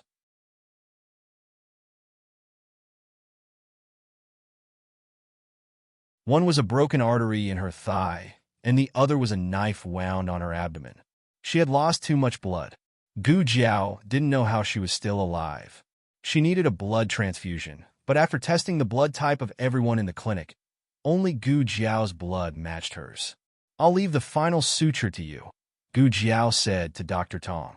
Dr. Tong nodded solemnly. Gu Jiao sat on the chair next to Mo Qinxue, installed a white filter on the foretube, and transfused her blood into Mo Qinxue's body. Dr. Tong didn't know how much blood Gu Jiao had given to the patient. He just watched as Gu Jiao's ruddy face turned pale little by little. But he couldn't be impatient. If he was impatient, he would make mistakes, and if he made a mistake, Dr. Gu would have to give more blood. Dr. Tong forced himself to calm down. If it was Dr. Gu, how would she do it? Thinking of this, his trembling hands gradually calmed down. When the last wound was sutured, Gu Jiao had already fallen asleep on the back of the chair. The white snow outside the room reflected a large amount of light, making it hard to tell if it was dawn. Dr. Tong was soaked and exhausted, but he didn't rest immediately. He strictly followed Gu Jiao's instructions after every operation and dealt with all the medical supplies. In fact, Gu Jiao had never taught him anything. He observed everything on his own. He was very attentive, and Gu Jiao trusted him. Otherwise, Gu Jiao wouldn't have fallen asleep. When Dr. Tong could finally breathe a sigh of relief, Mo Qinxue slowly woke up on the operating table. Mo Qinxue only woke up for a very short moment. She saw a young man wearing a mask and strange clothes sitting on the chair next to her. Their arms were connected to something, and the young man's blood flowed into her body. Dr. Tong didn't notice that Mo Qinxue had woken up. When he closed the small medicine box and turned to check on Mo Qinxue, she had already fallen asleep again. Dr. Tong took Mo Qinxue's blood pressure. She was in good condition. He stopped the blood transfusion. He called Gu Jiao twice. Dr. Gu, Dr. Gu. Unfortunately, Gu Jiao didn't respond. She was probably exhausted or weak from blood loss. Dr. Tong couldn't bear to disturb her any longer, so he found a blanket and covered her. Next, he moved Mo Qinxue to the bed. Although he was a man, he was weak, so he had to call for help. As soon as he opened the door, he saw a tall and slender figure standing in the corridor. He was very tall and wore a light green cloak. The light from the snow reflected on his face, revealing his jade-like, exquisite appearance.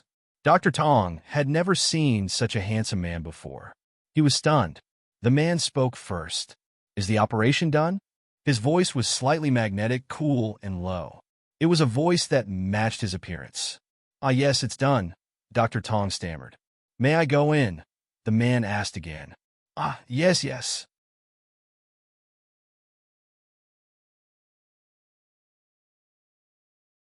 Actually, he couldn't. Outsiders couldn't enter the operating room. Dr. Tong didn't know what he had said. He had lived for most of his life, but this was the first time he had seen a godlike person.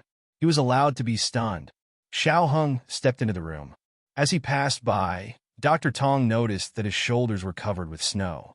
It seemed that this young man had been waiting for them in the snowy night for as long as they had been in the operation. Xiao Heng came to Gu Jiao, bent his tall body, and called softly, "Jiao Jiao." Gu Jiao's breathing was even and long.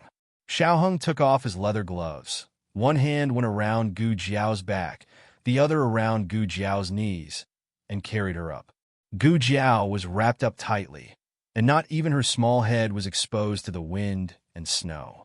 Dr. Tong was dumbfounded as he watched the young man carry Dr. Gu out of the operating room. Dr. Gu was covered from head to toe. The only reason he could recognize her was because of the shoes on her feet. This, Dr. Tong couldn't believe his own eyes after witnessing God-Killer Gu's massacre of the heavens and earth.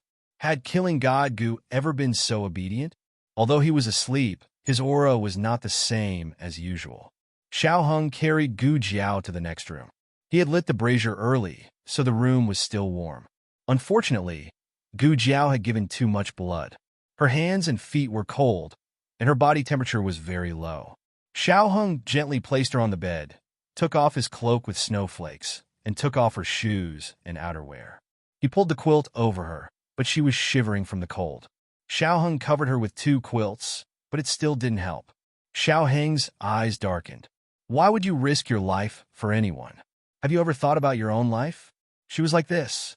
If someone treated her well, she would treat them very well. Xiao Heng wasn't like that. When he was young, there were too many people who treated him well. He was used to it. He wouldn't let them down, but he wouldn't be too grateful either. Had she not been treated well when she was young? So much so that if someone treated her well, she would repay them many times over? Xiao Heng's heart suddenly hurt.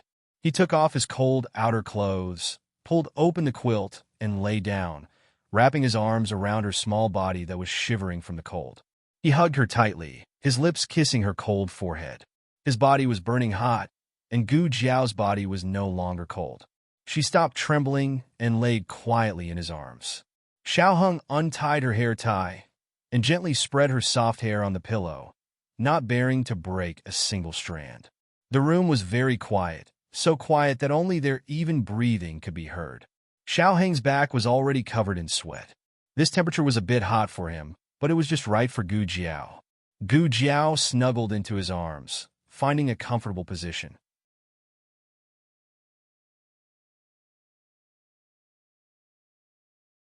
Xiao Heng was burning hot, but he couldn't bear to let go of her.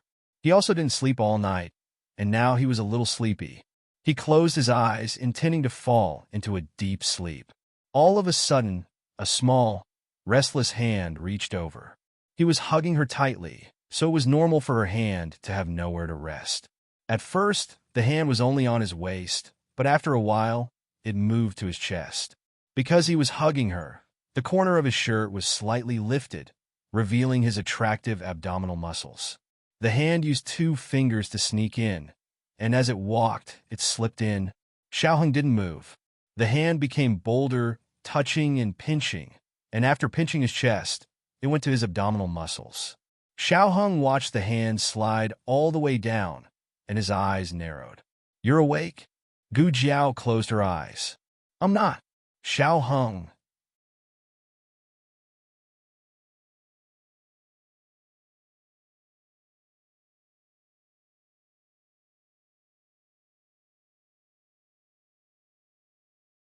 Chapter 535. No. HM? Xiao Heng raised an eyebrow and gritted his teeth as a muffled sound came from between his teeth. However, the person who had been caught didn't seem to have a guilty conscience. Her cold fingertips continued to move downwards.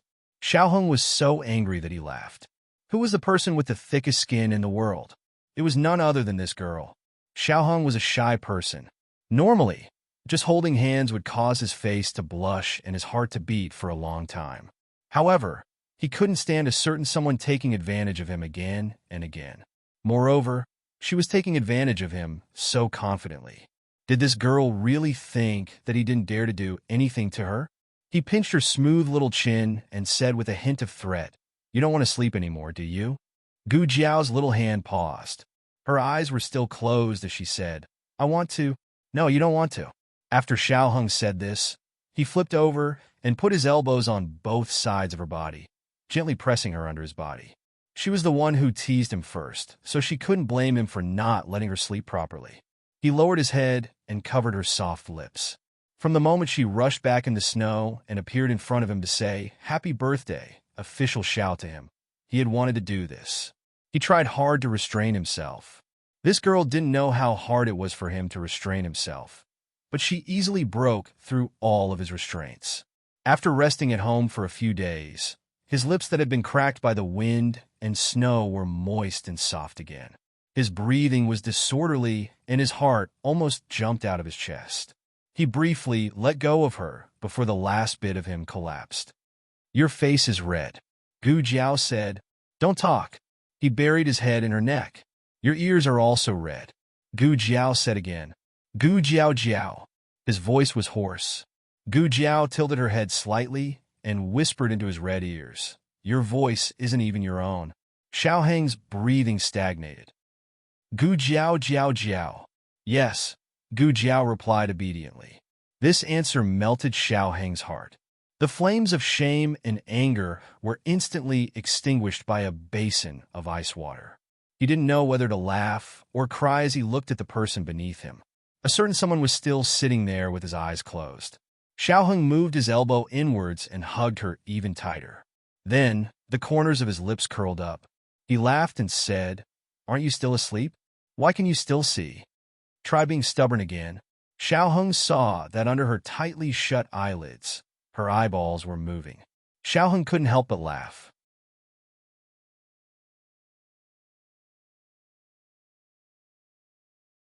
He pressed his forehead against hers and whispered in an extremely bewitching voice, "You can't speak, hmm?"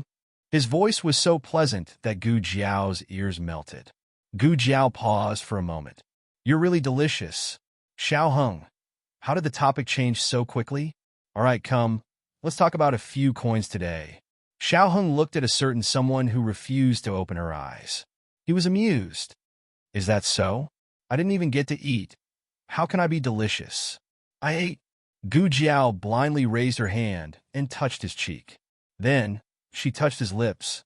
Xiao Heng was convinced that she could still close her eyes and act like she hadn't woken up even in this state. In ancient times, there were thieves who covered their ears to steal a bell. Today, there was Gu Jiao who played with her eyes closed. Xiao Heng wanted to laugh. He whispered in her ear, "Gu Jiao Jiao Jiao Jiao, this isn't eating." He spoke quickly and regretted it as soon as he finished speaking. His words were a bit too rash. As if he was afraid that she would feel awkward when she realized what he said, he quickly changed the topic. How old is the girl over there? Since he knew that she wasn't the real Gu Jiao's mother, and she also admitted that she wasn't Gu Jiao's mother, there was no need for him to pretend that he didn't know anything. Although there were indeed many things that he didn't know. For example, her origin, and why she became Gu Jiao's mother. Gu Jiao didn't know that so many things flashed through his mind in such a short time. She answered honestly, a girl reaches adulthood at 18 and gets married at 20. Reaching adulthood was being of marriageable age. Getting married was getting married. Xiao Heng understood this. Xiao Heng stroked her hair and asked softly, "Then you want me to wait for you to grow up? Do you want me to wait until you're 20 or 18? Gu Jiao closed her eyes and was about to speak. Xiao Heng said in a hoarse voice, 18. Gu Jiao, I didn't say that. Xiao Heng, you said it. I heard it. Gu Jiao, you cheated. Xiao Heng chuckled softly and gently touched her cheek. Yes, I cheated.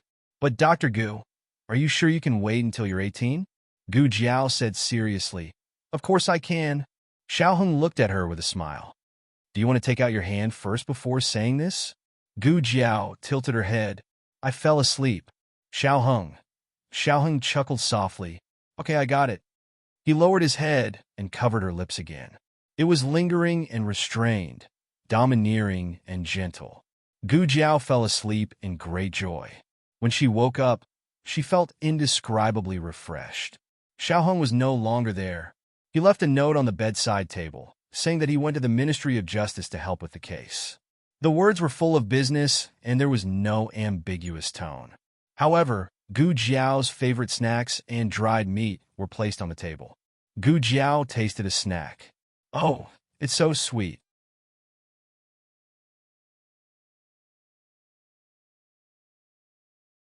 After Gu Jiao finished tidying up, she went to Mo Qinshue's ward next door. Speaking of which, the reason why this room was changed into a ward was thanks to Gu Qinglin.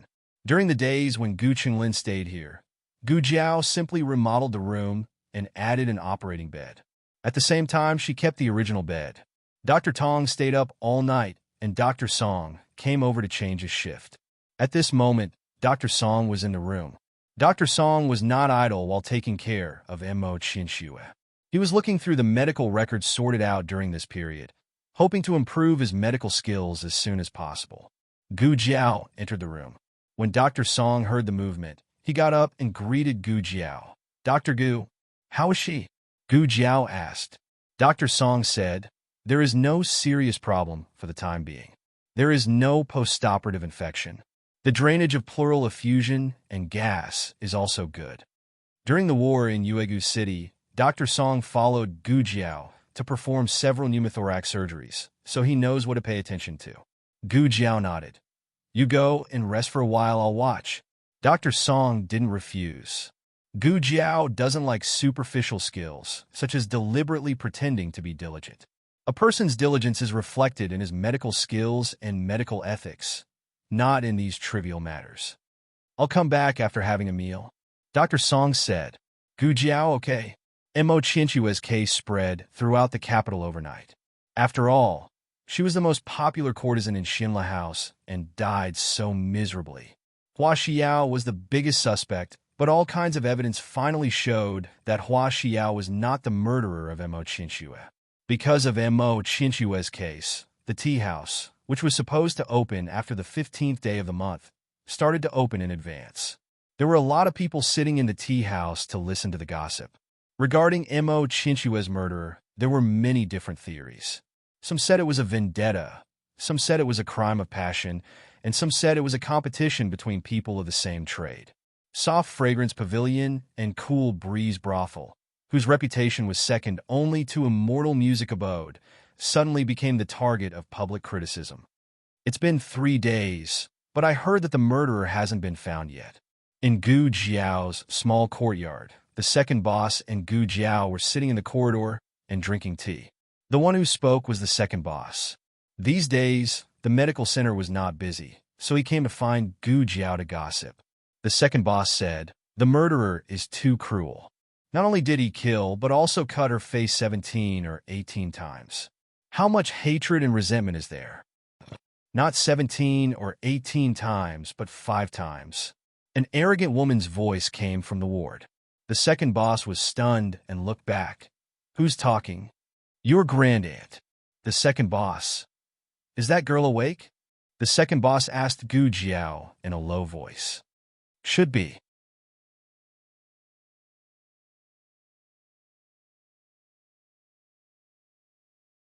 Gu Jiao put down the teacup, got up, and opened the door of the ward. The drainage tube on Mo Chinchua's body had been taken off, and she was neatly dressed. Of course, they were all Gu Jiao's clothes. Gu Jiao was taller than her, but the loose clothes were just right for her to wear as a hospital gown. "How do you feel?" Gu Jiao came to the bed, picked up the stethoscope, and listened to her heart and lungs. Mo Chinchua blocked her hand, looked her up and down, and said angrily, "It was you, wasn't it?" This question came out of nowhere. Gu Jiao seemed to understand. She did not deny it. "Yes, it's me," Mo Chinchua said coldly. "You're a woman?" Gu Jiao answered honestly, "Yes." Mo Chinchua's tone became colder. "You're not a mute?" Gu Jiao continued to answer honestly. "Yes, I'm not."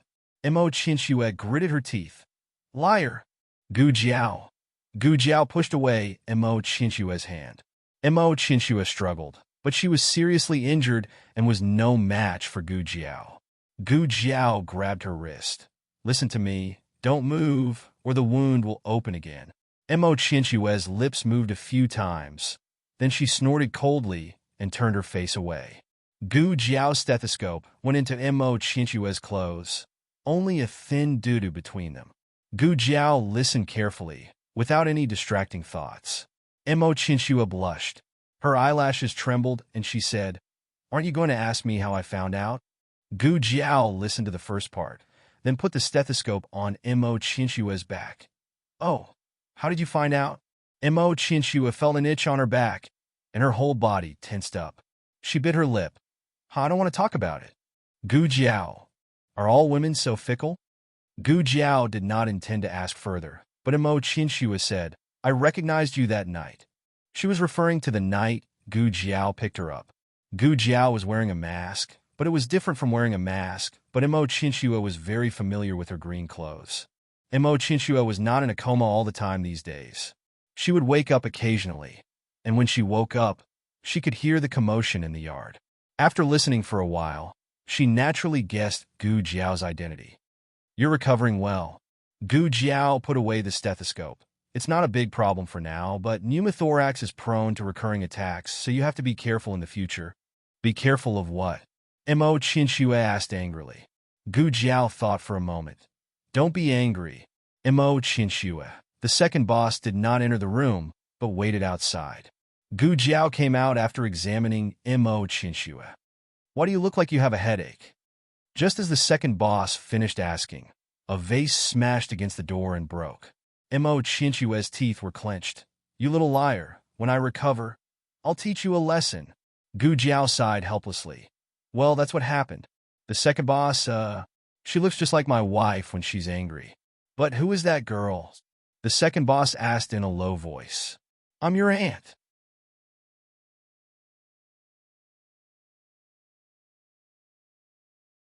Mo Chinchue's voice was heard. The second boss trembled. No. She could hear that. Gu Jiao. Do you know martial arts?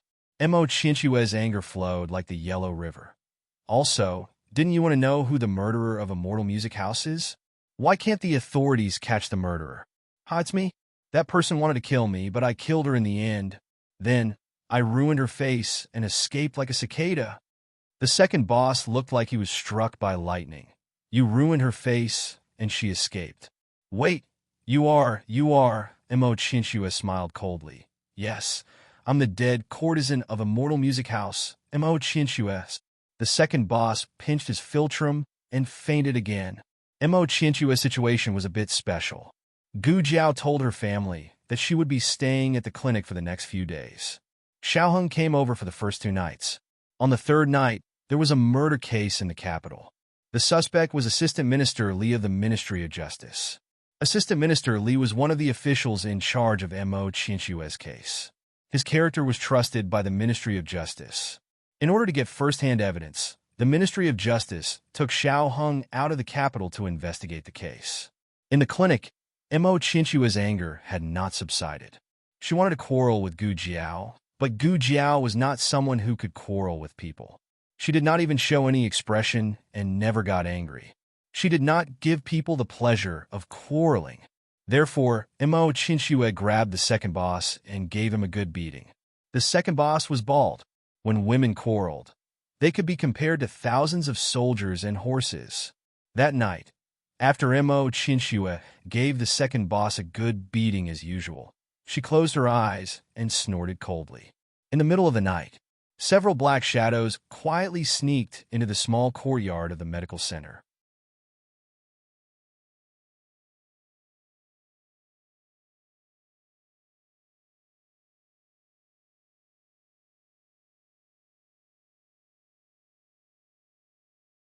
Chapter 536. There were no patients left in the clinic except for Mo Chinchua. The doctors and staff on duty were all asleep, and Mo Chinchua was no exception. The entire clinic was quiet, and only the sound of the wind could be heard. The sound of the wind perfectly concealed the movements of the men in black. Of course, their original movements were very light, which was enough to show the depth of their skills. The group of people jumped over the tall wall and landed silently. Only when their clothes rubbed against each other did they make a small noise. But that was all. A gust of wind was enough to cover it up. When they reached the stairs, the leader stopped and raised his hand to signal for everyone to stop. The others all stopped. The leader went to the corridor first and listened to every room with vigilance. Finally, he settled on the room on the east side. He took out a dagger and inserted it into the gap of the door, intending to pry open the latch. However, he found that there was no latch behind the door. Mo Chinchua was a patient, and the doctor had to check on her at any time. Naturally, she wouldn't lock the door. The black-clothed man put away the dagger and gently pushed open the door. He gave a look to the black-clothed men behind him. Everyone understood and rushed towards the room. Mo Chinchua was sleeping. She was so angry that she woke up from her dream, that she was so angry that she woke up. When she opened her eyes, she felt a cold light flash past her eyes. She frowned and rolled to the side. A cold, sharp blade pierced into the place where she was originally lying. The man in black saw that she had dodged, and his eyes turned cold. He raised his sword and slashed at her again. Mo Chinchua took out the silver needles under her pillow and shot them at the man. However, she was seriously injured, and both her internal energy and speed were greatly reduced. The black-clothed man clearly saw the silver needles that she shot out. He waved his sword and blocked all the silver needles. Mo Chinchua felt a pain in her chest. She tried to grab the dagger on the bedside table, but her hand was kicked away by the man in black. Mo Chinchua was shaken by his inner energy. She tasted blood in her throat and unconsciously spat it out. The man in black aimed at her head and swung his sword down. At that critical moment, A dagger flew through the air and stabbed the man in black in the back, piercing his heart without the slightest deviation. The black-clothed man's eyes suddenly widened, and his body stiffened in disbelief. In the next second, the sword in his hand fell, and he also fell straight to the bed.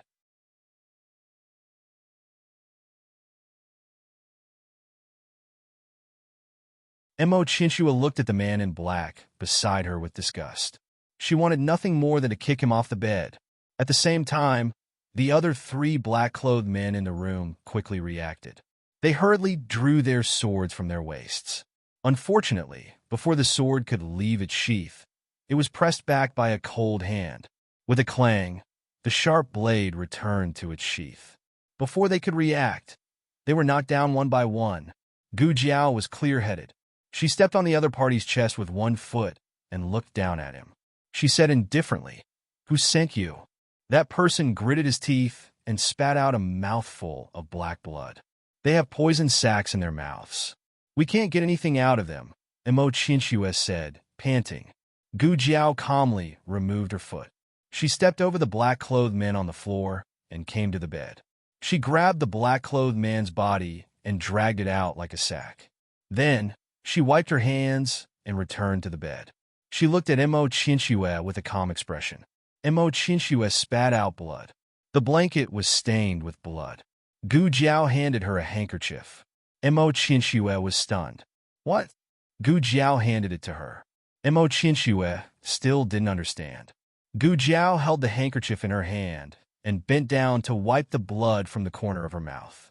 Gu Jiao came in a hurry and was only wearing a thin nightgown. Her aura immediately enveloped Chinchua. Chinchua looked at her calm eyes. Unlike the gentleness of ordinary women, her eyes revealed a heroic spirit. Of course, they were also very exquisite. If it wasn't for the birthmark on her face, this would be a face that both men and women would be captivated by. Gu Jiao was focused on wiping Chinchua's blood and didn't notice Chinchua's fixed gaze. Nightgowns were different from formal undergarments. They were spacious, and she happened to be leaning over.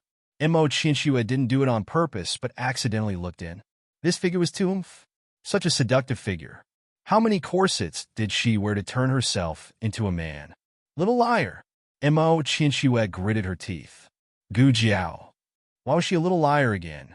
Chinchua snorted. "I don't want to sleep here anymore. That stinky man touched my bed." Chinchua was the top courtesan in Immortal Music House, but she had never been touched by another man. Gu Jiao was the first. No, to be exact, the second. That's not right either. She wasn't a man. Chinchua was angry again. She glared at Gu Jiao angrily. Gu Jiao was confused. This room was indeed unsuitable for people to live in. Gu Jiao decided to bring Chinchua to the next room. Since Chinchua couldn't walk, Gu Jiao could only carry her over. There was still Gu Jiao's scent and warmth in the quilt. Chinchua didn't feel cold after lying down. She even felt a little warm. Gu Jiao went to call the servants and asked them to throw the men in black out of the courtyard.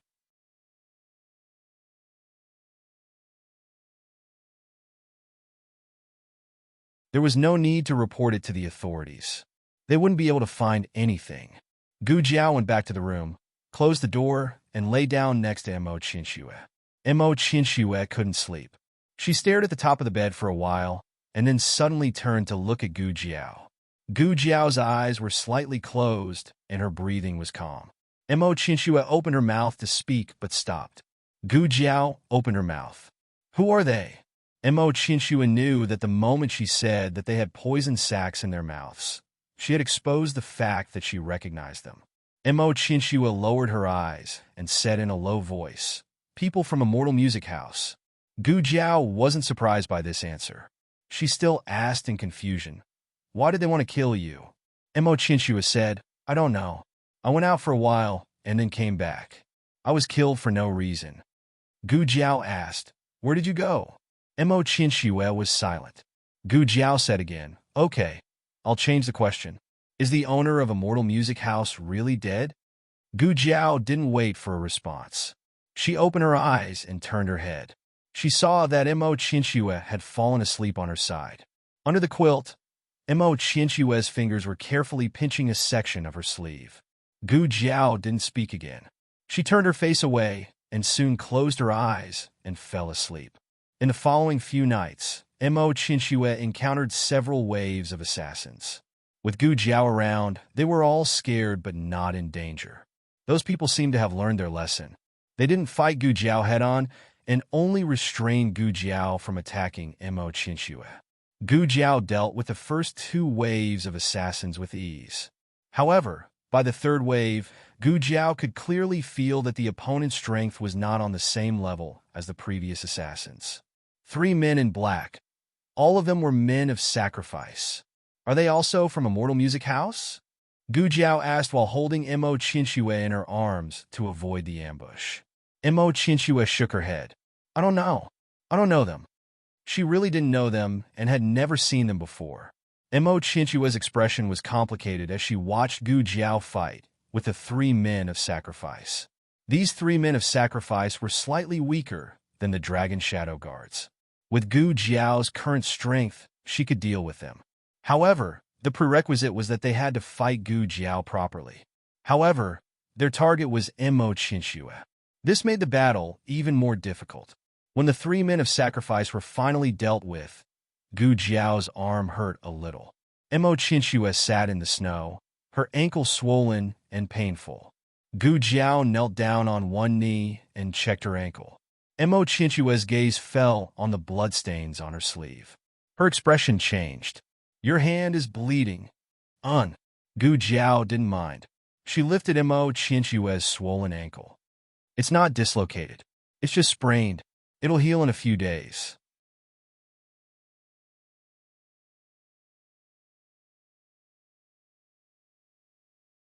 As soon as she finished speaking, a cold arrow shot out from the darkness. In fact, Gu Jiao could have dodged it herself. That would have been much safer. However, Gu Jiao didn't do so. She suddenly turned around and blocked Mo Chinchue with one hand. With the other hand, she grabbed the dagger on the ground and shot it at the arrow. The arrow was unbelievably fast. It met the arrow almost at the same time the dagger was shot out. If she had been a little slower, she wouldn't have been able to block the arrow. Mo Chinchue looked at Gu Jiao, who was blocking in front of her. Her eyes flashed slightly, and a trace of complicated emotions flashed past her eyes. The archer didn't stop there. He shot another arrow at Gu Jiao. This time, Gu Jiao caught it directly. Gu Jiao had to deal with the assassin in the dark, so her back was completely exposed to Mo Chinchue. Mo Chinchue stared at Gu Jiao's defenseless back. She silently took out the silver needle hidden in her sleeve. The needle was dipped in poison. The tip of the needle was black. A single needle could kill a person instantly. Mo Chinchue clenched her fists. Her eyes flashed with hesitation, confusion, and struggle. Then, she gritted her teeth. Her eyes turned cold, as if she had finally made a decision. She suddenly shot all the silver needles in her hand in the direction of Gu Jiao. The silver needles carried all her internal energy. They brushed past Gu Jiao's neck. A few muffled groans came from the dark night, and 3 black-clothed men fell from different directions with a clatter.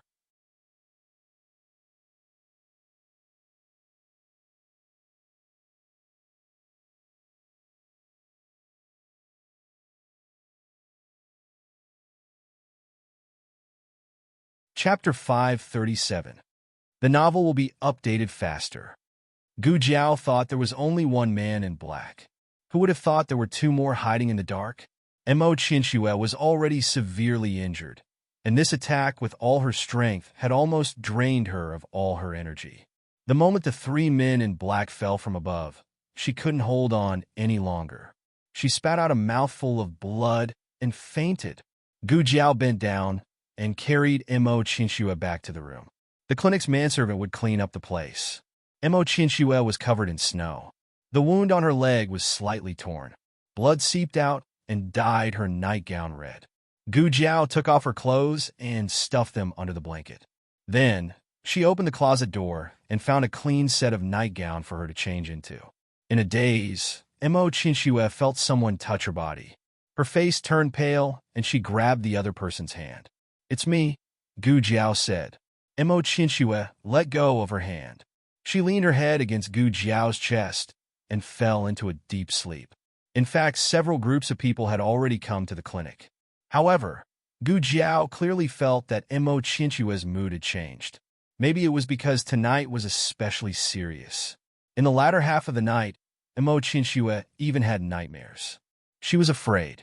Her face was pale, and her body trembled slightly. It was as if she had fallen into an endless nightmare. Mo Qinxue, Mo Qinxue. Gu Jiao tried to wake her up. Mo Qinxue opened her eyes and looked at Gu Jiao in fear. She did not know if she was still in a dream. She did not respond and only held Gu Jiao's hand tightly, like a drowning person holding onto the last piece of driftwood. "Are you so scared?" Gu Jiao murmured. She didn't pull her hand back. Gu Jiao took the time to go back to Clearwater Alley. Little Jing Kong hadn't seen Gu Jiao for a few days. He felt wronged and teared up. "Jiao Jiao." He rushed over and hugged Gu Jiao. Although he was 5 years old, he looked just 1 year younger than his peers. Gu Jiao easily lifted him up. Little Jing Kong sat in Gu Jiao's arms and shook his little head. "Jiao Jiao, is the medical center done?" Little Jing Kong asked. "Not yet." Gu Jiao entered the room and greeted Yao Shi. Yao Shi had just finished bathing Gu Xiaobao. "You're back. There's no need to go to the clinic, right?" Yao Shi warmly asked. "We still have to go over tonight," Gu Jiao said. Little Jing Kong thought for a while and got down from Gu Jiao's arms. He moved a chair for Gu Jiao and said, "Jiao Jiao is tired. Jiao Jiao, take a seat." Gu Xiaobao wow. Yao Shi heard her son's voice and laughed. Did Xiaobao speak? Does Xiaobao want sister to sit down? Gu Xiaobao widened his big round eyes and looked at Gu Jiao.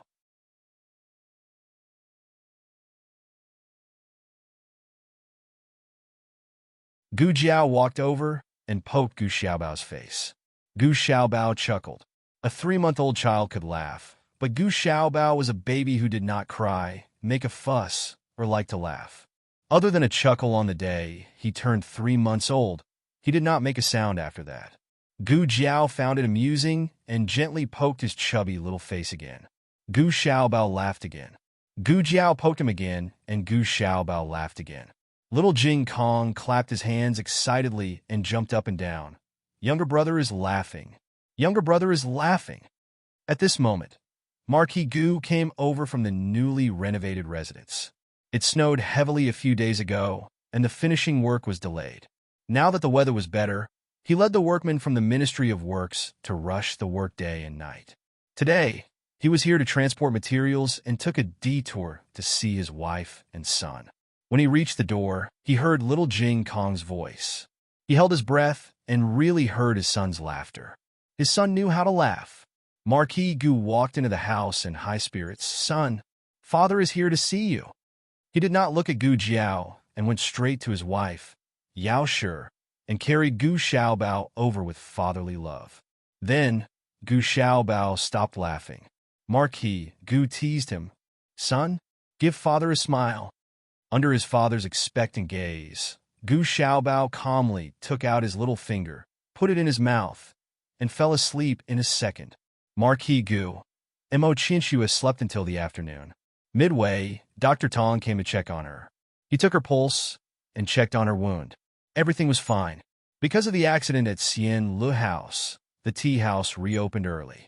There were more people on the streets and more headaches, fevers, and drunkenness. Today, a wave of drunkards and injured patients came to the clinic. There were not many doctors, and they could not take care of them all. However, this had nothing to do with Mo Qinxue. She did not need any additional treatment and only needed to quietly recuperate in the room. A maid brought food over. Mo Qinxue ate a little. Her leg was injured and her ribs were broken. She could not walk and could only lie on the bed in boredom. She sat on the bed and clutched the handkerchief in her hand. She snorted. Where did the little liar go? Suddenly, a figure flashed through the door. Mo Qinxue's eyes flashed with vigilance. Who is it? The unlatched door was gently pushed open from the outside. First, An exquisite embroidered fan reached in from the crack of the door. Then, the owner of the fan walked in with light steps. It was a pair of brand new pink lotus embroidered shoes. They were made of real gold and were extremely expensive. In the whole capital, only the courtesans of Sien Le House could afford to wear such shoes. The vigilance in Mo Chinchue's eyes dissipated and was replaced by a faint disgust. "What are you doing here?" Mo Chinchue asked coldly.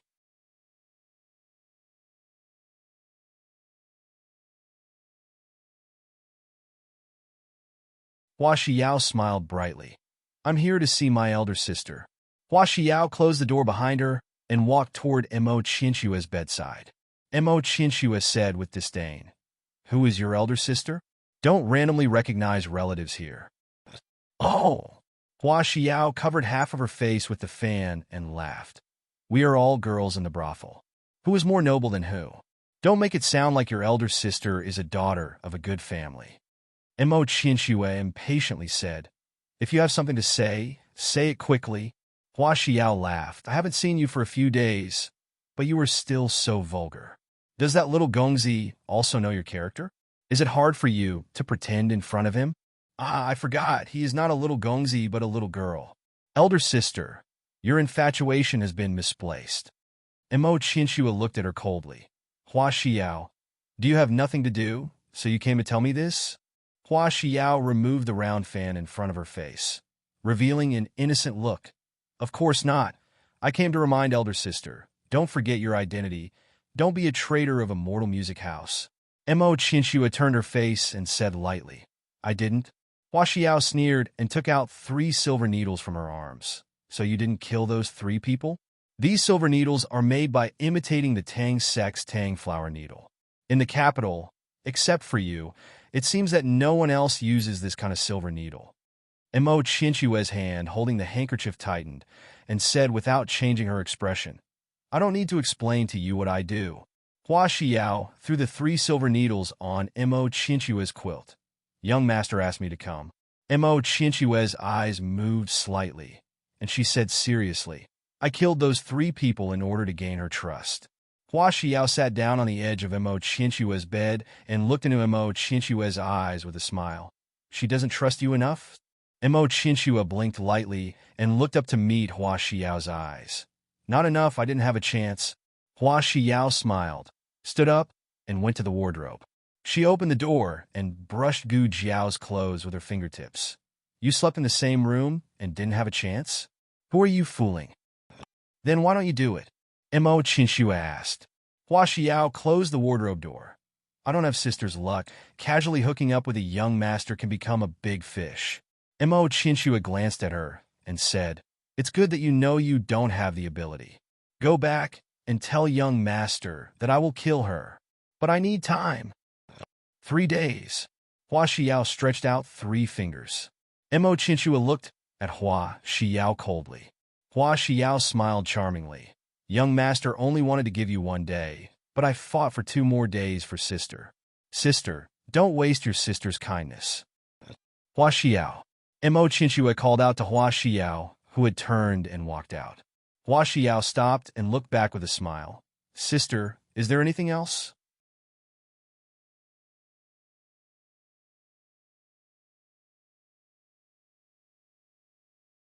Mo Chinchua suddenly shot out a silk thread and wrapped it around Hua Xiao's foot. Then she pulled it coldly, and the silk thread twisted off the embroidered shoes on Hua Xiao's foot. Mo Chinchua was not polite to Hua Xiao at all. If Hua Xiao's martial arts were not good, she would have fallen to the ground. Hua Xiao's face sank, and she gritted her teeth. Mo Chinchua. Mo Chinchua said indifferently, "Get out."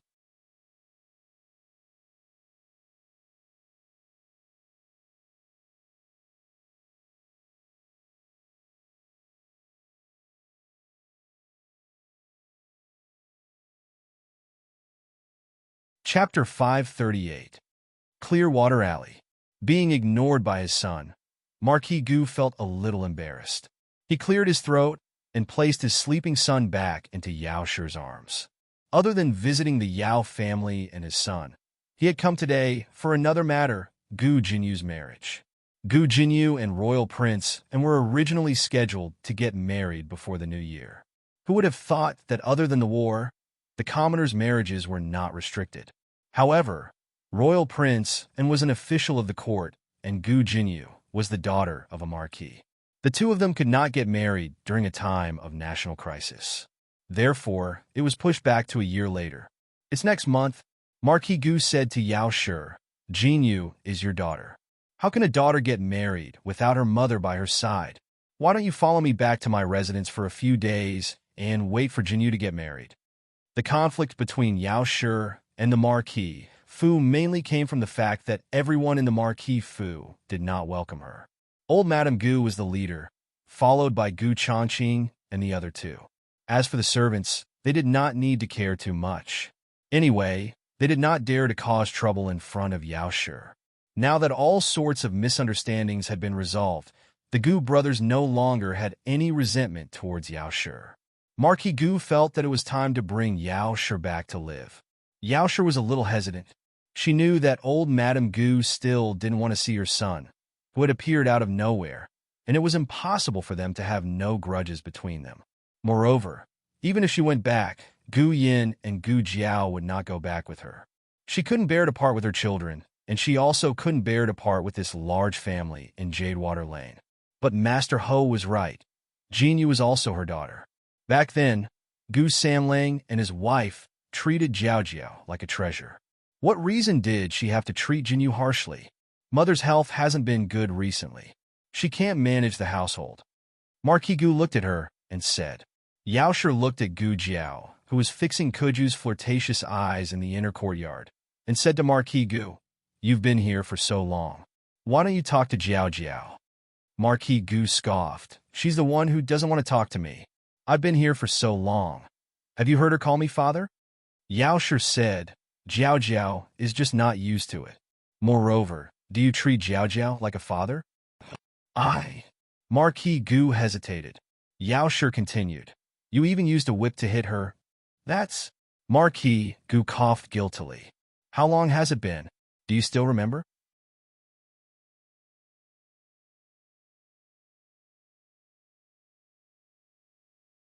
I didn't know that she was our daughter and thought that she wanted to harm you. At the mention of this matter, Marquis Gu became angry. He had only whipped that girl once, and that girl bore a grudge to such an extent, opposing him at every turn. He even kidnapped his wife and son. 2 sons. Was it because he didn't act like a father? She was clearly the one who didn't act like a daughter. Can't she learn from Jinyu? Gentle and generous, delicate and cute? That's how the daughter of a marquis should be. Marquis Gu rolled his eyes and said, If that girl was half as sensible as Jinyu, I wouldn't have doted on her so much. Yao Shi carried the sleeping Gu Xiaobao and stood up, looking at him with a frown. You admit that you don't dote on Jiao Jiao? No, Marquis Gu was dazed. How could he speak so quickly? Also, how could Madame's angle be so tricky? Yao Shi trembled with anger. So when you said that you dote on Jiao Jiao, you were lying to me. Marquis Gu panicked and quickly said, I didn't lie to you. I'm telling the truth. I dote on Jiao Jiao. I dote on her the most. Yao Shi did not want to wake up her sleeping son, so she suppressed her anger and asked, Then let me ask you, what does Jiao Jiao like to eat the most? Marquis Gu opened his mouth. How could he know what that girl liked to eat the most? You can't even answer this, yet you say that you dote on Jiao Jiao. Yao Shi said this and carried Gu Xiaobao away without looking back. Marquis Gu. Sigh. Gu Yin and Gu Xiaoshan had gone to Master Lu's place in the southern wing and were not at home. Yao Shi also ignored him. Marquis Gu rubbed his nose resentfully. Every strand of hair on his body spoke of the awkwardness in his heart. He was hesitating whether he should go back first. At this moment, little Jing Kong walked over. Little Jing Kong was Gu Jiao Jiao's little tail. Wherever Gu Jiao went, he would go. But now he did not stick to Gu Jiao. Marquis Gu was quite surprised. He looked at this little kid who seemed to still be so small. For once, he asked in a pleasant tone, Why are you here? Little Jing Kong did not say anything. He walked to the front door cutely and stood on the doorstep. With his hands behind his back, he blinked and looked at Marquis Gu.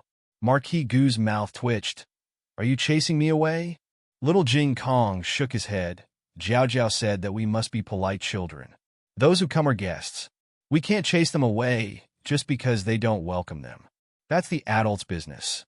We just need to be obedient as children. Marquis Gu, who was rejected everywhere, finally left with his head covered in dirt. Gu Jiao fixed Little Jing Kong's romantic eyes. Little Jing Kong could play Could You happily again. "Thank you, Jiao Jiao." Little Jing Kong stood under the romantic eyes and said cutely. Gu Jiao curved her lips and handed him the Could You on the stone table. "Do you want to finish? Jiao Jiao, will you play with me?"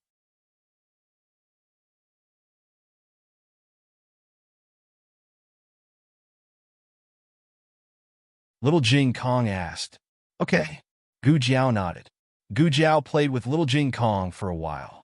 When the old chancellor came back to check on Little Jing Kong's homework, he left reluctantly. Gu Jiao went to the clinic. She brought some candied fruits and hawthorn cakes made by the young master. When she entered the room, Mo Qinxue was leaning against the bed and sulking.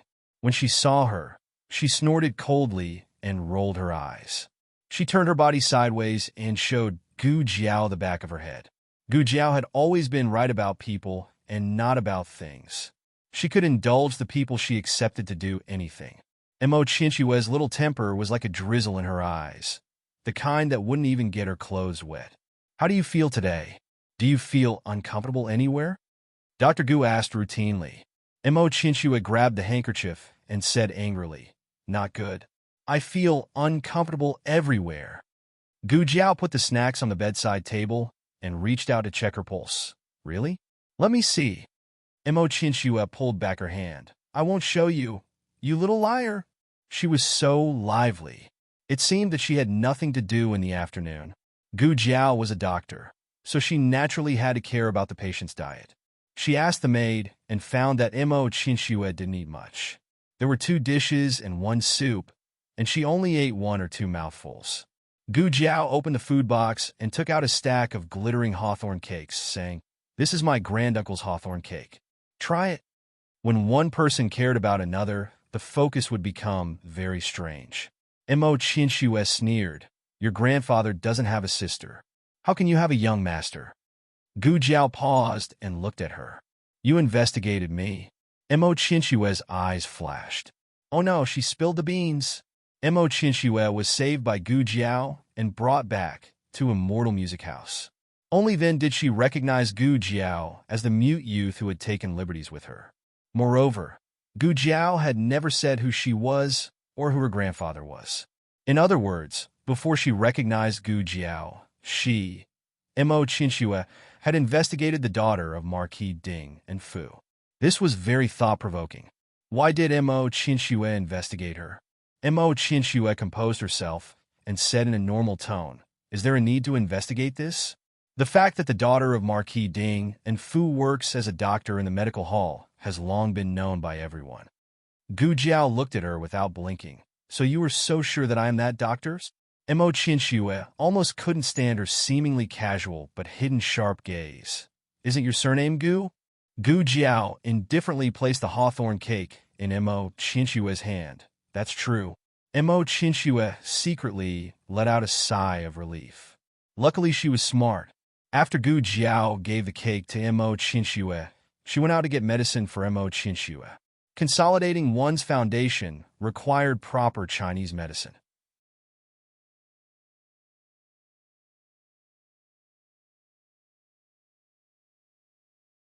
After she left, Mo Qinxue took out a packet of medicinal powder from her chest and sprinkled it on a piece of hawthorn cake. She wiped away the excess medicinal powder, and a thin layer blended in with the sugar on the hawthorn cake. Not the slightest bit of it could be seen. When Gu Jiao returned to the room with a bowl of steaming hot medicine, Mo Qinxue was sitting coldly at the head of the bed. On the bedside table next to her was a plate of hawthorn cake. She coldly snorted and said, "What kind of rubbish taste is this? Did your great-aunt make it? If you don't want to deal with me, just say it. There's no need to buy things from a street stall to fool me. Does it not taste good?" Gu Jiao asked strangely. Mo Chinchua angrily said, "It tastes terrible. If you don't believe me, try one yourself." Gu Jiao picked up the topmost piece of hawthorn cake. Mo Chinchua grabbed her hand and asked, "Aren't you afraid that I'll poison you?" Gu Jiao asked, "Will you?" Mo Chinchua slowly let go of her hand and said coldly, "Yes. Of course I will. I really want to poison you. You little liar." Gu Jiao tasted the hawthorn cake in her hand and frowned. "Oh, it seems a little too sour. I took the wrong one. This is for my great aunt. Dr. Gu, there's a patient here who fainted." Xiao Sanzi's voice came from outside the courtyard. "Coming." Gu Jiao put down the piece of hawthorn cake and turned to leave the room. Mo Chinchua looked at the piece of hawthorn cake that Gu Jiao had taken a bite of, then looked at the bird and half of the cake on the snow outside the window. She angrily kicked her feet under the quilt. Next time I won't be soft-hearted. If I'm soft-hearted again, I'll write my name upside down."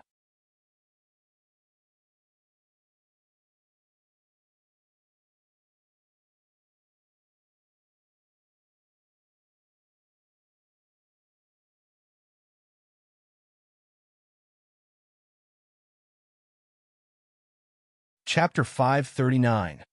Novels with a deeper meaning that cannot be found online are all available here.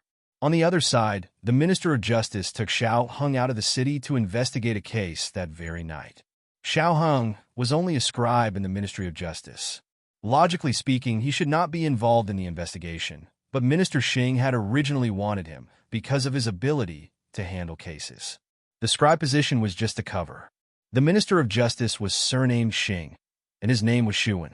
This name did not sound like someone who could be a minister, but Xing Shuan had done it. Xing Shuan was one of the few ministers of the 6 ministries who had come from a humble background. At the beginning, he had suffered a lot before finally entering the Ministry of Justice. Because he did not have the support of his family, it was much more difficult for him to rise up the ranks than for those nobles and officials. He had been sent out twice. The first time was because he had offended someone, and the second time was because he had offended someone he should not have offended. But perhaps his life was really tough, for he had managed to survive. His character was upright, and his family style was also upright. He met the emperor's standards for using people. Of course, the prerequisite was that he could be noticed by the emperor. Speaking of which, it was actually a coincidence. The second time I was sent out was in a small county near Fengdu Mountain. I handled a case, and the victim was someone from the princess's estate, Minister Xing said to Xiao Hung in the carriage. Xiao Hung did not know about this. Before he left the capital, he had not thought that he would enter the 6 ministries, so he had not paid special attention to the movements of the 6 ministries. Princess Xinyang had monitored the movements of the court, so he had occasionally heard of some officials' weakness. For example, the account book of the imperial colleges saw accepting bribes. But it was clear that Minister of Justice was not in the list of weaknesses. He was an honest and upright official. As the carriage bumped along the rugged path, the two of them couldn't help but sway a little. Minister Xing swayed as he continued. To be honest, he was just an insignificant servant who was humiliated by a local squire. That squire had a bit of a relationship with the capital. Do you know what someone else would have done? Xiao Hung understood that he was not asking him a question. As expected, Minister Xing continued, "Sometimes the lives of the common people are worthless, and the lives of the servants are worthless as well." At that time, Princess Xinyang asked me, "County Magistrate Xing, do you dare to investigate this case?"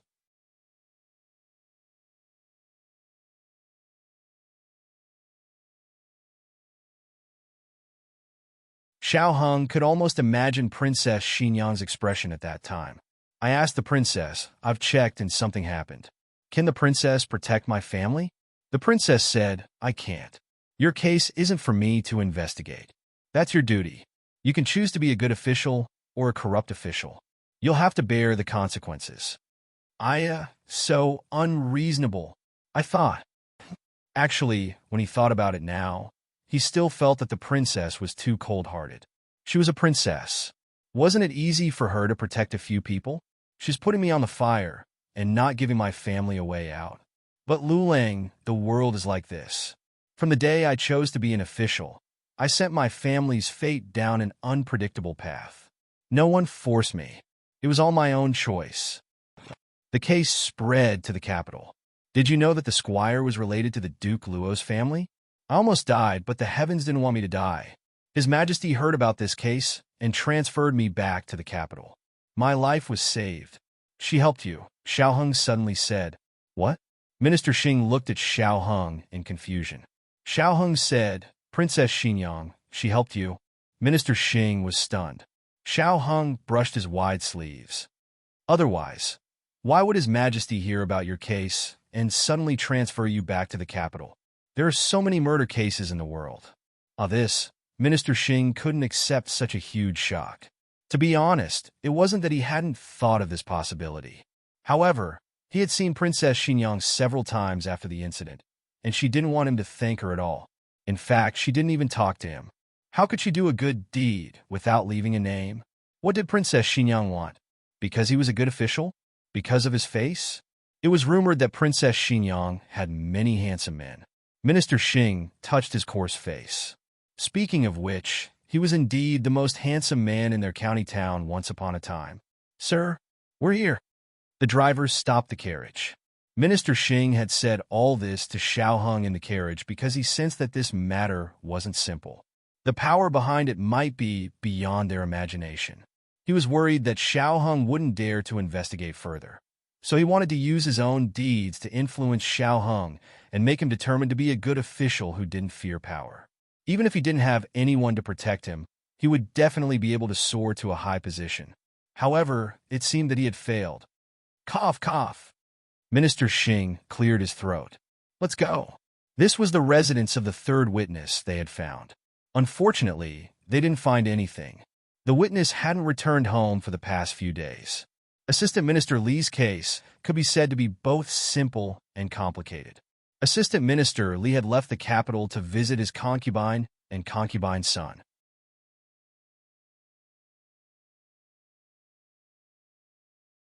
Along the way, he had encountered a group of robbers.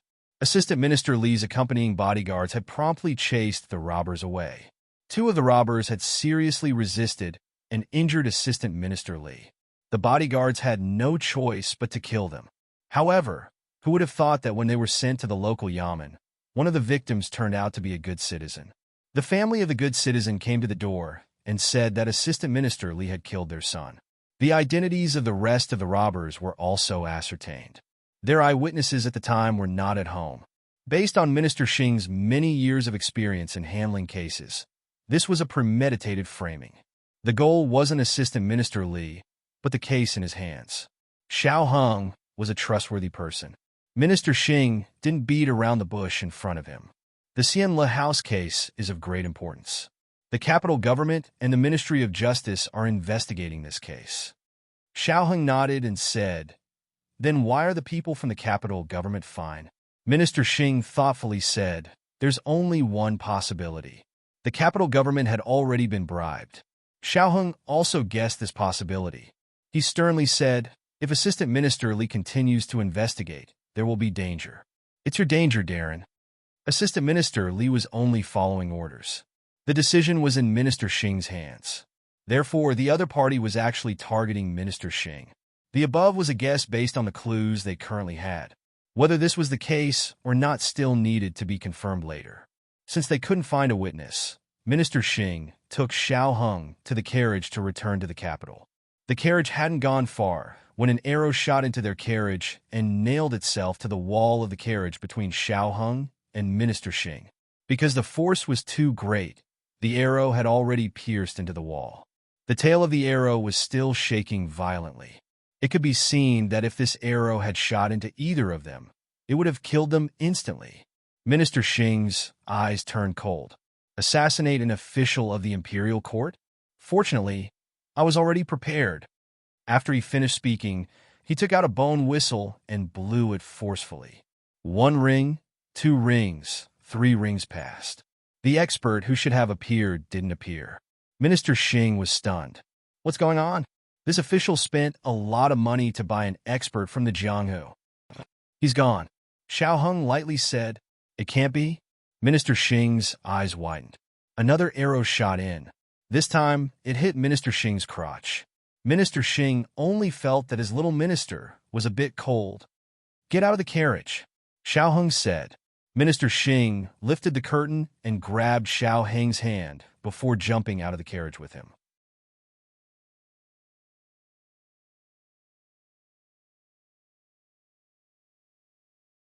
Just as the two of them fell to the ground, a whole row of arrows covered the sky and covered the earth, and shot the carriage into a sieve.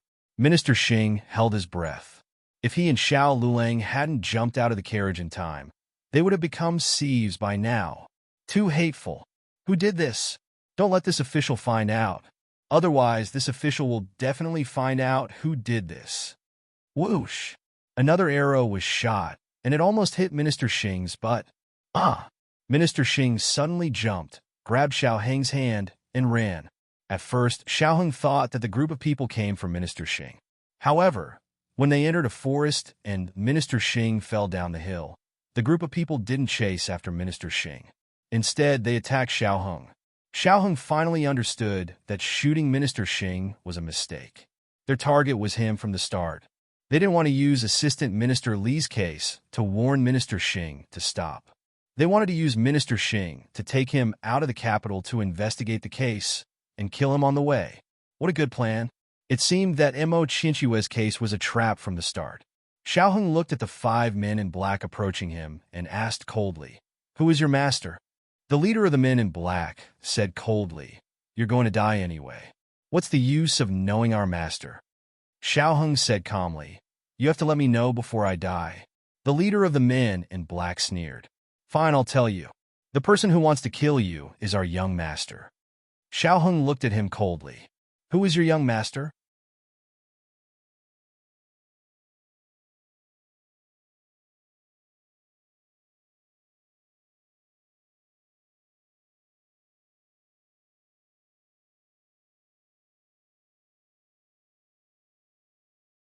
Chapter 540. Big brother, don't talk nonsense with him. He's going to die anyway. What's the point of knowing so much? That's true. This guy doesn't deserve to know young master's name. The leader of the black-clothed men smiled and said to the black-clothed men beside him, "Kill this brat. Do it cleanly." "Big brother, don't worry. We know what to do. This brat doesn't know martial arts. We have the final say on how to kill him." Several people roared with laughter as they disdainfully pressed towards Xiao Heng. In front of Xiao Heng were the black-clothed men, and behind him was a huge slope. He had 2 choices. One was to be killed by them, and the other was to jump down the slope and die. "Jump!" One of the black-clothed men smiled provocatively. This height was nothing to martial artists, but it was a death sentence for a Hanlin official. They didn't believe that Xiao Heng would jump. In fact, Xiao Heng didn't jump. The few of them sneered as they approached Xiao Heng. When they were about 10 steps away, Xiao Heng suddenly fished out something from his money pouch and threw it at the few people's feet. They thought it was a hidden weapon and hurriedly took a step back. Unfortunately, it was useless to take a step back. The black thing exploded after it landed on the ground. Several people were blasted into a sorry state. The leader of the black-clothed men was startled. When he reacted and was about to attack Xiao Heng was 1 step faster and took out the remaining black fire pearls. Not good. Bang!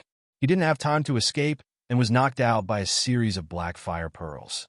Gu Jiao mixed a small amount of knockout drug into Xiao Heng's black fire pearls. The power of the explosion was not as strong as the pure black fire pearls, but it could quickly knock out the opponent. After knocking out the group of people, Xiao Heng quickly left and went down the small path to find Xing Shangshu. Minister Xing had just fallen down the hill. The place where he fell was not so high. If he was lucky, he would not die. When Xiao Heng found him, his arm was dislocated, but he could still walk. Xiao Heng helped him up, looked around, found a direction, and said, "Let's go." Minister Xing covered his dislocated arm and cursed in pain. "What kind of people are they?" "I'm not sure," Xiao Heng said. Xing Shangshu said angrily, Good. How dare he set his sights on this official? When we return to the capital, this official will investigate his background." His courage was commendable. Minister Xing said earnestly, "Lulang, don't be scared. As officials of the imperial court, How can we not encounter any problems?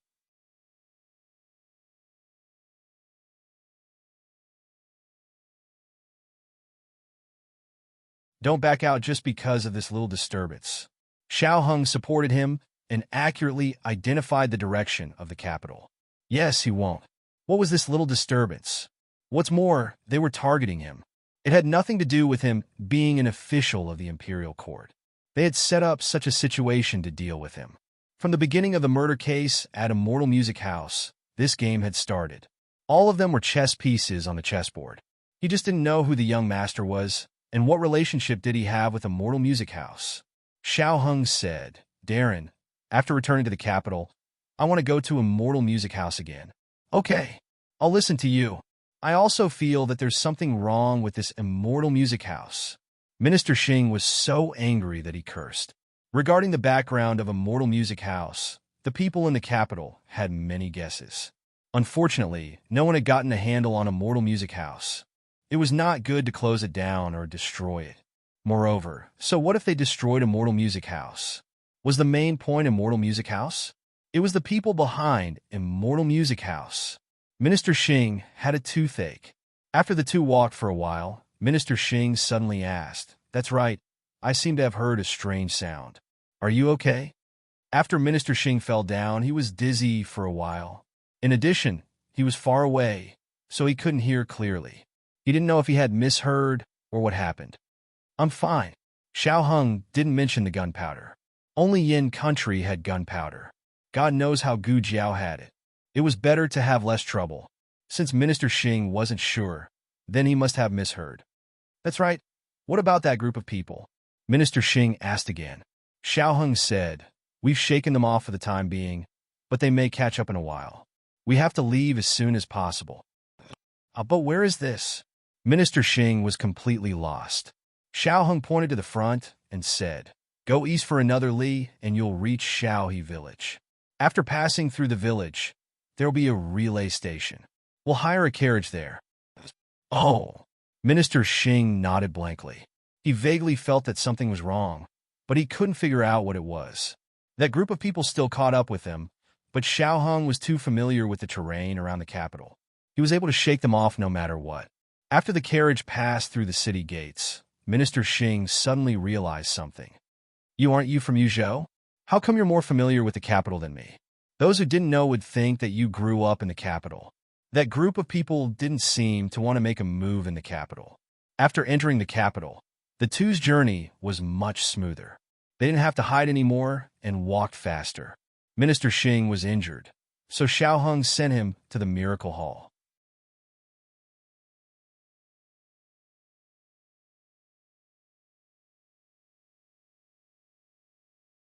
Lu Lang is here. The second master smiled and greeted him.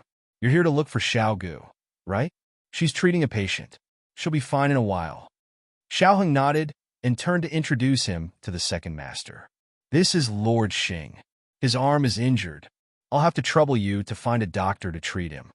Minister Xing was wearing an official's robe. Although the second master didn't recognize which yamen he was from, he could tell that he was a third-rank official. The second master hurriedly cupped his hands. My apologies, my lord. Please come this way. I'll go get a doctor for you. The second master invited Minister Xing to a room upstairs. Xiao Hung went to Gu Jiao's courtyard.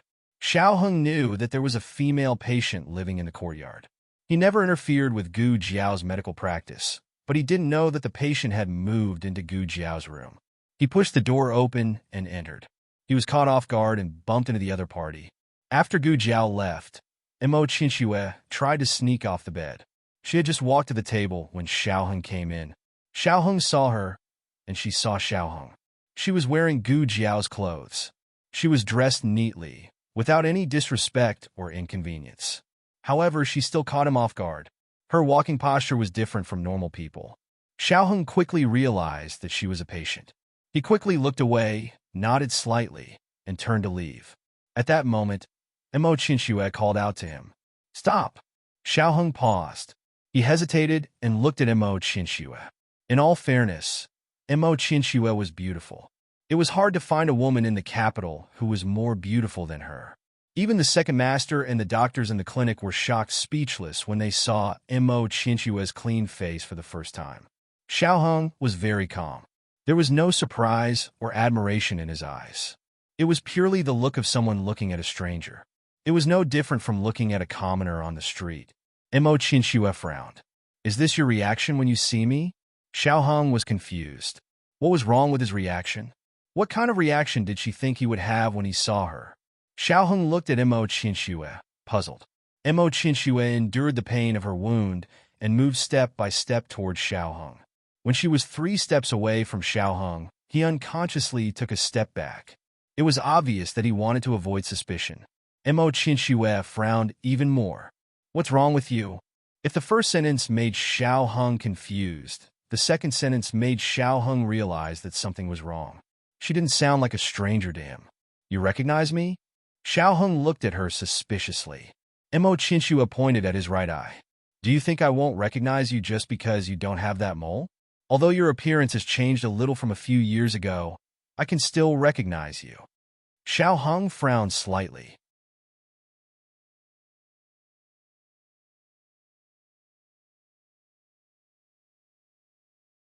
He did have a mole under his right eye. Had she really seen him before? Mo Chinchua saw that he was silent, and her face darkened. "Don't tell me you don't remember me?" Xiao Heng didn't say anything. Mo Chinchua's almond eyes widened. "You really don't remember? I was wondering. When I saw you near the Hanlon Academy, I asked my maid to look for you, but you didn't pay any attention to her." Near the Hanlon Academy. Maid Xiao Heng remembered. There was indeed such a thing.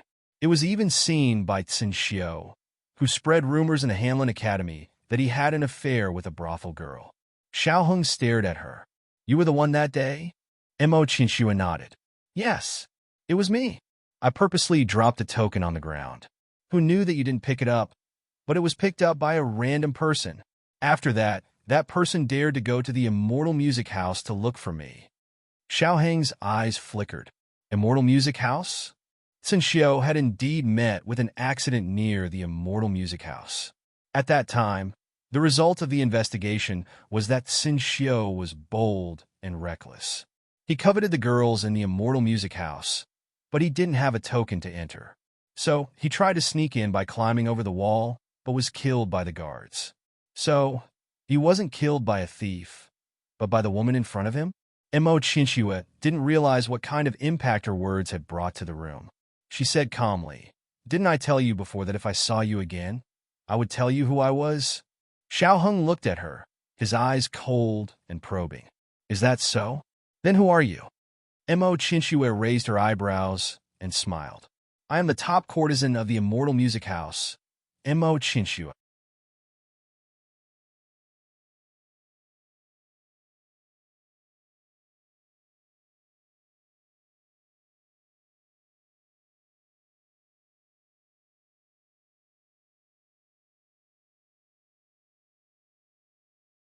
Chapter 541. Novels with hidden meanings that can't be found online are all available here. The dead courtesan of Immortal Music House actually appeared in front of his eyes. Was there anything more ridiculous than this? If she was Mo Chinchua, then what was up with the female corpse lying in the yamen? Also, Xiao Heng was very sure that he had never seen Mo Chinchua before. Then who did Mo Chinchua mistake him for? In an instant, countless doubts flashed through Xiao Heng's mind. A string in his heart tightened. He felt that he seemed to have inadvertently approached a certain truth. When Xiao Heng didn't want others to see his emotions, no one could break through. He instantly collected his thoughts and entered the state of knowing Mo Chinchua. "But I heard that the courtesan of Immortal Music House is dead. It's just a scapegoat," Mo Chinchua said carelessly. This was supposed to be a secret, but Mo Chinchua didn't seem to have any fear in front of him. Xiao Heng looked at her calmly. "Ah, it hurts, it hurts. Help me." Mo Chinchua gasped and reached out her hand. Xiao Heng didn't move, but Mo Chinchua thought of something and quickly pulled her hand back. "I'll do it myself." She endured the pain and moved to a stool by the table. She sat down and said to Xiao Heng, "All right, why are you here? Last time I saw you, weren't you an official of the Hanlon Academy? You're not wearing the uniform of the Hanlon Academy today." Xiao Heng said, I'm on duty at the Ministry of Justice today. Mo Chinshue snorted. Ministry of Justice? Xiaoheng said calmly. I'm investigating your case today. If I knew that you faked your death, I wouldn't have bothered. Mo Chinshue waved her hand. Just investigate casually, don't be too serious. Otherwise, I'm afraid you'll get into trouble. Xiaoheng seemed to ask casually, what kind of trouble will I get into? Mo Chinshue sighed. This is a long story. Even I don't know much about it. I don't know how to explain it to you. Xiaoheng's eyes moved. Is it the young master behind you? Mo Chinshue looked at him in shock. You know our young master? Xiaoheng said calmly. Today, the Minister of Justice and I went to investigate a case. On the way, we encountered a group of people who wanted to kill us. That group of people accidentally mentioned something about the young master. Xiaoheng didn't lie, but he didn't tell the whole truth. For example, those people were actually targeting him, and it had nothing to do with him investigating the case. Xiaoheng was testing Mo Chinshue. He wanted to know what role she played in this case, and how much she knew. Are you hurt? This was Mo Chinshue's reaction. Xiaoheng's eyelashes drooped as he faintly said, I'm fine. Minister Xing suffered some minor injuries.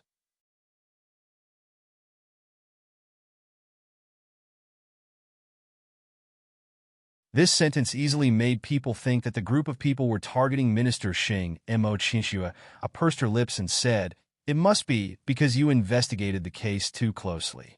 They wanted to give you a warning. Otherwise, you wouldn't have come back alive. I know the young master's methods. It seemed that Mo Chinshue didn't know that those people actually wanted his life. In Mo Chinshue's eyes, why did her young master cause a murder case? Xiaoheng temporarily suppressed the urge to ask who the young master was. He poured a cup of tea for Mo Chinshue and asked, Why did you fake your death? To kill someone. Mo Chinshue's mood fell. Xiaoheng was about to put the teapot back when his eyelashes trembled. He took the teapot back and poured himself a cup of tea. Kill who? Mo Chinshue said in a low voice. The owner of this clinic. Xiaoheng clenched his fist and spilled 2 drops of tea on the table. He covered it with the teacup and said in a calm voice, You deliberately got injured to get close to her. Yes. Mo Chinshue nodded gloomily. Xiaoheng said indifferently, You're injured so badly. Aren't you afraid of dying? Mo Chinshue thought that Xiaoheng guessed her injury from the gauze on her body. She didn't think that Xiaoheng already knew that she almost died that night. She said, If I wasn't injured so badly, how could I win her trust? Xiaoheng put the teapot back and suppressed the murderous aura that wanted to kill Mo Chinshue on the spot. He asked indifferently, You've already won her trust. Why haven't you made a move yet? Mo Chinshue was silent. Do you still want to make a move? Xiaoheng asked. I don't know. Mo Chinshue said. Xiaoheng took a sip of tea and said, You said that your young master's methods are impressive. Aren't you afraid that you'll be punished by him if you don't listen to him? Mo Chinshue sighed incomparably. Forget it, let's not talk about me. Let's talk about you. What's your current identity? Hamlin Academy attendant, Ministry of Justice secretary. What's your name? Xiao Luleng. Oh, Mo Chinshue responded. She obviously felt that this name wasn't very good. Then, have you done what you said you were going to do here? Xiaoheng's expression didn't change as he said, I'm still doing it. What exactly is it? Mo Chinshue asked nosily. Xiaoheng's eyelashes fluttered slightly. He said seriously, I'll tell you when it's done. Mo Chinshue snorted. Boring. Xiaoheng could only drink tea to hide the fluctuations in his heart. Thinking of something, Mo Chinshue said, All right, are you feeling better? Xiaoheng's expression froze. If he wasn't sure that she had mistaken him for someone else, he would almost think that she was asking about his leg. It's done, Xiaoheng said. Mo Chinshue said in surprise. It can be cured? Then why did you choose to commit suicide? Xiaoheng almost couldn't continue. You believed me when I lied to you. Mo Chinshue nodded thoughtfully.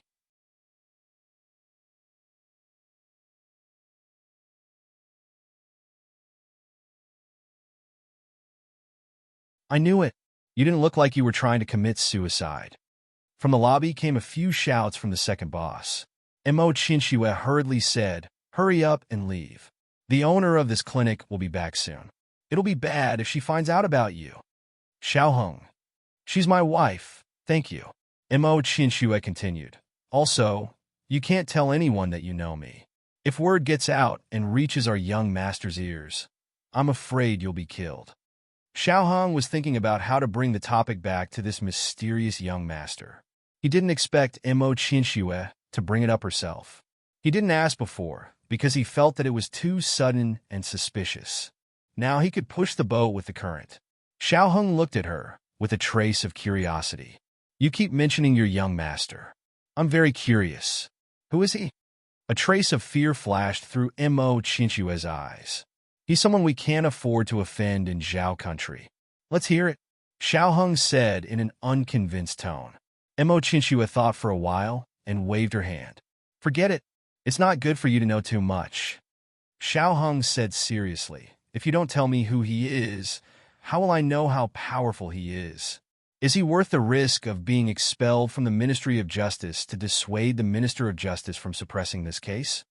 Mo Qinxue wanted to say something, but stopped. She hesitated for a while. Suddenly, she dipped her finger into the teacup and slowly wrote 3 words on the table.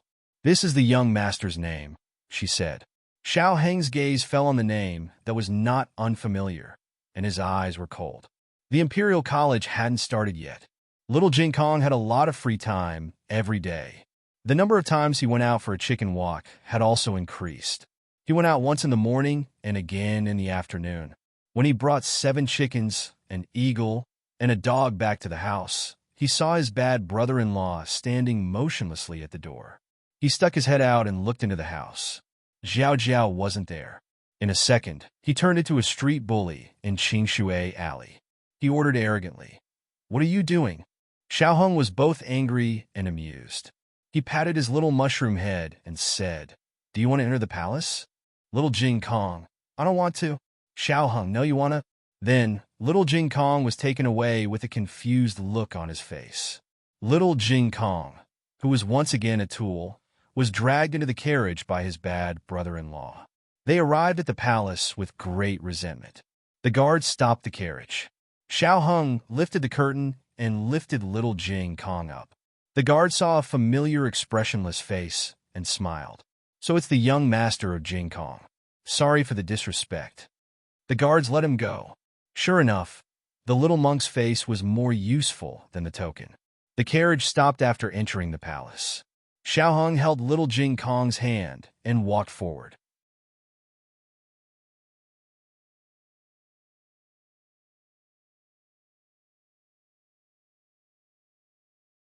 Little Jing Kong once again returned to the state of being abducted by the human merchant.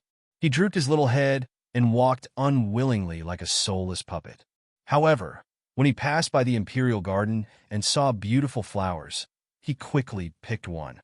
Xiaoheng turned around. He quickly hid the flower behind him and continued to walk forward with his head lowered. Xiaoheng wanted to laugh. "Do you know whose flower you picked?" Little Jing Kong said, "I didn't pick the flower." Oh, he still knew that he was being tricked. Xiaoheng said, "That's the flower planted by Princess Xinyang. It's poisonous." Little Jing Kong threw the flower away. Xiaoheng almost laughed out loud.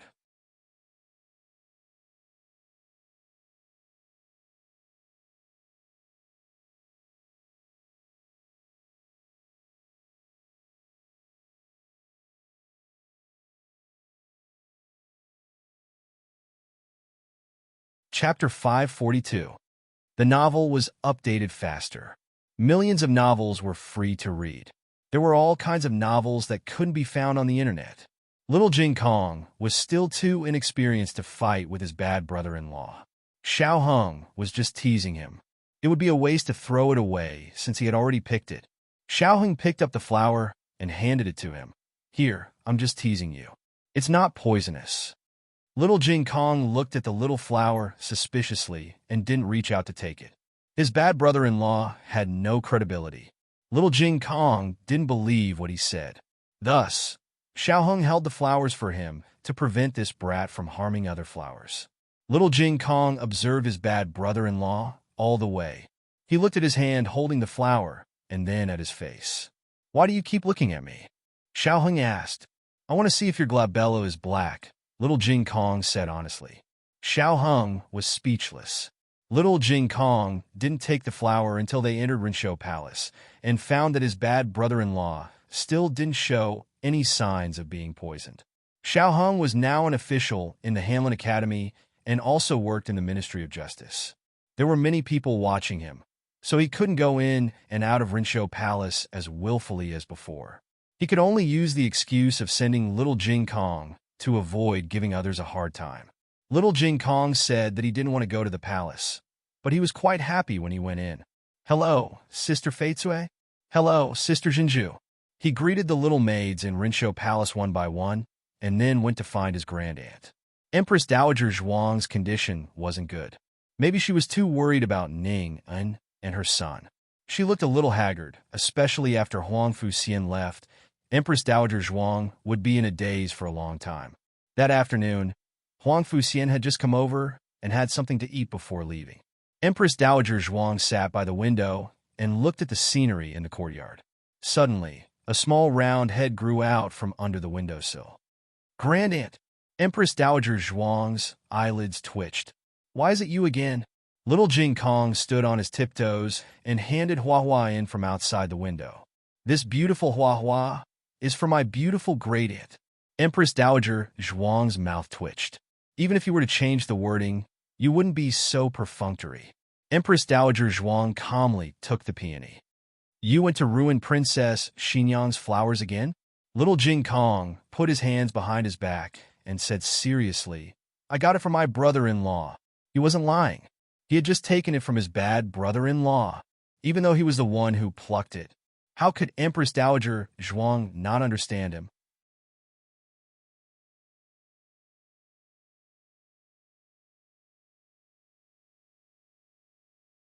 Empress Dowager Zhuang snorted. Looking at the delicate peony, she said, Why are you suddenly so kind to send me flowers? Little Jing Kong sighed. I know. My bad brother-in-law said that this flower is poisonous, so I can't give it to Jiao Jiao. Empress Dowager Zhuang was speechless. After Xiao Hung entered Rinshou Palace, he didn't hurry to find great-aunt. Instead, he went to see Eunuch Qin first. The Empress Dowager's condition. Eunuch Qin heard Xiao Hung asking about the Empress Dowager, so he didn't hide anything. It's not good to tell the truth. Princess Ning and suffered so much in the frontier fortress for so many years. After she came back, she looked so pitiful. The most pitiful is young Master Xian'er. He suffered so much at such a young age. The more unreasonable he is, the more upset the Empress Dowager will be. After Huang Fuxian moved into the palace, he caused a lot of trouble. On the first day, he bullied Qin Shiyu. Not long after, he scared the two little commandery princesses raised by noble consort Zhuang in the palace. As for not showing respect to the empress and the imperial concubines, it was a light punishment. The point was that as long as someone complained to His Majesty, he wouldn't admit it. How did a good child become like this? In Eunuch Qin's opinion, Huang Fuzheng deserved to die 1,000 times over. This child's scheming. Cough, cough. Realizing that he almost said something he shouldn't, Eunuch Qin decisively stopped. Xiao Hung pretended that he didn't hear the last sentence and said, Then I'll go and see the Empress Dowager. Xiao Hung went to Empress Dowager Zhuang's study and patted little Jing Kong's shoulder. Go and play. I'll talk to Grandaunt for a while. Oh, Grandaunt, I'm leaving. Little Jing Kong waved his little hand and turned to leave. Xiao Hung stayed in the study to talk with Empress Dowager Zhuang, while little Jing Kong went to Qinkuan Palace to find Qin Shiyu. Because of the lesson last time, the two didn't go to Bixia Hall this time. Let's go and feed the fish, little Jing Kong said. There was a tay pond in the palace, and there were many koi fish in it. Each of them was fat and cute. Qin Shiyu was not in high spirits. What's wrong? Are you unhappy? Little Jing Kong asked with concern. Qin Shiyu sighed as he walked on the path full of flowers. My puppy is gone. Why is it gone? Little Jing Kong was confused. Qin Shiyu said sadly, My mother said it ran around last time and caused me to run into Huang Fuxian. Huang Fuxian bullied me, so my mother won't let me keep it anymore. Little Jing Kong thought about his pets and said, Actually, my chickens and birds also get into trouble. Didn't little Nine almost peck you last time? But Jiao Jiao didn't forbid him from keeping it. Jiao Jiao was great. Qin Shiyu was so pitiful. He comforted Qin Shiyu. If you like puppies, you can come to my house next time. I'll lend you little 8.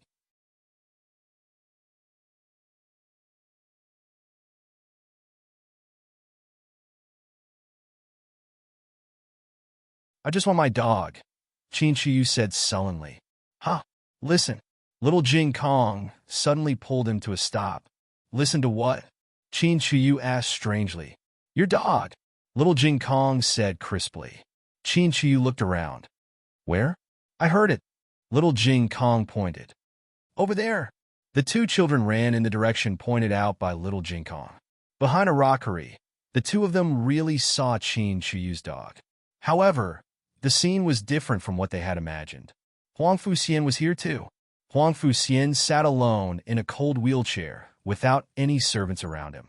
His legs were covered with a thick blanket as usual, and Qin Shiyu's dog was lying on the blanket. Its entire body was covered in blood. It was obvious that it had either been thrown to the ground or abused by someone.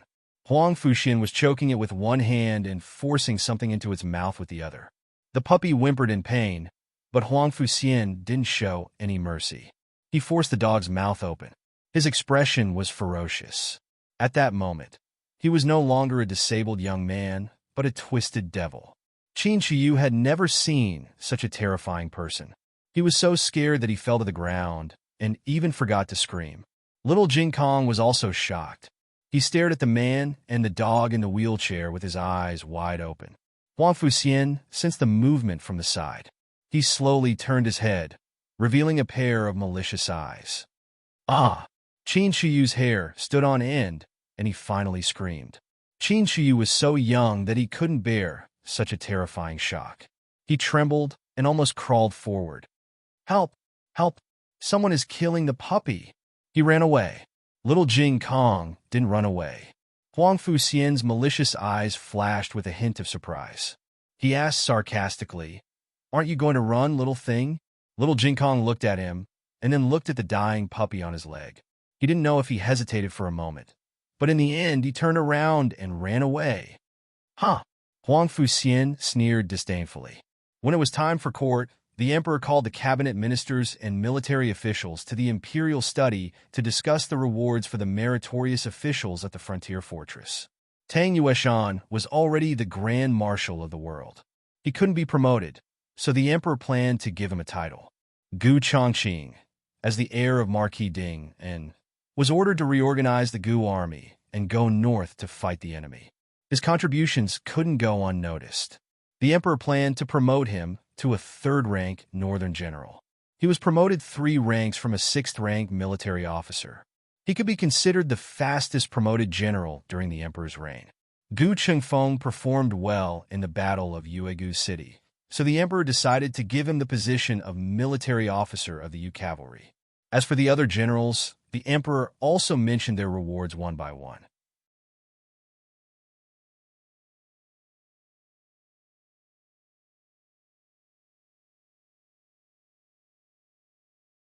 The ministers had no objections. Until now, the imperial study was harmonious. Then, the emperor began to reward Gu Jiao, and Ning and Gu Jiao still hadn't acknowledged her identity as the daughter of Marquis Ding, and so the emperor planned to reward her in the name of the owner of the Miracle Hands Hall. The emperor bestowed the plaque of the number 1 divine doctor and conferred the title of Junju. The title was left to Han Lin Academy to decide. At this time, Su Sifu from the cabinet spoke up. Dr. Gu is only a medical woman. Even if she has performed meritorious deeds in saving the soldiers, she still can't bear the title of Junju, right? Su Sifu was one of Imperial Tutor Zhuang's people. Imperial Tutor Zhuang claimed to be ill and didn't come today. The emperor looked at Su Sifu with displeasure. Why can't she bear the title? Do you know how many people she saved? This official does not deny Dr. Gu's contributions. This official only feels that Your Majesty should give her other rewards. Your Majesty bestowing the plaque of the number 1 divine doctor is already very generous. If you also give her the title of Junju, it would be inconsistent with the ancestral rules. Su Si-fu cupped his hands and continued. Besides, compared to Dr. Gu, this official believes that another person should be rewarded more. The emperor lightly said, "Oh, who are you referring to?" Su Si-fu sternly said, "Princess Ning and Princess Ningen placed righteousness above family and helped Second Master Gu save the old marquis. She also helped Gu Shitzi destroy the nest of the remnants of the previous dynasty.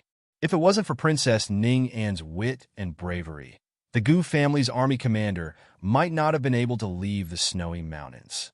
Princess Ning An's contributions are great. This official proposes that Princess Ning and be conferred the title of Princess Protector. Zhao Country's Princess Eldest was not a title that could be casually conferred. That was a princess with real power. Her position was the same as that of a marquis.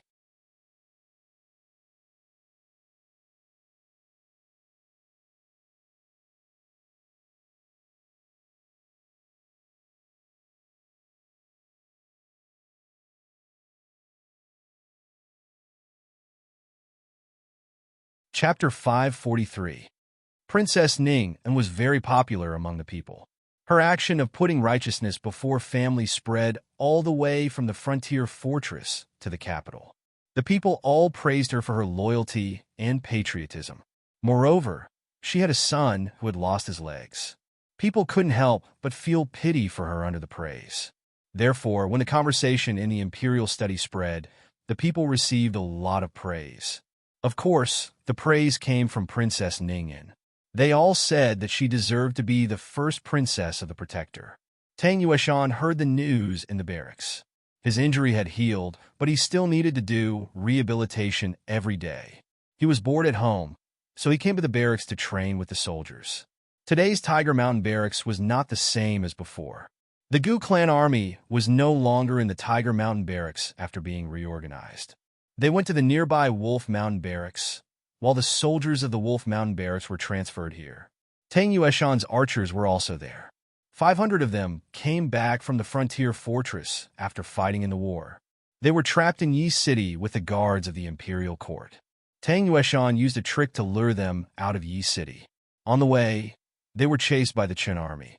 It was Gu Jiao who stopped the Chun army's pursuit by herself. If it was the duty of a doctor to heal the wounded and save the dying, then it was not her duty to risk her life for the soldiers. But she still did it without hesitation. They didn't forget how she risked her life for them, and how she worked hard to treat them. She even gave them the last chance to enter the city. Now that they suddenly heard that she was going to be conferred the title of princess, the soldiers were quite happy for her. Then they heard that Princess Ning and was going to be the first princess of the Protector. The soldiers were a little confused, but they could accept it. After all, she was a princess of the imperial family. The emperor and the empress dowager wanted to spoil her. They just needed to watch. But someone asked, how did she become the protector of the Protector? A soldier told him the news he heard. Tang Yueshan's archers grew anxious. An archer asked, when did she work with Second Young Master Gu to save the old duke? It was clearly Dr. Gu and Second Young Master Gu who had rescued the old duke. On the way, they met the Grand Marshal and worked together with him to deal with the Prince Consort. After that, Dr. Gu and Second Young Master Gu brought the seriously injured old duke to Yuegu City, while the Grand Marshal went to Yi City. Save us.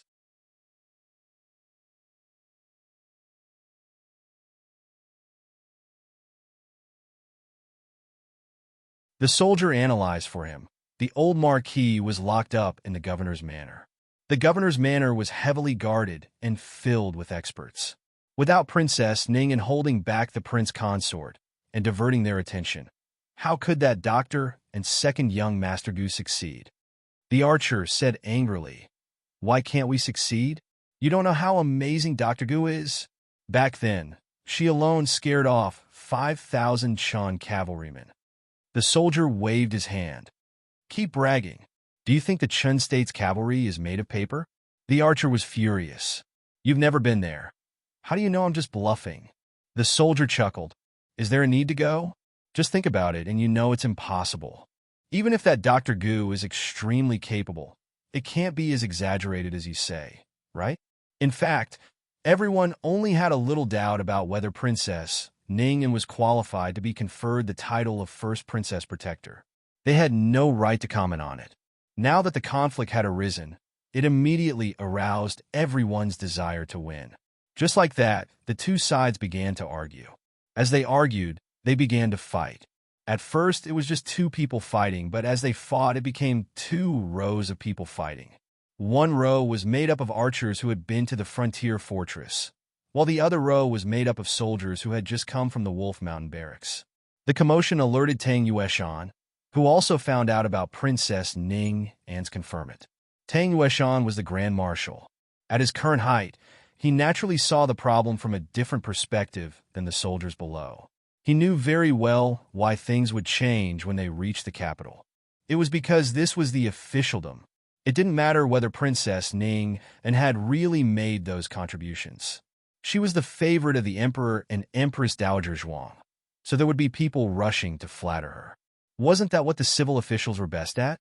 They talked as if they knew more about all the things that had happened in the war than the soldiers on the battlefield. Compared with a little female doctor, it was obvious that the spirit of sacrifice and national integrity of a princess was more convincing.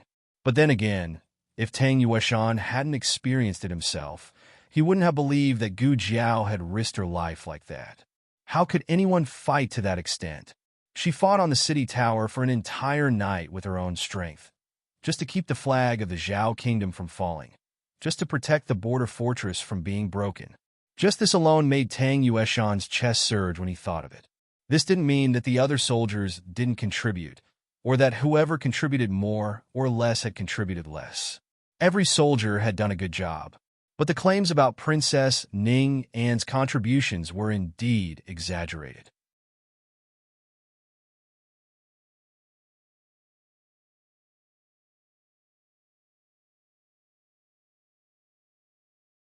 Tang Yueshan wouldn't be so surprised if Gu Chongqing had destroyed the nest of the remnants of the previous dynasty. Forget it, he was an old general. This kind of thing was commonplace. The merits of the subordinates were meant to be taken by the superiors. Besides, Gu Jiao wasn't anyone to him. He wouldn't admit that she was a henchman. He wasn't angry. He didn't care. He wouldn't stand up for her. In the afternoon, Tang Yueshan received a summons from the emperor, ordering him to go to the palace immediately. Tang Yueshan guessed that the emperor wanted to confer the title of Princess Ning An. He was the Grand Marshal of all the troops and an important minister in the war at the frontier fortress. If he came forward to ask for the title of Princess Ning An, he believed that the title of Protector Princess would be more justified. But the emperor also asked him to bring his Tang Bao. He couldn't figure out what the emperor wanted to do. He followed the eunuch to the palace and found that the emperor didn't summon him to the imperial study, but to a meadow near the imperial garden. Princess Ning An was there. "Your Majesty, Princess Ning An." He carried the Tang Bao on his back and saluted. There were tables and chairs in the meadow. The emperor and Princess Ning An had already sat down. The emperor pointed to a chair and said to Tang Yueshan, "Minister Tang, sit down." Tang Yueshan sat down in confusion. About 5 feet in front of him, Eunuch Wei and a few guards set up 10 targets. Did the emperor want to see him shoot? "How is Minister Tang's injury?" the emperor asked in an amiable manner. Tang Yueshan belatedly realized that the emperor had changed his title to minister. She was really overwhelmed by this favor. A few months ago, he was still a thorn in the emperor's side. He said respectfully, "I'm fine. Thank you for your concern, Your Majesty." What was the emperor trying to do? Just then, Eunuch Wei strode over. He greeted Tang Yueshan with a smile. "Lord Tang, you're here?" "Eunuch Wei." Tang Yueshan saluted back. Eunuch Wei smiled and turned to the emperor and Princess Ning An. "Your Majesty, Your Highness, the targets are ready." "Bring the bow," the emperor said. "Yes." Eunuch Wei walked to the side, took a heavy bow from a guard, and personally handed it to Princess Ning An. Tang Yueshan raised his eyebrows. Princess Ning An grabbed the bow without saying a word. The guard immediately handed her a quiver. She took out an arrow, knocked it on the bow, took aim, and shot. She hit the bullseye. Tang Yueshan was shocked. "Good archery, Your Highness." Eunuch Wei praised with a smile. The emperor looked at Princess Ning and lovingly. You haven't lost your archery skills. In fact, you've improved a little. Tang Yueshan remembered that Princess Ning and had learned archery from him years ago. Otherwise, why would Empress Dowager Zhuang want to marry Princess Ning to him?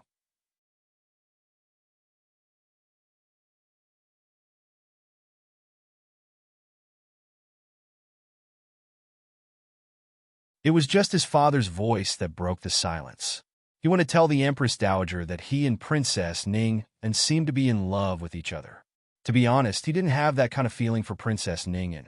He liked mature and gentle women, not a childish girl like Ningen Wait. The Emperor suddenly called him here and made him watch Princess Ningen shoot an arrow. Could it be that the Emperor wanted to marry Princess Ningen to him again? He didn't want to marry just any married woman. The Emperor smiled and asked, Minister Tang, what do you think of Ning An's archery skills? It was good enough that an ordinary person could shoot like this. Tang Yueshan wanted to say that, but instead he said, she's terrible. The Emperor was stunned. So was Princess Ningen. She didn't expect Tang Yueshan to be so sharp-tongued. Tang Yueshan broke out in cold sweat. What did he just say? Was it because he had been bickering with Gu Chengfeng in the ward for too long that he didn't know how to control his mouth? Is it terrible? Princess Ningen asked awkwardly. At this distance, it was good enough for a woman to hit the edge of the bullseye. Unexpectedly, Tang Yueshan's head heated up and he vented the anger he had been holding in all the way. Don't you know whether it's terrible or not? Even a blind man can shoot better than you. Fortunately, you don't have to go to war. Otherwise, you'll kill your own people before the enemy dies.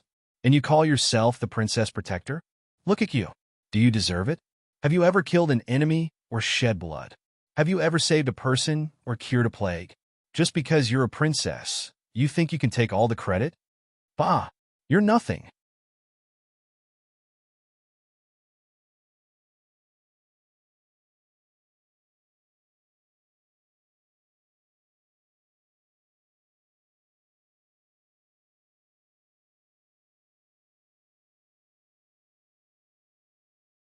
Chapter 544. Novels with deep content that can't be found online are available here. His words were simply deadly. What was worse was that Tang Yueshan actually said the last two sentences. The entire field fell silent. The sparrows in the forest stopped moving. Tang Yueshan finally realized what he had said. He felt as if a few crows were flying over his head. Tang Yueshan had never been so sharp-tongued. It wasn't that he was big-hearted or that he was a general. It was just that there weren't many generals who were sharp-tongued. He wouldn't lose a fight, and he couldn't win an argument. However, ever since he became Gu Qingfeng's roommate, he had been getting scolded from time to time. After getting scolded so many times, he had gotten used to it. Just now, he couldn't hold back and blurted out whatever was on his mind. It was all Gu Qingfeng's fault. He would never admit that he was standing up for Gu Jiao. Impossible. Impossible. The atmosphere was so awkward that one could dig out a house with one's toe. Eunuch Wei looked at Princess Ning and then at His Majesty. Both of them looked terrible. It's over. Marshal Tang, you're finished. You could have offended anyone, but you had to offend Princess Ningyan. Don't you know that Princess Ning is His Majesty's favorite? Tang Yueshan wanted to cry, but had no tears. He was telling the truth, but was it too late to regret? What's going on? A cold voice came from behind them. Eunuch Wei turned around in surprise. He bowed to the newcomer and said, Miss Gu, why are you in the palace today? I'm here to see my grandaunt, said Gu Jiao. She had been so busy taking care of Mo Qianxue that she hadn't been in the palace to see how her grandaunt was doing. She was passing by the imperial garden when she heard the general's roar. She came to see what was going on. The emperor glared at Tang Yueshan coldly. He suppressed the urge to drag him away and beat him to death. He said gently to Gu Jiao, Jiao Jiao, Your Majesty, Princess Ning and Grand Marshal Tang. Gu Jiao greeted them one by one. Her tone wasn't very enthusiastic, nor was it as polite as Xiao Heng's deliberate attitude after he became an official. It was just cold and cheerless, sounding as if she didn't care. If it was anyone else who said this, the emperor would be angry. But Gu Jiao's personality was like this, so the emperor didn't think she was being rude to him and Princess Ningyan. Are you shooting arrows? Gu Jiao saw a target not far away. Judging from the distance, it was about 50 steps away. Eunuch Wei smiled and said, Yes, Miss Gu, do you know how to shoot an arrow? Gu Jiao thought for a moment. Yes, I know a little, but I'm not very good at it. Eunuch Wei was a shrewd person.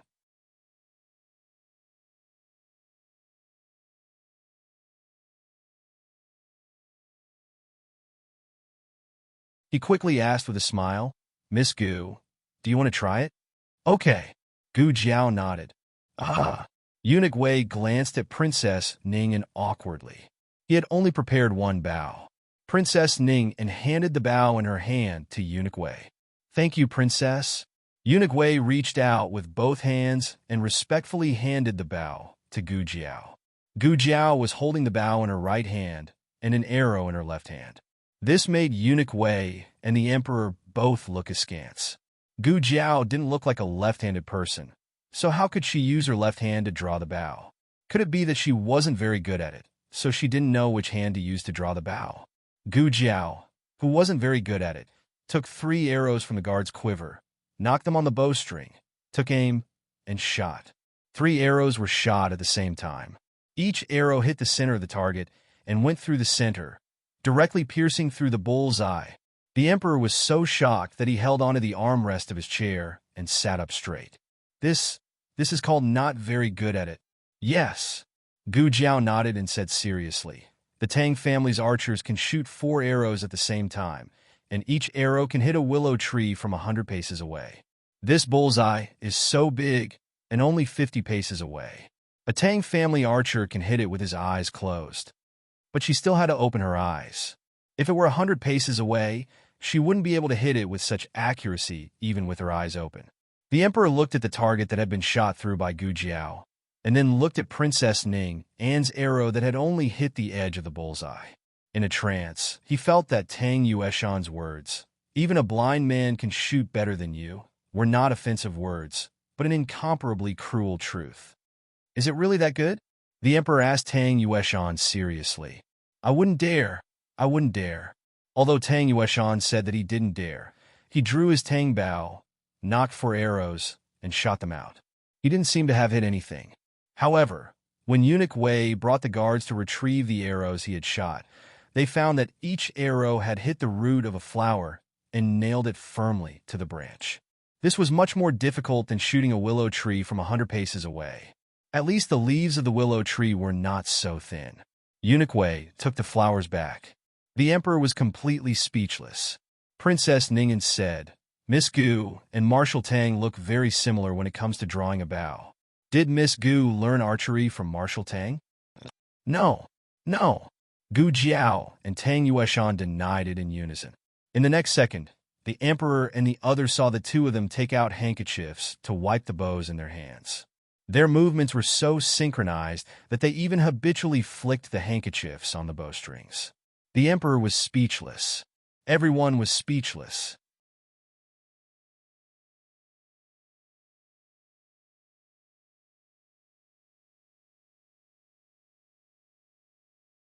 The emperor was so angry at Tang Yueshan that he almost forgot about the important matter. He only remembered it now when he saw him wiping the bow. The emperor said, Princess Ningyan admires Minister Tang's archery very much. If Minister Tang has the time, please give Princess Ningyan some pointers. Generally speaking, the emperor was a benevolent ruler. This benevolence was a double-edged sword.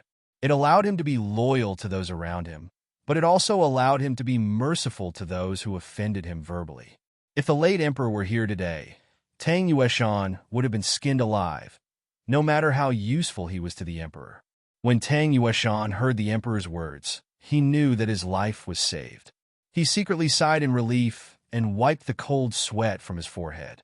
He cupped his hands and said, In response to your majesty's words, this humble subject is a boor and doesn't know any etiquette. I'm afraid I've offended Princess Ningyan.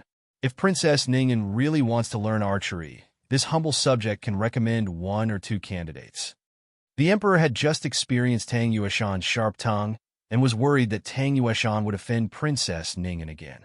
He looked at Princess Ning'an unexpectedly. Princess Ning'an didn't mind at all. She said, "It's fine. Marshal Tang is straightforward and outspoken. He's much more comfortable with us compared to those petty people who only pretend to obey." Tang Yueshan was very unhappy. The Tang family's archery skills couldn't be taught casually. Years ago, Princess Ning'an went to the Tang family to learn some archery skills because her father drank too much. He was too embarrassed to go back on his word, but he didn't teach her for too long. A few months later, Princess Ning'an finished her apprenticeship. "Is Marshal Tang not happy?" Princess Ning'an asked. This was a fatal question. Tang Yueshan coughed and said, "This humble subject just thinks. He can't teach." Gu Jiao said, "He was injured at the frontier fortress and needs to go back to the capital for rehabilitation. Archery will affect the results of his rehabilitation." The atmosphere became awkward again. Eunuch Wei's eyes wandered back and forth between his masters. Princess Ning'an was His Majesty's favorite, but the little magic doctor was also very favored. Who would His Majesty listen to? Would it be his little sister who had been doting on him since childhood, or the little magic doctor who had saved his life? Just as the atmosphere was about to freeze, little fatty Qin Chiyu rushed over, wailing like a ghost. "Father! Father! Help me!" He threw himself into His Majesty's arms without a care. His chubby little hands grabbed His Majesty's clothes, and his body trembled. His behavior was too unbecoming of a prince. His Majesty frowned, but he also felt sorry for his chubby little son. "What's wrong?" His Majesty asked in a deep voice. Qin Chiyu cried until he was out of breath.